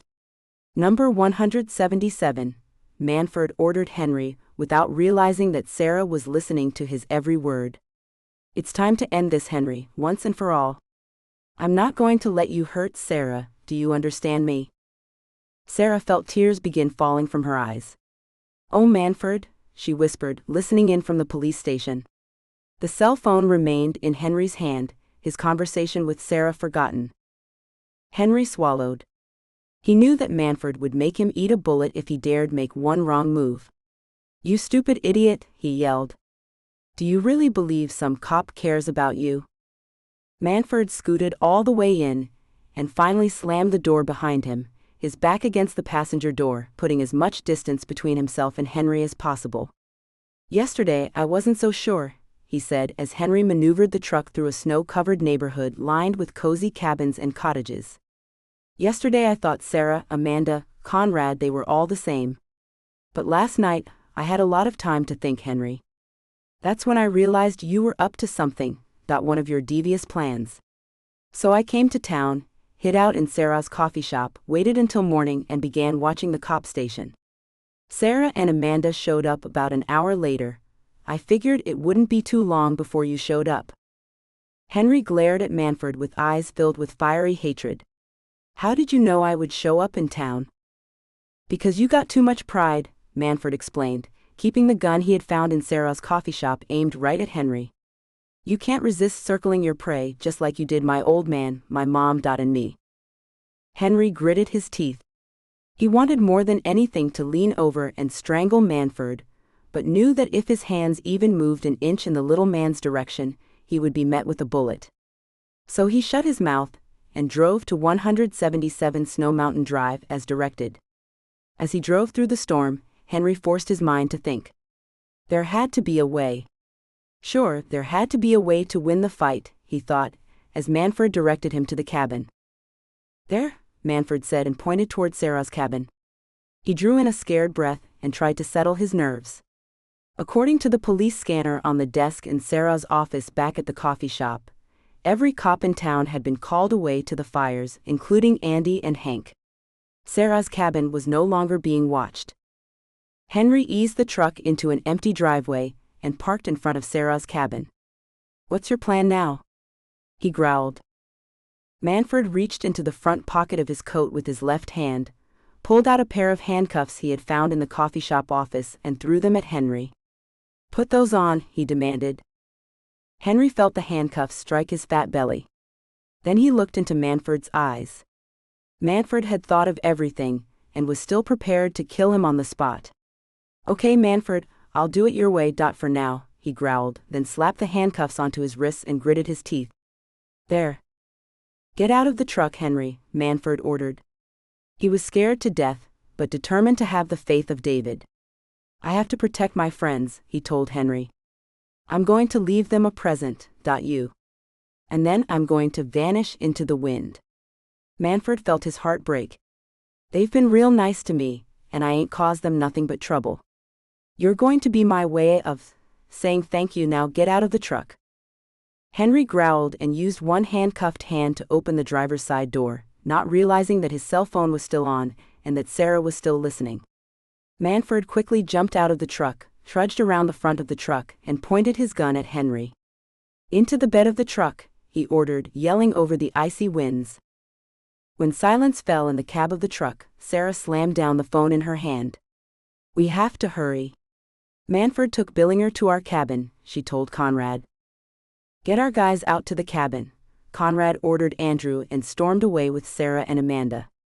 He ran outside, dived into his truck, brought it to life, and sped away just as Amanda and Sarah managed to climb into the cab next to him. Into the bed. Manford yelled at Henry. Henry hissed at Manford. What are you going to do? Make me sit in the snow? Manford drew a deep breath, aimed the gun at the ground, and fired off a warning shot. The gun's recoil nearly caused him to jump out of his skin.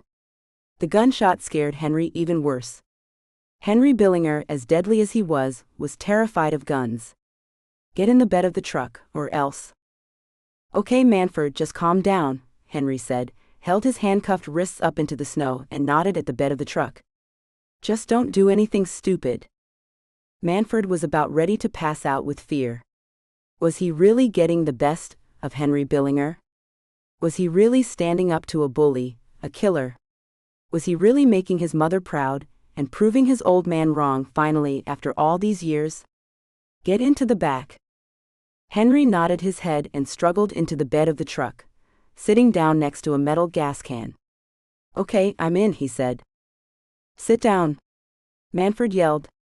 Henry dropped down, pressed himself up against the wall of the truck bed and held up his hands. Manford quickly climbed up into the bed next to him. The time had come to kill Henry Billinger. But first he had work to do. Okay, he said and pulled a tape recorder from his coat pocket. It's time to confess. Henry stared at the little black tape recorder, one that Manford had found stashed away in Sarah's desk in her office back at the coffee shop, and then looked up at Manford. Confess what? Everything. Mrs. Appleson, The man who killed her. Manford snapped on the tape recorder. I want you to confess that I had nothing to do with it. Do you hear me? I want you to tell Sarah that I'm innocent. Who is this Mrs. Appleson? Henry asked in a confused, sneering voice. Manford, you're not making any sense. Has the snow driven you insane as well as stupid? Stop lying. Manford yelled. His hands began to shake. The man who killed Mrs. Appleson, the hitman, you killed him, didn't you? You found him somehow, and Sarah thinks I'm connected. Henry stared at Manford, and then leaned back his fat head and began laughing in surprise. Oh, this is too good. Stop laughing. Manford warned Henry. Henry leaned his head forward. You stupid runt, he hissed. I killed a backwoods hitman. Is that it?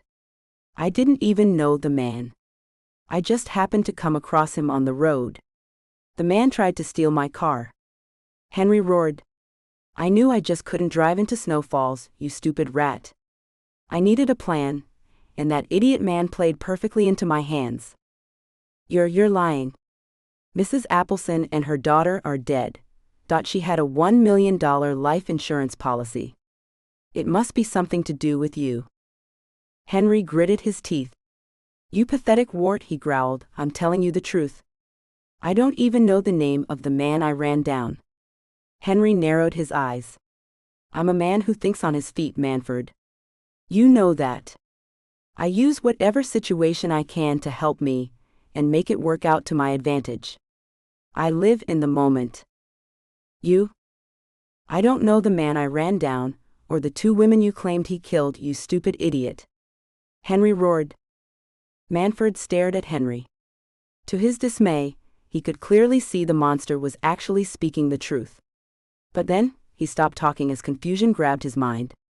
Could it be that mere coincidence was at play? Every mystery had a logical beginning. Surely, Manford thought, coincidence couldn't be a player in this. No matter, he thought, struggling to push his confusion away, he had Henry, and that's what mattered. Okay, he said, turned off the tape recorder, shoved it away, and aimed his gun at Henry. You have no confession for me, that's fine. It's time to die. Henry felt a strange, deep fear begin squeezing his heart. Manford was going to kill him. This little man that he had tortured for years was finally going to avenge his mother and himself. Justice had finally come back to find Henry, and he had no place to run. And for the first time in his miserable existence, Henry Billinger was terrified. Manford, we can talk, he began to beg, feeling his temper freeze up like a block of ice, break off into the snow, and vanish into a dark pit. You can keep the money you stole.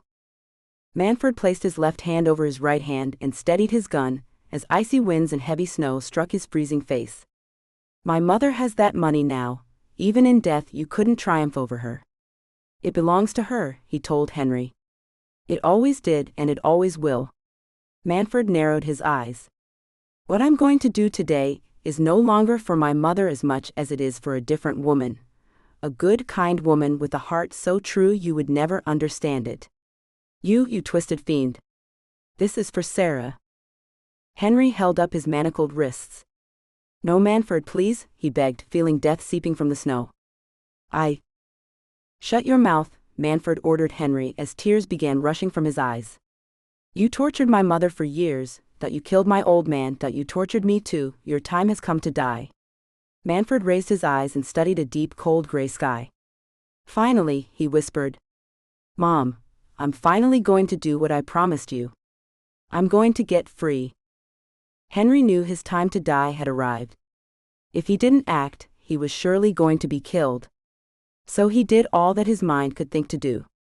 He lifted both of his legs, and with a mighty strangled scream, lashed out and tried to kick Manford over the back tailgate. A shot rang out and a scream pierced the air. Sarah thought she heard a gunshot go off, as Conrad swung onto her street at a high and dangerous speed. Conrad's truck nearly lost control and fishtailed around the corner, narrowly avoiding the ditch and the heavy drifts of snow. Conrad managed to get control of the truck at the last second. Hold on, he yelled and floored it toward Sarah's cabin. I'm holding you, insane man. Amanda screamed, holding onto the passenger door handle for dear life. Conrad zoomed down the street and slammed to a stop when he saw a strange truck parked in the cabin's driveway. "There's Manford," he yelled. He jumped out of the truck. Sarah and Amanda spilled out of the truck and spotted Manford aiming a gun at a large, pathetic man cowering in the bed of a strange truck, blood trickling from his shoulder. "Manford!" Sarah yelled frantically as she ran toward the truck. "Don't, I'm not finished." Manford begged Sarah as tears streamed from his eyes. He stood near the tailgate, still aiming at the large man. "Help me, he shot me in the shoulder." Henry cried out in pain. "He's crazy, help me." Manford kept the gun aimed at Henry. "Sarah, I'm sorry you had to see this. Henry, the next bullet is your last." Sarah glanced over her shoulder and spotted Conrad step up to Amanda. Amanda put her hands over her mouth and waited for the worst. "Manford, don't kill him." Conrad called out. "Let us arrest him, and let the law deal with it." "No. He has to die." Manford yelled in a miserable voice. "I'll never be able to forgive myself if I don't kill him. My mother will never have peace, I'll never have peace." Manford looked up into the snow. "I'm not a coward," he yelled at his old man. "I'm not scared. I won't let him do this to me. Help me." Henry begged, holding his handcuffed hands over his right shoulder. "He shot me, help me." Sarah eased closer to the bed of the truck. "Manford, honey," she said in a soft voice that caused Manford to look down at her finally. "Please." "I didn't have anything to do with Mrs. Appleson's murder, I swear," Manford cried. "Sarah, I'm David against Goliath here, just like you told me, that, and I'm making my mother proud, even though it's too late for her to see me, don't you see? This coward, this evil man, he's proof that I'm innocent. If I kill him, I'm protecting you. I won't let him hurt anyone I love ever, ever again.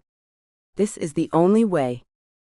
Sarah felt tears begin falling from her eyes. Never in her life had she ever felt like a mother to anyone. But now, as she stared at the trembling Manford, his slight figure hunched over the gun, wild-eyed as he prepared to kill a monster for many different reasons, she felt a motherly instinct grab her heart and whisper into her soul. "Honey," she said, and looked at Henry Billinger in disgust, "he's not worth killing. If you really want justice, let prison eat him alive. He has to die, he has to." Manford cried, ignoring the icy winds and heavy snow slicing into his face. Sarah, shedding any regard for her life, crawled up into the bed of the truck and placed her hands over the gun Manford was holding.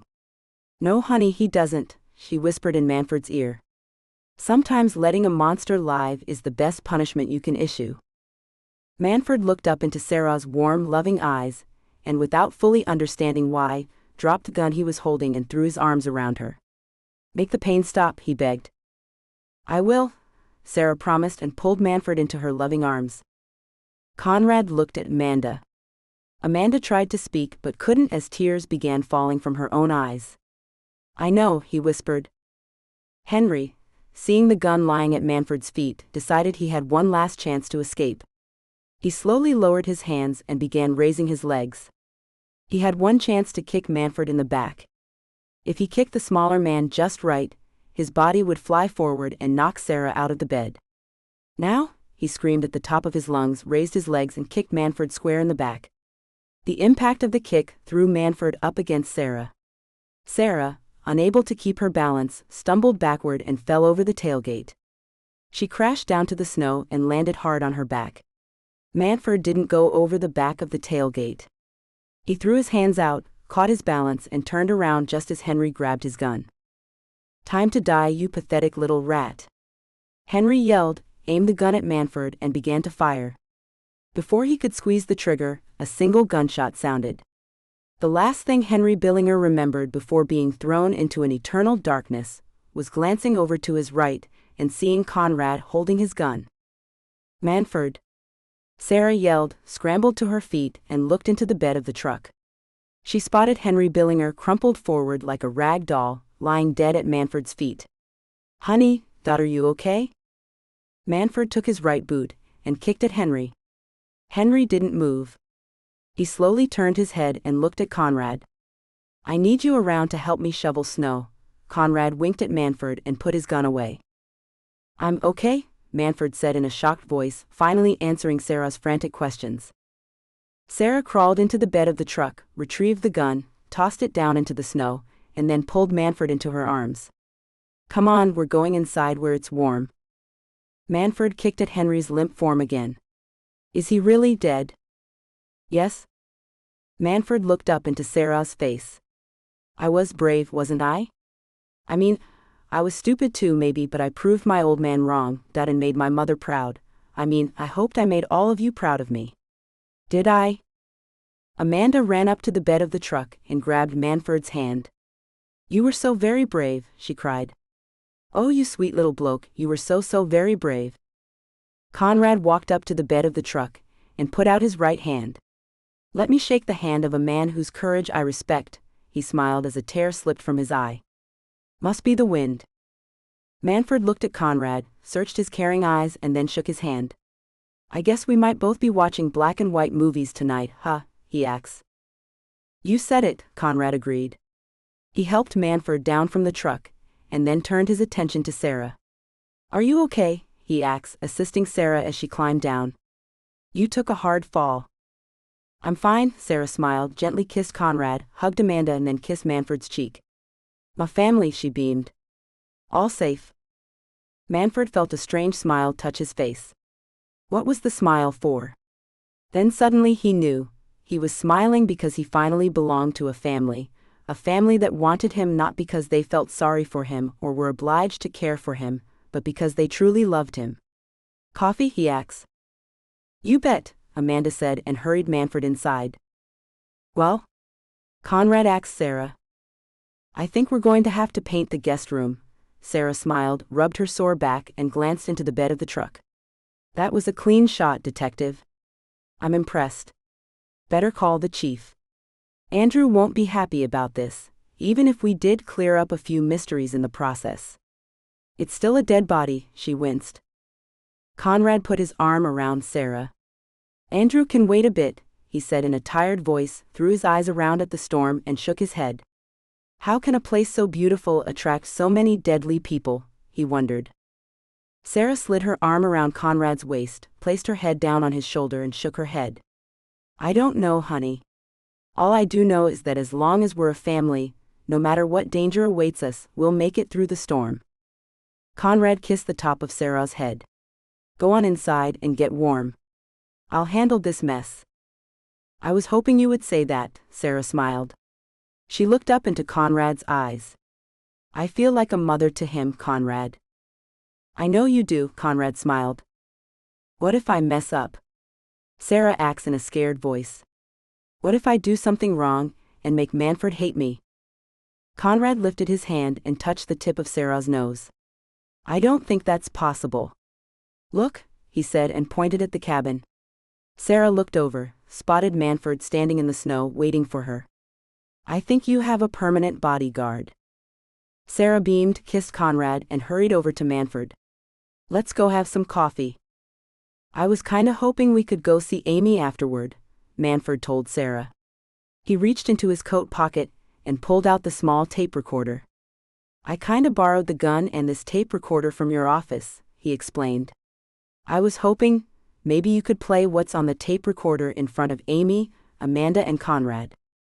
Sarah stared at the tape recorder, took it from Manford, pressed play and listened. When the tape ended, she looked down at Manford. Oh my. I had to do it, Sarah, Manford said, allowing the heavy snow to land on his cold face.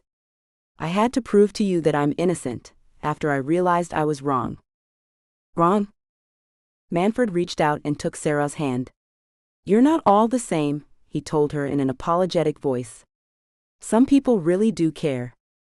Sarah bent down, looked deep into Manford's eyes and smiled. Like you care about me, she asked. Manford felt his cheeks turn red. Yeah, I do care about you because I love you. And I love you, Sarah whispered, wrapped Manford into her arms and hugged him tight. It was a hard-won admission from a man who had led a hard life, and she was determined to savor it. Enough with the mushy stuff, Amanda yelled from the kitchen door. Manford, you'd better get in here and walk Mittens before she wets the floor. Sarah giggled. You'll get used to Junebug, she promised. I already am, Manford laughed. Just don't tell her that I love her like a sister. Let her figure it out. Deal, Sarah laughed and hurried Manford inside. As she did, Conrad leaned against the bed of the truck, folded his arms and looked around. What's next? He wondered but decided not to worry about it. Instead, he stood in silence for a time, and then went to work, calling the chief of police and taking care of the crime scene. By the time night arrived, he'd come home exhausted from the long day and crawled into the warm, inviting kitchen. I'm home, he announced to Sarah in an exhausted voice, tossed his leather jacket onto the coat rack sitting beside the back door and looked around the kitchen. The kitchen was empty and quiet. Only a single pizza box, a bottle of root beer, and a lit candle were on the kitchen table. What's this? Sarah, dressed in a lovely blue evening gown, walked over to Conrad, kissed him, and then sat him down at the kitchen table. Manford and Amy are out on a date, she explained. To Conrad, she smelled like the sweetest roses in the world. Amanda is at her cabin. Her son called about 3 hours ago and said he was going to pay her a visit tonight. Seems like he heard about the murders and fires. Sarah sat down across from Conrad. He's driving down from Fairbanks to check on his dear old mother. In other words, we have the night to ourselves? Conrad asked, feeling like a piece of meatloaf that had been run over a few dozen times but grinning nonetheless. Yes, we do, Sarah smiled. I thought that after you take a long, hot shower, we could sit on the couch and watch movies all night. Hey, that's a good plan, Conrad smiled.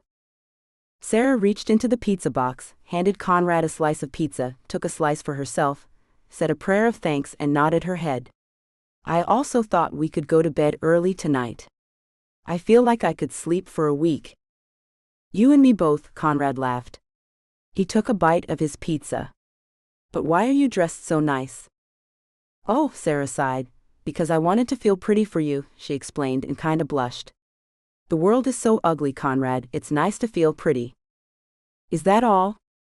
Conrad asked, reading Sarah's eyes. No, Sarah confessed. She looked up at Conrad, felt a tear sting her eye and forced a sweet smile to her face. I wanted to tell you something. Conrad, I want to try and have a child of our own. Conrad froze. You, a child? I can see a specialist and see what they say, Sarah winced. There's still a chance that I can have children, maybe. A tear dropped from Sarah's eyes and landed on her blue evening gown. I love Manford, honey, and helping to take care of him has made me realize that I want to be a mother. I want a child of my own. Conrad couldn't believe his ears. Suddenly, he wasn't tired anymore. Suddenly he was terrified out of his boots. Sarah, we're not getting any younger, and Conrad stopped talking, nervously rubbed the back of his neck and then stood up. Sarah stood up, walked over to Conrad and took his hands. There's a chance that I won't even be able to have children, she explained as more tears streamed out of her eyes. But before that awful snowman who haunts my heart returns, I at least want to try, honey, for us, for the both of us. I want something beautiful in this world. A baby. And Manford, oh, he would make a great big brother, and I think we would make great parents, and Amanda would make a great aunt, and Sarah wiped at her tears. There's too much darkness, too much hate. I need to hear the sound of love and innocence. I need to feel hope around me and, oh honey, the sweet beauty of a baby. Conrad could clearly see that Sarah was struggling to explain what she was feeling, deep inside her heart. He pulled her into his arms and held her. Okay, he whispered, we can try, and if it's meant to be, we'll have a beautiful baby, he promised. Sarah shot her eyes at Conrad in shock. Really, you mean it? We can try, she begged as tears of joy flooded from her eyes. Conrad nodded his head.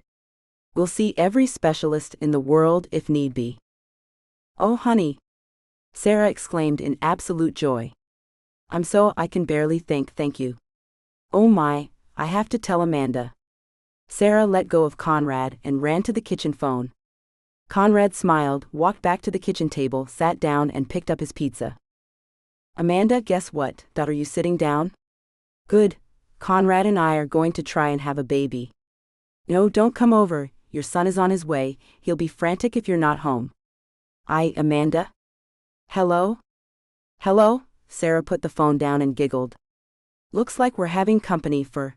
Before Sarah could finish her sentence, she heard Amy and Manford pull up into the driveway in Amy's mother's truck. Make that 3 for dinner, she giggled. Conrad shook his head. So much for going to bed early tonight, he laughed. Sarah smiled, opened the back door, and waited for Manford and Amy to appear in the snow. As she stared out into the snow, she saw a hideous snowman appear in the whirling darkness, its leather jacket cruelly familiar, a candy cane in its mouth. I'll be back, Sarah. You can never kill me, I'll always be around. Be careful because I'm everywhere, I'm in the darkness of people's hearts.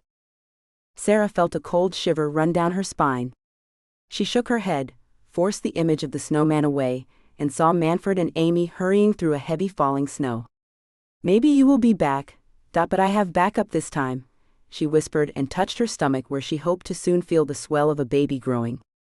And someday, there will be somebody else to fight in my place. Who are you talking to? Manford asked Sarah as he climbed the porch steps, his eyes starry as he escorted his beautiful date home. Oh, Sarah replied and smiled down at him. Just myself, she said as the heavy snow continued to fall down onto a sleepy Alaskan town covered in mystery, danger, and hope. Thanks for listening to Snow Mercy. Book 11 from Alaska Cozy Mystery Series by Wendy Meadows. And read for you by Madison from Google AI. For more information on Wendy's available books, visit www.wendymeadows.com.